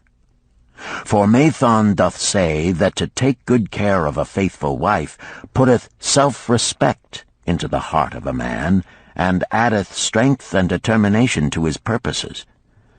Therefore 7/10 of all I earn shall be used to provide a home, clothes to wear, and food to eat, with a bit extra to spend, that our lives be not lacking in pleasure and enjoyment.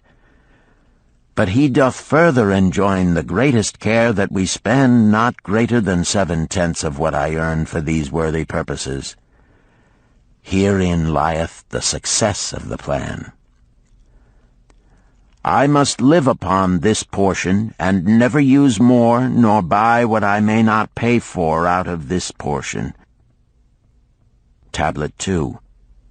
Third, the plan doth provide that out of my earnings my debts shall be paid. Therefore each time the moon is full, 2/10 of all I have earned shall be divided honorably and fairly among those who have trusted me and to whom I am indebted.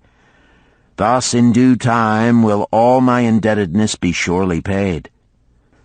Therefore do I here engrave the name of every man to whom I am indebted, and the honest amount of my debt.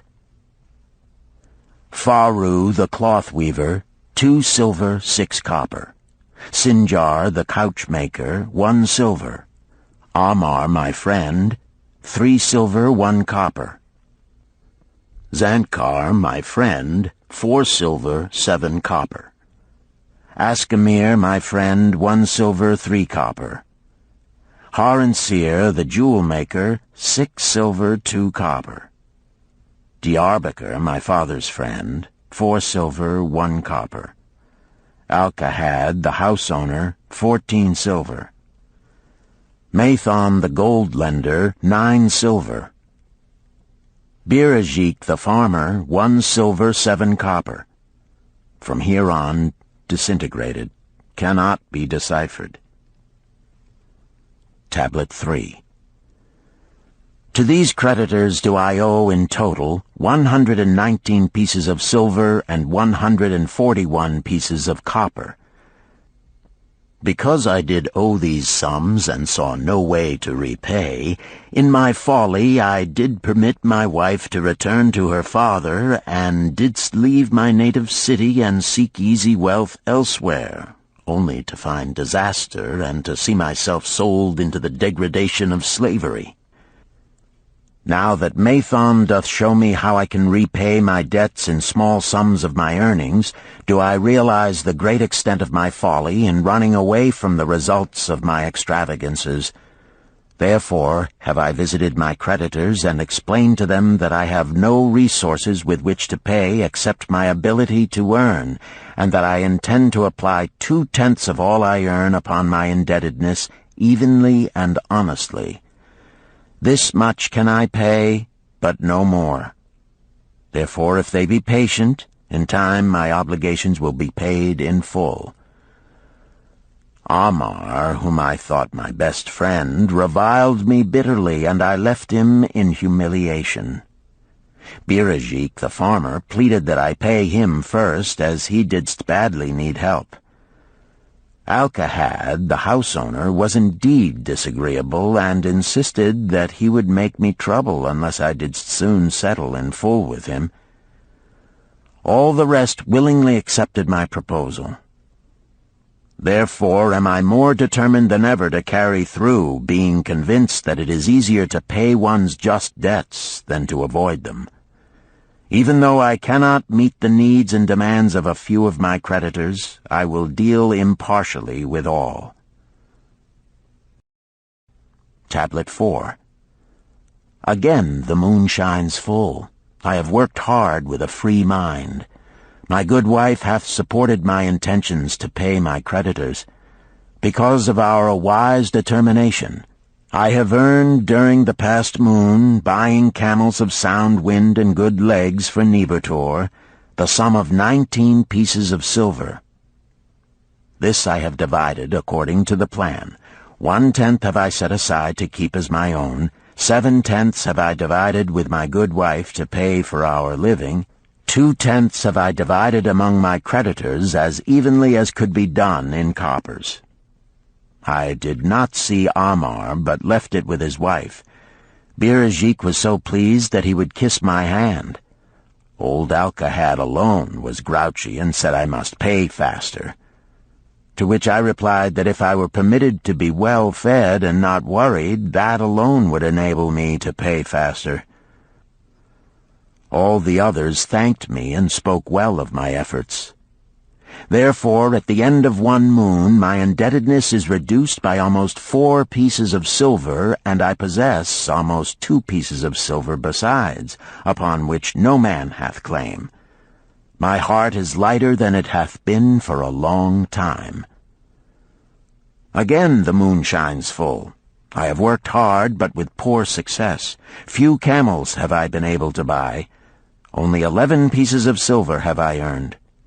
Nevertheless, my good wife and I have stood by the plan, even though we have bought no new raiment and eaten little but herbs. Again I paid ourselves 1/10 of the 11 pieces, while we lived upon 7/10. I was surprised when Amar commended my payment, even though small. So did Birajik. Alcahad flew into a rage, but when told to give back his portion if he did not wish it, he became reconciled. The others, as before, were content. Again the moon shines full, and I am greatly rejoiced. I intercepted a fine herd of camels and bought many sound ones, therefore my earnings were 42 pieces of silver. This moon my wife and myself have bought much-needed sandals and raiment. Also we have dined well on meat and fowl. More than 8 pieces of silver we have paid to our creditors. Even Alcahad did not protest.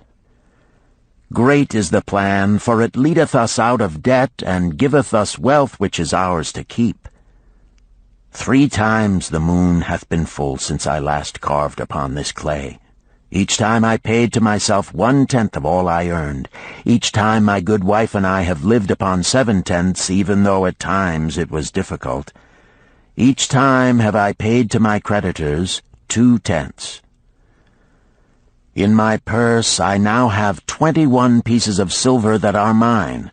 It maketh my head to stand straight upon my shoulders, and maketh me proud to walk among my friends. My wife keepeth well our home, and is becomingly gowned. We are happy to live together.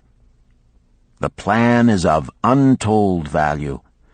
Hath it not made an honorable man of an ex-slave? Tablet 5. Again the moon shines full, and I remember that it is long since I carved upon the clay. 12 moons in truth have come and gone. But this day I will not neglect my record, because upon this day I have paid the last of my debts. This is the day upon which my good wife and my thankful self celebrate with great feasting that our determination hath been achieved. Many things occurred upon my final visit to my creditors that I shall long remember. Amar begged my forgiveness for his unkind words, and said that I was one of all others he most desired for a friend. Old Alcahad is not so bad after all, for he said, "Thou wert once a piece of soft clay to be pressed and molded by any hand that touched thee. But now thou art a piece of bronze capable of holding an edge. If thou needst silver or gold at any time, come to me." Nor is he the only one who holdeth me in high regard. Many others speak deferentially to me. My good wife looketh upon me with a light in her eyes that doth make a man have confidence in himself. Yet it is the plan that hath made my success. It hath enabled me to pay all my debts and to jingle both gold and silver in my purse. I do commend it to all who wish to get ahead. For truly, if it will enable an ex-slave to pay his debts and have gold in his purse, will it not aid any man to find independence? Nor am I, myself, finished with it, for I am convinced that if I follow it further, it will make me rich among men. St. Swithin's College, Nottingham University, Newark-on-Trent, Nottingham, November 7th, 1936. Professor Franklin Caldwell, care of British Scientific Expedition, Hilla, Mesopotamia. My dear Professor, if in your further digging into those ruins of Babylon you encounter the ghost of a former resident, an old camel trader named Dabasir, do me a favor. Tell him that his scribbling upon those clay tablets so long ago has earned for him the lifelong gratitude of a couple of college folks back here in England.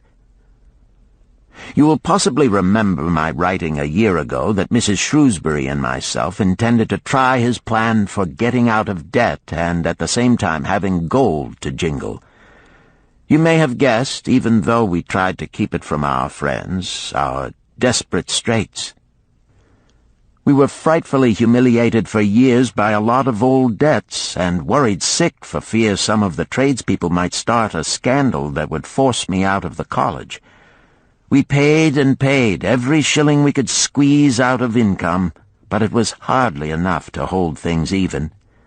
Besides, we were forced to do all our buying where we could get further credit regardless of higher costs. It developed into one of those vicious circles that grow worse instead of better. Our struggles were getting hopeless. We could not move to less costly rooms because we owed the landlord. There did not appear to be anything we could do to improve our situation. Then here comes your acquaintance, the old camel trader from Babylon, with a plan to do just what we wished to accomplish. He jolly well stirred us up to follow his system. We made a list of all our debts, and I took it around and showed it to every one we owed. I explained how it was simply impossible for me to ever repay them the way things were going along. They could readily see this themselves from the figures. Then I explained that the only way I saw to pay in full was to set aside 20% of my income each month to be divided pro rata, which would pay them in full in a little over 2 years. That in the meantime we would go on a cash basis and give them the further benefit of our cash purchases. They were really quite decent. Our greengrocer, a wise old chap, put it in a way that helped to bring around the rest. If you pay for all you buy, and then pay some on what you owe, that is better than you have done, for you ain't paid down the account none in 3 years. Finally, I secured all their names to an agreement binding them not to molest us as long as the 20% of income was paid regularly. Then we began scheming on how to live upon 70%. We were determined to keep that extra 10% to jingle. The thought of silver and possibly gold was most alluring. It was like having an adventure to make the change. We enjoyed figuring this way and that to live comfortably upon that remaining 70%. We started with rent and managed to secure a fair reduction. Next, we put our favorite brands of tea and such under suspicion, and were agreeably surprised how often we could purchase superior qualities at less cost. It is too long a story for a letter, but anyhow it did not prove difficult. We managed, and right cheerfully at that. What a relief it proved to have our affairs in such a shape we were no longer persecuted by past due accounts. I must not neglect, however, to tell you about that extra 10% we were supposed to jingle. Well, we did jingle it for some time. Now, don't laugh too soon. You see, that is the sporty part. It is the real fun to start accumulating money that you do not want to spend. There is more pleasure in running up such a surplus than there could be in spending it. After we had jingled to our heart's content, we found a more profitable use for it. We took up an investment upon which we could pay that 10% each month. This is proving to be the most satisfying part of our regeneration. It is the first thing we pay out of my check. There is a most gratifying sense of security to know our investment is growing steadily. By the time my teaching days are over, it should be a snug sum, large enough so the income will take care of us from then on. All this out of my same old check. Difficult to believe, yet absolutely true. All our debts being gradually paid, and at the same time our investment increasing. Besides, we get along financially even better than before. Who would believe there could be such a difference in results between following a financial plan and just drifting along? At the end of the next year, when all our old bills shall have been paid, we will have more to pay upon our investment besides some extra for travel. We are determined never again to permit our living expenses to exceed 70% of our income. Now you can understand why we would like to extend our personal thanks to that old chap whose plan saved us from our hell on earth. He knew. He had been through it all. He wanted others to benefit from his own bitter experiences. That is why he spent tedious hours carving his message upon the clay. He had a real message for fellow sufferers, a message so important that after 5,000 years it has risen out of the ruins of Babylon just as true and just as vital as the day it was buried. Yours sincerely, Alfred H. Shrewsbury, Department of Archaeology. Chapter 10. The Luckiest Man in Babylon. At the head of his caravan proudly rode Sharu-Nada, the merchant prince of Babylon. He liked fine cloth and wore rich and becoming robes. He liked fine animals and sat easily upon his spirited Arabian stallion. To look at him, one would hardly have guessed his advanced years. Certainly they would not have suspected that he was inwardly troubled. The journey from Damascus is long, and the hardships of the desert many. These he minded not. The Arab tribes are fierce and eager to loot rich caravans. These he feared not, for his many fleet-mounted guards were a safe protection. About the youth at his side, whom he was bringing from Damascus, was he disturbed. This was Hayden Gula, the grandson of his partner of other years, Arid Gula, to whom he felt he owed a debt of gratitude which could never be repaid. He would like to do something for this grandson, but the more he considered this, the more difficult it seemed because of the youth himself. Eyeing the young man's rings and earrings, he thought to himself, "He thinks jewels are for men. Still, he has his grandfather's strong face. But his grandfather wore no such gaudy robes. Yet I sought him to come, hoping I might help him get a start for himself and get away from the wreck his father has made of their inheritance." Hayden Gula broke in upon his thoughts. "Why dost thou work so hard, riding always with thy caravan upon its long journeys? Dost thou never take time to enjoy life?" Sharunada smiled. "To enjoy life?" he repeated. "What wouldst thou do to enjoy life if thou wert Sharunada?" "If I had wealth equal to thine, I would live like a prince. Never across the hot desert would I ride. I would spend the shekels as fast as they came to my purse. I would wear the richest of robes and the rarest of jewels. That would be a life to my liking, a life worth living." Both men laughed. "Thy grandfather wore no jewels," Sharunada spoke before he thought, then continued jokingly, "Wouldst thou leave no time for work?" "Work was made for slaves," Hayden Gula responded. Sharunada bit his lip but made no reply, riding in silence until the trail led them to the slope. Here he reined his mount and, pointing to the green valley far away, "See, there is the valley. Look far down, and thou canst faintly see the walls of Babylon. The tower is the Temple of Bel. If thine eyes are sharp, thou mayest even see the smoke from the eternal fire upon its crest." "So that is Babylon?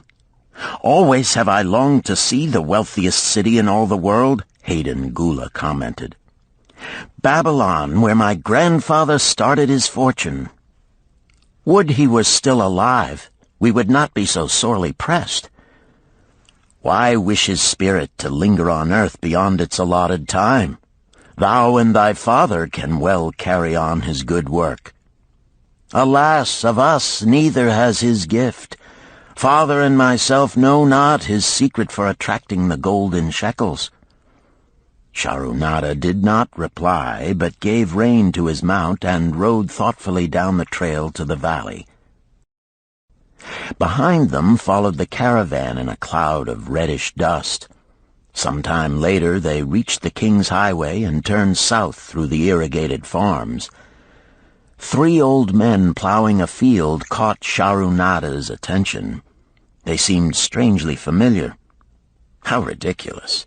One does not pass a field after 40 years and find the same men plowing there.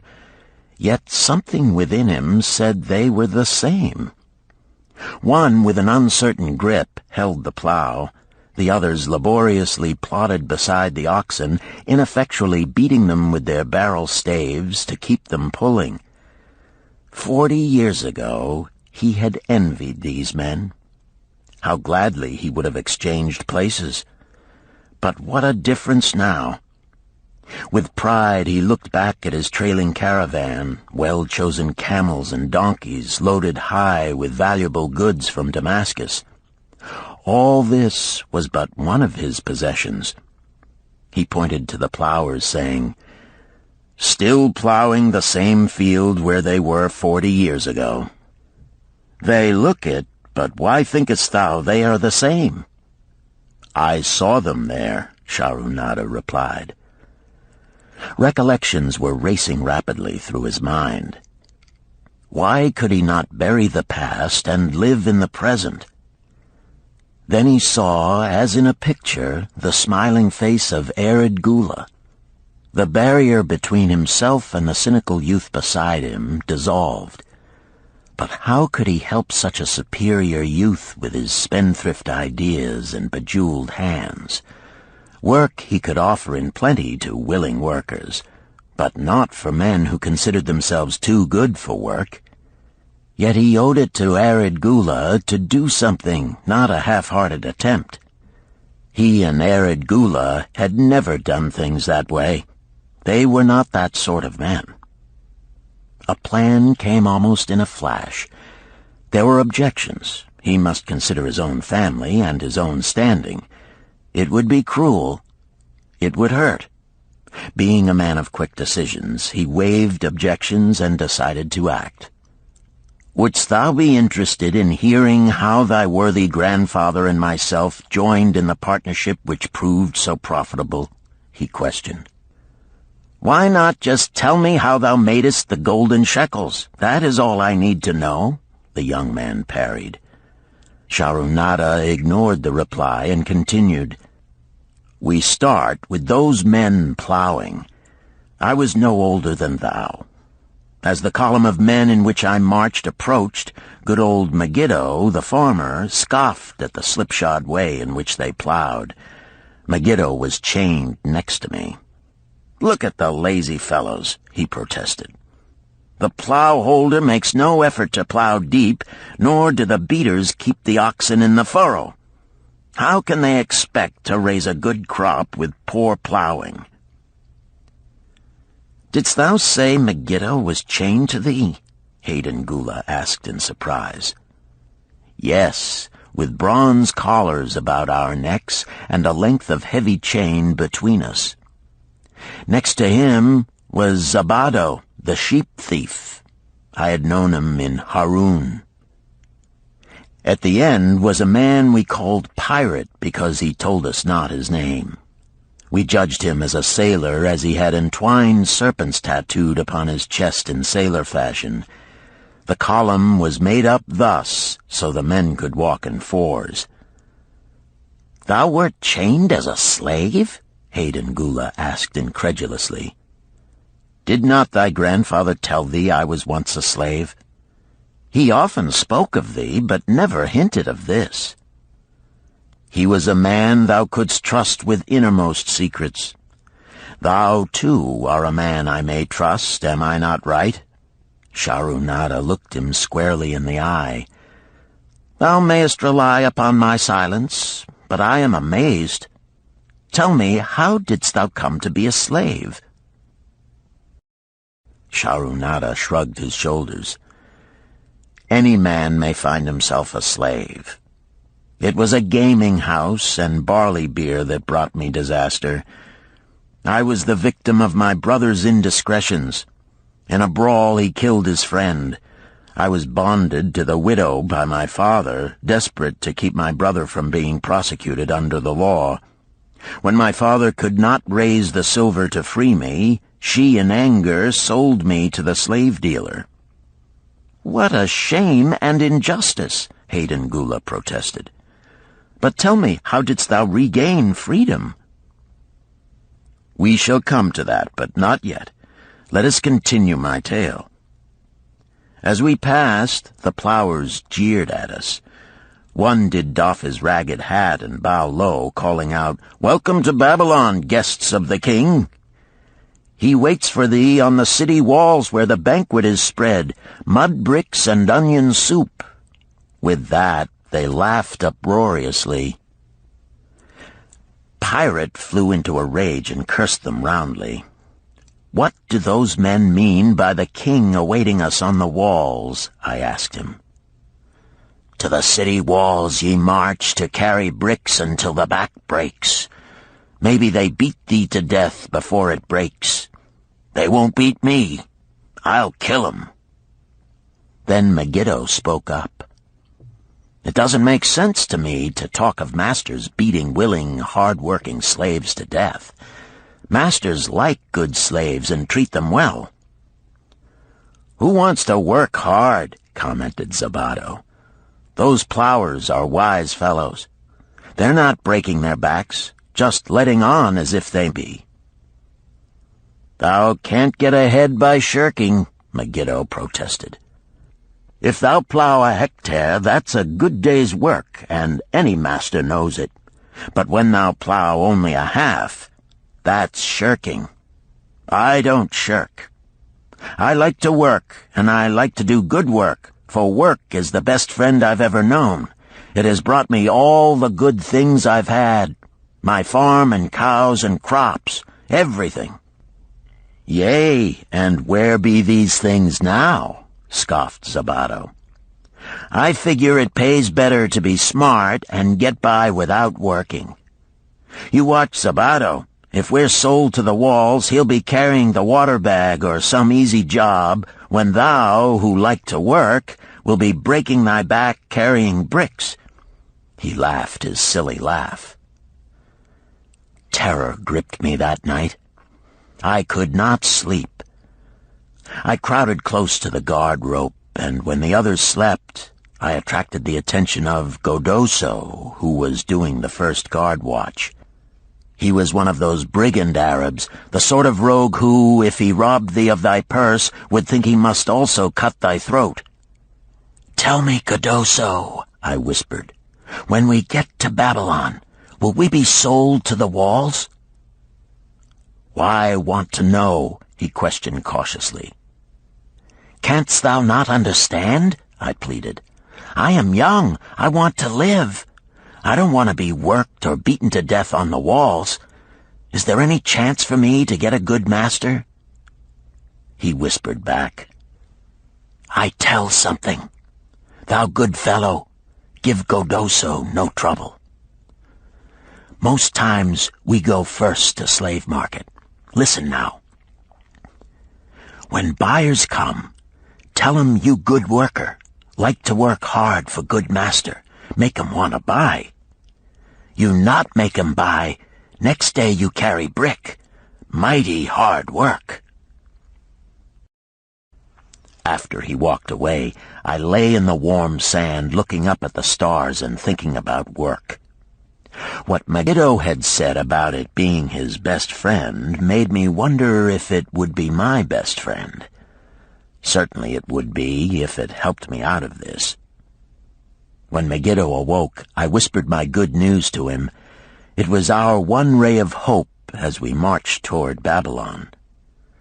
Late in the afternoon, we approached the walls and could see the lines of men, like black ants, climbing up and down the steep diagonal paths. As we drew closer, we were amazed at the thousands of men working. Some were digging in the moat, others mixed the dirt into mud bricks. The greatest number were carrying the bricks in large baskets up those steep trails to the masons.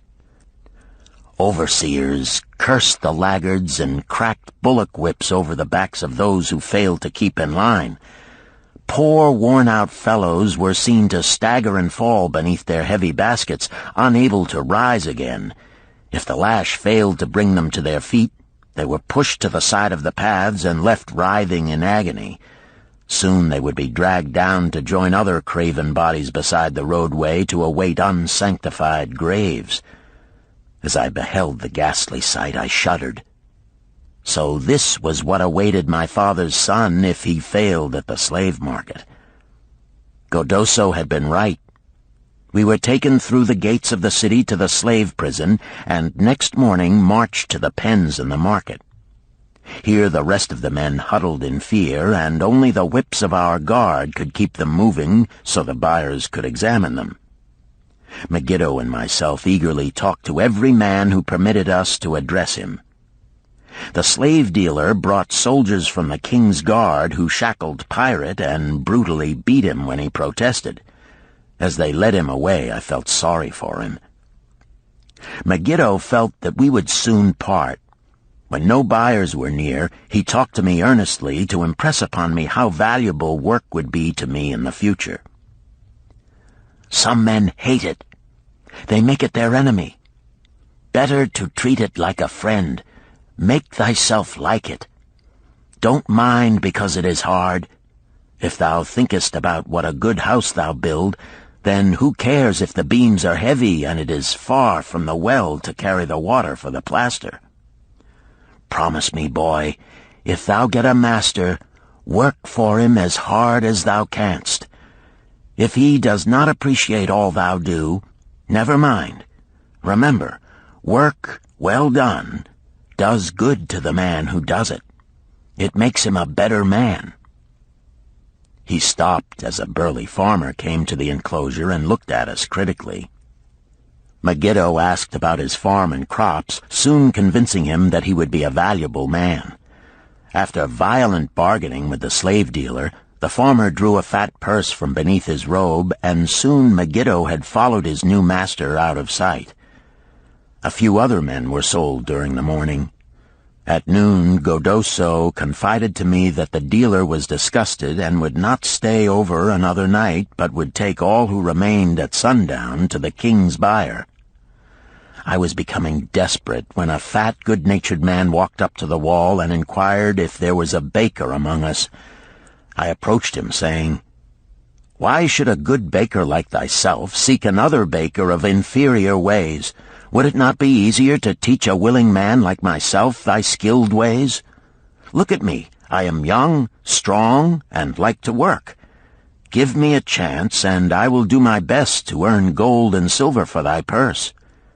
He was impressed by my willingness, and began bargaining with the dealer, who had never noticed me since he had bought me, but now waxed eloquent on my abilities, good health, and good disposition. I felt like a fat ox being sold to a butcher. At last, much to my joy, the deal was closed. I followed my new master away, thinking I was the luckiest man in Babylon. My new home was much to my liking. Nananeid, my master, taught me how to grind the barley in the stone bowl that stood in the courtyard, how to build the fire in the oven, and then how to grind very fine the sesame flour for the honey cakes. I had a couch in the shed where his grain was stored. The old slave housekeeper, Swasti, fed me well and was pleased at the way I helped her with the heavy tasks.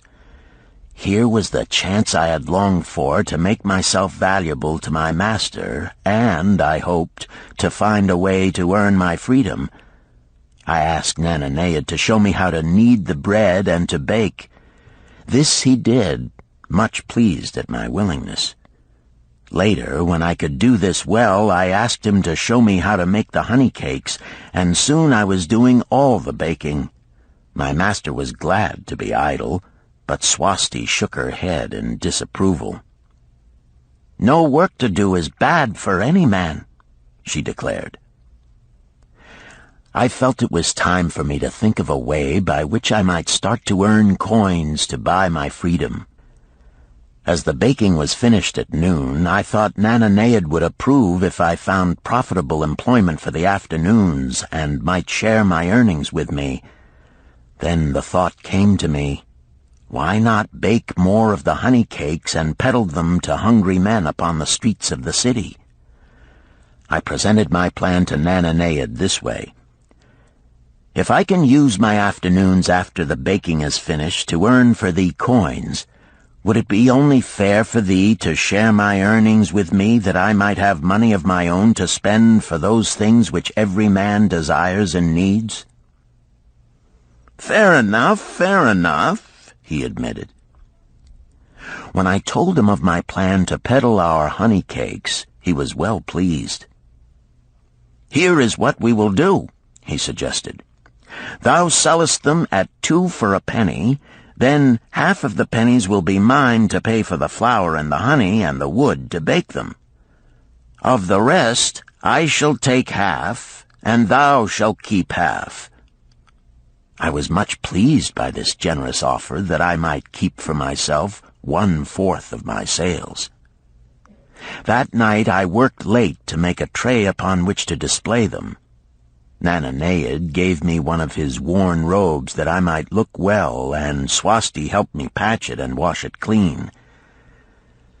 The next day I baked an extra supply of honey cakes. They looked brown and tempting upon the tray as I went along the street, loudly calling my wares. At first no one seemed interested, and I became discouraged. I kept on, and later in the afternoon, as men became hungry, the cakes began to sell, and soon my tray was empty. Nananeid was well pleased with my success and gladly paid me my share. I was delighted to own pennies. Megiddo had been right when he said a master appreciated good work from his slaves. That night I was so excited over my success I could hardly sleep, and tried to figure how much I could earn in a year and how many years would be required to buy my freedom. As I went forth with my tray of cakes every day, I soon found regular customers. One of these was none other than thy grandfather, Arid Gula. He was a rug merchant and sold to the housewives, going from one end of the city to the other, accompanied by a donkey loaded high with rugs and a black slave to tend it. He would buy 2 cakes for himself and 2 for his slave, always tarrying to talk with me while they ate them. Thy grandfather said something to me one day that I shall always remember. "I like thy cakes, boy. But better still, I like the fine enterprise with which thou offerest them. Such spirit can carry thee far on the road to success." But how canst thou understand, Hayden Gula, what such words of encouragement could mean to a slave boy, lonesome in a great city, struggling with all he had in him to find a way out of his humiliation? As the months went by, I continued to add pennies to my purse. It began to have a comforting weight upon my belt. Work was proving to be my best friend, just as Megiddo had said. I was happy, but Swasti was worried. "Thy master, I fear to have him spend so much time at the gaming houses," she protested. I was overjoyed one day to meet my friend Megiddo upon the street. He was leading 3 donkeys loaded with vegetables to the market. "I am doing mighty well," he said. "My master does appreciate my good work, for now I am a foreman.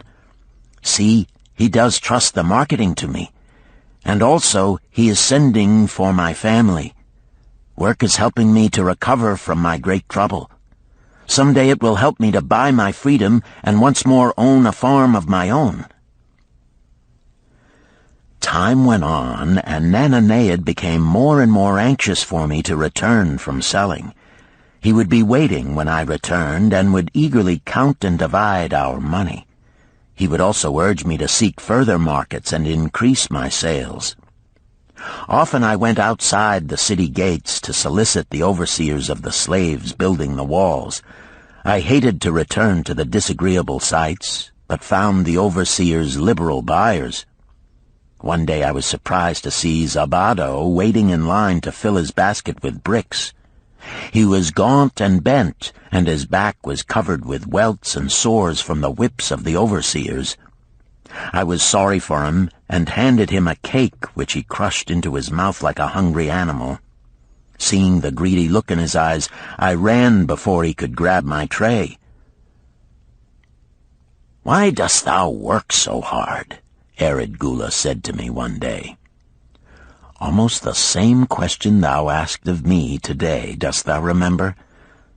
I told him what Megiddo had said about work and how it was proving to be my best friend. I showed him with pride my wallet of pennies and explained how I was saving them to buy my freedom. "When thou art free, what wilt thou do?" he inquired. "Then," I answered, "I intend to become a merchant." At that he confided in me, something I had never suspected. "Thou knowest not that I also am a slave. I am in partnership with my master."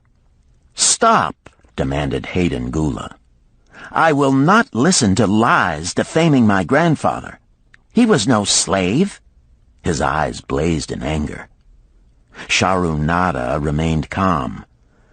"I honor him for rising above his misfortune and becoming a leading citizen of Damascus. Art thou his grandson, cast of the same mold? Art thou man enough to face true facts, or dost thou prefer to live under false illusions?" Hayden Gula straightened in his saddle. In a voice suppressed with deep emotion, he replied, "My grandfather was beloved by all. Countless were his good deeds. When the famine came, did not his gold buy grain in Egypt, and did not his caravan bring it to Damascus and distribute it to the people so none would starve? Now thou sayest he was but a despised slave in Babylon. Had he remained a slave in Babylon, that he might well have been despised. But when, through his own efforts, he became a great man in Damascus, the gods indeed condoned his misfortunes and honored him with their respect. Sharonada replied. After telling me that he was a slave, Sharonada continued, he explained how anxious he had been to earn his freedom. Now that he had enough money to buy this, he was much disturbed as to what he should do. He was no longer making good sales and feared to leave the support of his master. I protested his indecision. Cling no longer to thy master. Get once again the feeling of being a free man. Act like a free man and succeed like one. Decide what thou desirest to accomplish, and then work will aid thee to achieve it. He went on his way, saying he was glad I had shamed him for his cowardice. One day I went outside the gates again, and was surprised to find a great crowd gathering there. When I asked a man for an explanation, he replied, "Hast thou not heard? An escaped slave who murdered one of the king's guards has been brought to justice and will this day be flogged to death for his crime. Even the king himself is to be here." So dense was the crowd about the flogging post, I feared to go near lest my tray of honey cakes be upset. Therefore I climbed up the unfinished wall to see over the heads of the people. I was fortunate in having a view of Nebuchadnezzar himself as he rode by in his golden chariot. Never had I beheld such grandeur, such robes and hangings of gold cloth and velvet. I could not see the flogging, though I could hear the shrieks of the poor slave. I wondered how one so noble as our handsome king could endure to see such suffering, yet when I saw he was laughing and joking with his nobles, I knew he was cruel and understood why such inhuman tasks were demanded of the slaves building the walls. After the slave was dead, his body was hung upon a pole by a rope attached to his leg so all might see. As the crowd began to thin, I went close. On the hairy chest, I saw tattooed 2 entwined serpents. It was Pirate. The next time I met Arid Gula, he was a changed man. Full of enthusiasm, he greeted me. "Behold, the slave thou knewest is now a free man." There was magic in thy words. Already my sales and my profits are increasing. My wife is overjoyed. She was a free woman, the niece of my master. She much desires that we move to a strange city where no man shall know I was once a slave. Thus our children shall be above reproach for their father's misfortune. Work has become my best helper. It has enabled me to recapture my confidence and my skill to sell. I was overjoyed that I had been able, even in a small way, to repay him for the encouragement he had given me. One evening Swasti came to me in deep distress. "Thy master is in trouble. I fear for him. Some months ago he lost much at the gaming tables. He pays not the farmer for his grain, nor his honey. He pays not the moneylender. They are angry and threaten him." "Why should we worry over his folly? We are not his keepers," I replied thoughtlessly. "Foolish youth, thou understandest not. To the moneylender didst he give thy title to secure a loan? Under the law he can claim thee and sell thee. I know not what to do. He is a good master. Why, oh, why should such trouble come upon him?" Not were Swasti's fears groundless. While I was doing the baking next morning, the moneylender returned with a man he called Sasi.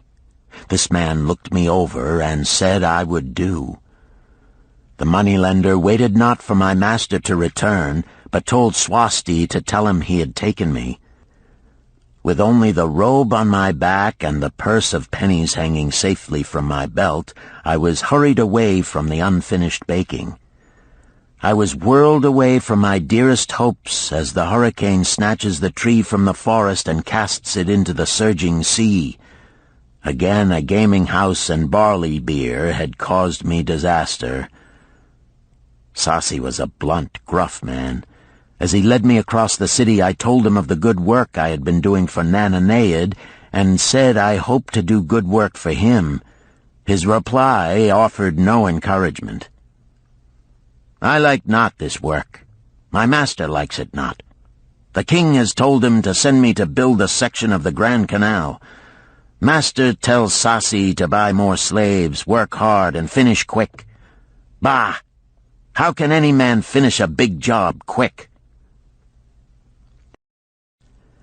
Picture a desert with not a tree, just low shrubs and a sun burning with such fury the water in our barrels became so hot we could scarcely drink it.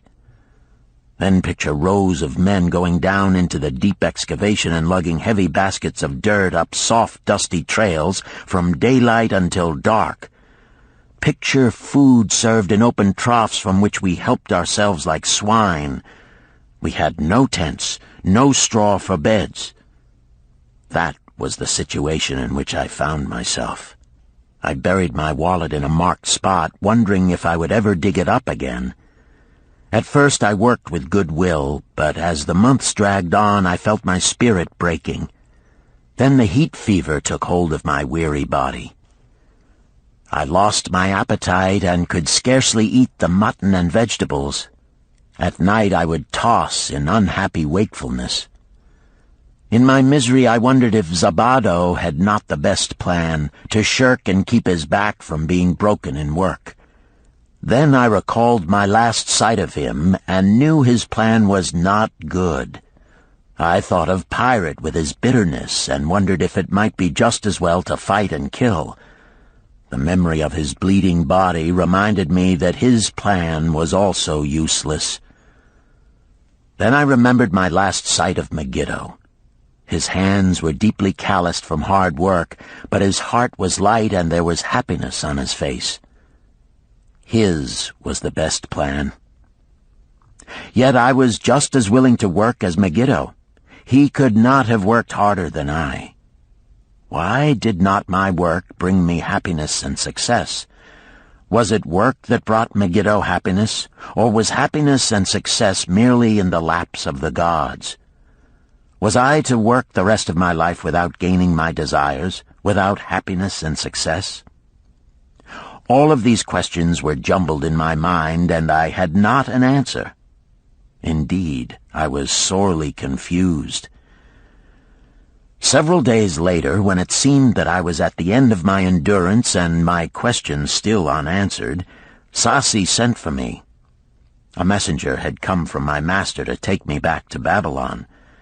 I dug up my precious wallet, wrapped myself in the tattered remnants of my robe, and was on my way.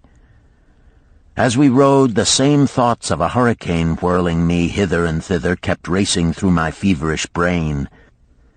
I seemed to be living the weird words of a chant from my native town of Harun. Besetting a man like a whirlwind, driving him like a storm, whose course no one can follow, whose destiny no one can foretell. Was I destined to be ever thus punished for I knew not what? What new miseries and disappointments awaited me? When we rode to the courtyard of my master's house, imagine my surprise when I saw Arid Gula awaiting me. He helped me down and hugged me like a long-lost brother. As we went our way, I would have followed him as a slave should follow his master, but he would not permit me. He put his arm about me, saying, "I hunted everywhere for thee. When I had almost given up hope, I did meet Swasti, who told me of the money-lender who directed me to thy noble owner. A hard bargain he did drive, and made me pay an outrageous price. But thou art worth it. Thy philosophy and thy enterprise have been my inspiration to this new success." "Megiddo's philosophy, not mine," I interrupted. "Megiddo's and thine. Thanks to thee both, we are going to Damascus, and I need thee for my partner." "See," he exclaimed, In one moment thou wilt be a free man." So saying, he drew from beneath his robe the clay tablet carrying my title. This he raised above his head and hurled it to break in 100 pieces upon the cobblestones. With glee he stamped upon the fragments until they were but dust. Tears of gratitude filled my eyes. I knew I was the luckiest man in Babylon. Work, thou see, by this, in the time of my greatest distress, didst prove to be my best friend. My willingness to work enabled me to escape from being sold to join the slave gangs upon the walls. It also so impressed thy grandfather, he selected me for his partner. Then Hayden Gula questioned, "Was work my grandfather's secret key to the golden shekels?" "It was the only key he had when I first knew him," Sharunada replied. "Thy grandfather enjoyed working. The gods appreciated his efforts and rewarded him liberally." "I begin to see," Hayden Gula was speaking thoughtfully. "Work attracted as many friends who admired his industry and the success it brought. Work brought him the honors he enjoyed so much in Damascus. Work brought him all those things I have approved. And I thought work was fit only for slaves." "Life is rich with many pleasures for men to enjoy," Sharunada commented. "Each has its place. I am glad that work is not reserved for slaves. Were that the case, I would be deprived of my greatest pleasure. Many things do I enjoy, but nothing takes the place of work." Sharunada and Hayden Gula rode in the shadows of the towering walls up to the massive bronze gates of Babylon. At their approach, the gate guards jumped to attention and respectfully saluted an honored citizen. With head held high, Sharunada led the long caravan through the gates and up the streets of the city. "I have always hoped to be a man like my grandfather," Hayden Gula confided to him. "Never before did I realize just what kind of man he was. This thou hast shown me.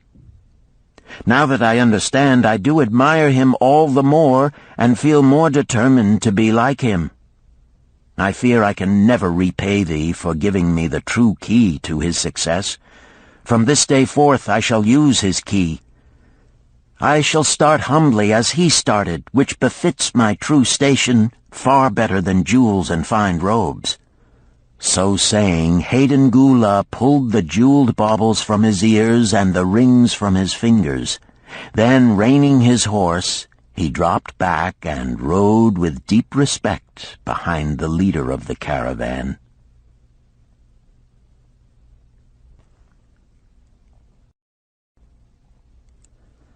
Chapter 11.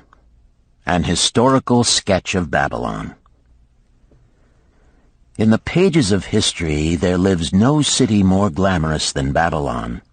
Its very name conjures visions of wealth and splendor. Its treasures of gold and jewels were fabulous.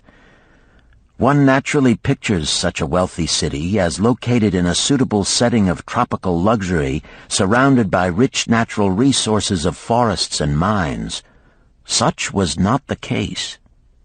It was located beside the Euphrates River in a flat, arid valley. It had no forests, no mines, not even stone for building. It was not even located upon a natural trade route. The rainfall was insufficient to raise crops. Babylon is an outstanding example of man's ability to achieve great objectives using whatever means are at his disposal. All of the resources supporting this large city were man-developed. All of its riches were man-made. Babylon possessed just two natural resources: a fertile soil and water in the river. With one of the greatest engineering accomplishments of this or any other day, Babylonian engineers diverted the waters from the river by means of dams and immense irrigation canals. Far out across that arid valley went these canals to pour the life-giving waters over the fertile soil. This ranks among the first engineering feats known to history. Such abundant crops as were the reward of this irrigation system the world had never seen before. Fortunately, during its long existence, Babylon was ruled by successive lines of kings to whom conquest and plunder were but incidental. While it engaged in many wars, most of these were local or defensive against ambitious conquerors from other countries who coveted the fabulous treasures of Babylon. The outstanding rulers of Babylon live in history because of their wisdom, enterprise, and justice. Babylon produced no strutting monarchs who sought to conquer the known world that all nations might pay homage to their egotism. As a city, Babylon exists no more. When those energizing human forces that built and maintained the city for thousands of years were withdrawn, it soon became a deserted ruin. The site of the city is in Asia, about 600 miles east of the Suez Canal, just north of the Persian Gulf. The latitude is about 30 degrees above the equator, practically the same as that of Yuma, Arizona. It possessed a climate similar to that of this American city, hot and dry. Today, this valley of the Euphrates, once a populous irrigated farming district, is again a windswept arid waste. Scant grass and desert shrubs strive for existence against the wind-blown sands. Gone are the fertile fields, the mammoth cities, and the long caravans of rich merchandise. Nomadic bands of Arabs, securing a scant living by tending small herds, are the only inhabitants. Such it has been since about the beginning of the Christian era. Dotting this valley are earthen hills. For centuries they were considered by travelers to be nothing else. The attention of archaeologists were finally attracted to them because of broken pieces of pottery and brick washed down by the occasional rainstorms. Expeditions, financed by European and American museums, were sent here to excavate and see what could be found. Picks and shovels soon proved these hills to be ancient cities. City graves, they might well be called. Babylon was one of these. Over it for something like 20 centuries, the winds had scattered the desert dust. Built originally of brick, all exposed walls had disintegrated and gone back to earth once more. Such is Babylon, the wealthy city, today. A heap of dirt, so long abandoned that no living person even knew its name until it was discovered by carefully removing the refuse of centuries from the streets and the fallen wreckage of its noble temples and palaces. Many scientists considered the civilization of Babylon and other cities in this valley to be the oldest of which there is a definite record. Positive dates have been proved reaching back 8,000 years. An interesting fact in this connection is the means used to determine these dates. Uncovered in the ruins of Babylon were descriptions of an eclipse of the sun. Modern astronomers readily computed the time when such an eclipse, visible in Babylon, occurred, and thus established a known relationship between their calendar and our own. In this way, we have proved that 8,000 years ago, the Sumerites, who inhabited Babylonia, were living in walled cities. One can only conjecture for how many centuries previous such cities had existed. Their inhabitants were not mere barbarians living within protecting walls. They were an educated and enlightened people. So far as written history goes, they were the first engineers, the first astronomers, the first mathematicians, the first financiers, and the first people to have a written language.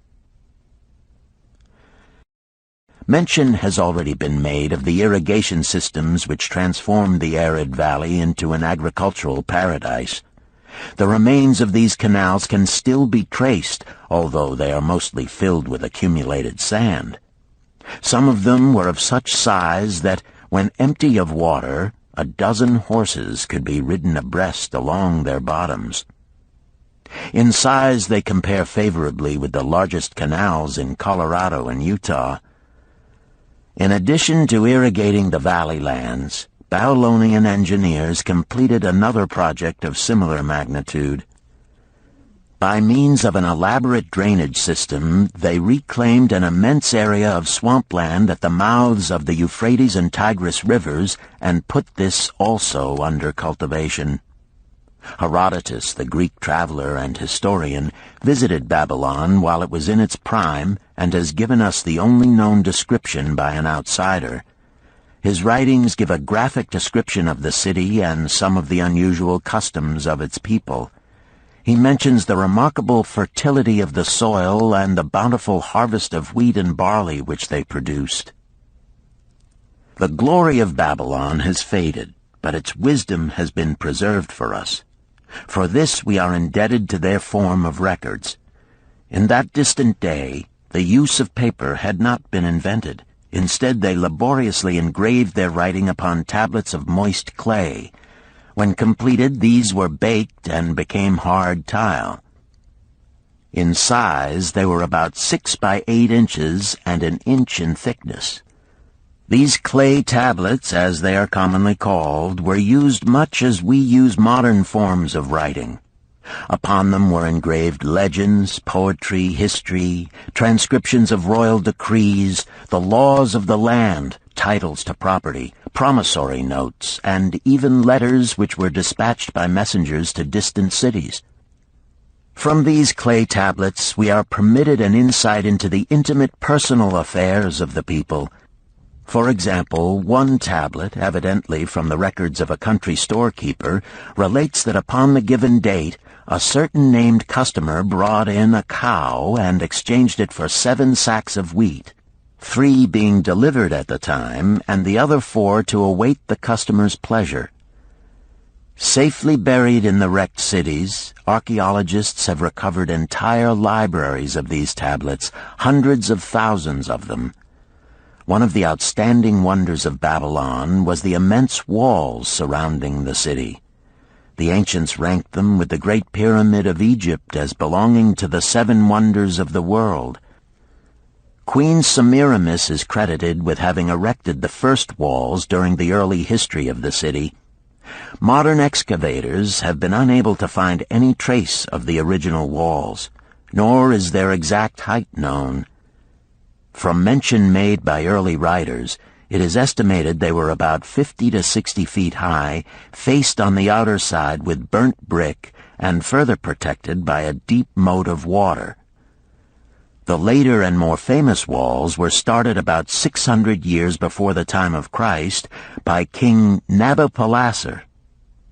Upon such a gigantic scale did he plan the rebuilding, he did not live to see the work finished.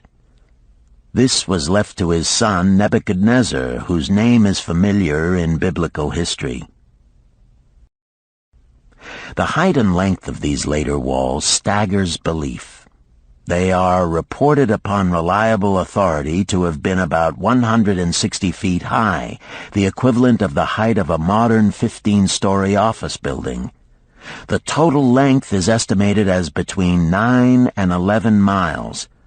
So wide was the top that a 6-horse chariot could be driven around them. Of this tremendous structure, little now remains except portions of the foundations and the moat.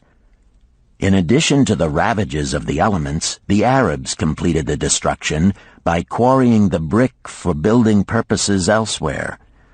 Against the walls of Babylon marched, in turn, the victorious armies of almost every conqueror of that age of wars of conquest. A host of kings laid siege to Babylon, but always in vain. Invading armies of that day were not to be considered lightly. Historians speak of such units as 10,000 horsemen, 25,000 chariots, 1,200 regiments of foot soldiers with 1,000 men to the regiment. Often 2 or 3 years of preparation would be required to assemble war materials and depots of food along the proposed line of march. The city of Babylon was organized much like a modern city. There were streets and shops, Peddlers offered their wares through residential districts. Priests officiated in magnificent temples. Within the city was an inner enclosure for the royal palaces. The walls about this were said to have been higher than those about the city. The Babylonians were skilled in the arts. These included sculpture, painting, weaving, gold working, and the manufacture of metal weapons and agricultural implements. Their jewelers created most artistic jewelry. Many samples have been recovered from the graves of its wealthy citizens and are now on exhibition in the leading museums of the world. At a very early period, when the rest of the world was still hacking at trees with stone-headed axes, or hunting and fighting with flint-pointed spears and arrows, the Babylonians were using axes, spears, and arrows with metal heads. The Babylonians were clever financiers and traders. So far as we know, they were the original inventors of money as a means of exchange, of promissory notes, and written titles to property. Babylon was never entered by hostile armies until about 540 years before the birth of Christ. Even then, the walls were not captured. The story of the fall of Babylon is most unusual. Cyrus, one of the great conquerors of that period, intended to attack the city and hoped to take its impregnable walls. Advisors of Nabonidus, the king of Babylon, persuaded him to go forth to meet Cyrus and give him battle without waiting for the city to be besieged. In the succeeding defeat to the Babylonian army, it fled away from the city. Cyrus thereupon entered the open gates and took possession without resistance. Thereafter, the power and prestige of the city gradually waned until, in the course of a few hundred years, it was eventually abandoned, deserted, left for the winds and storms to level once again to that desert earth from which its grandeur had originally been built. Babylon had fallen, never to rise again. But to it, civilization owes much. The eons of time have crumbled to dust the proud walls of its temples, but the wisdom of Babylon endures. The End. You've been listening to The Richest Man in Babylon by George S. Clason. Narrated by Richard Ferrone and directed by Ben Ruggiero.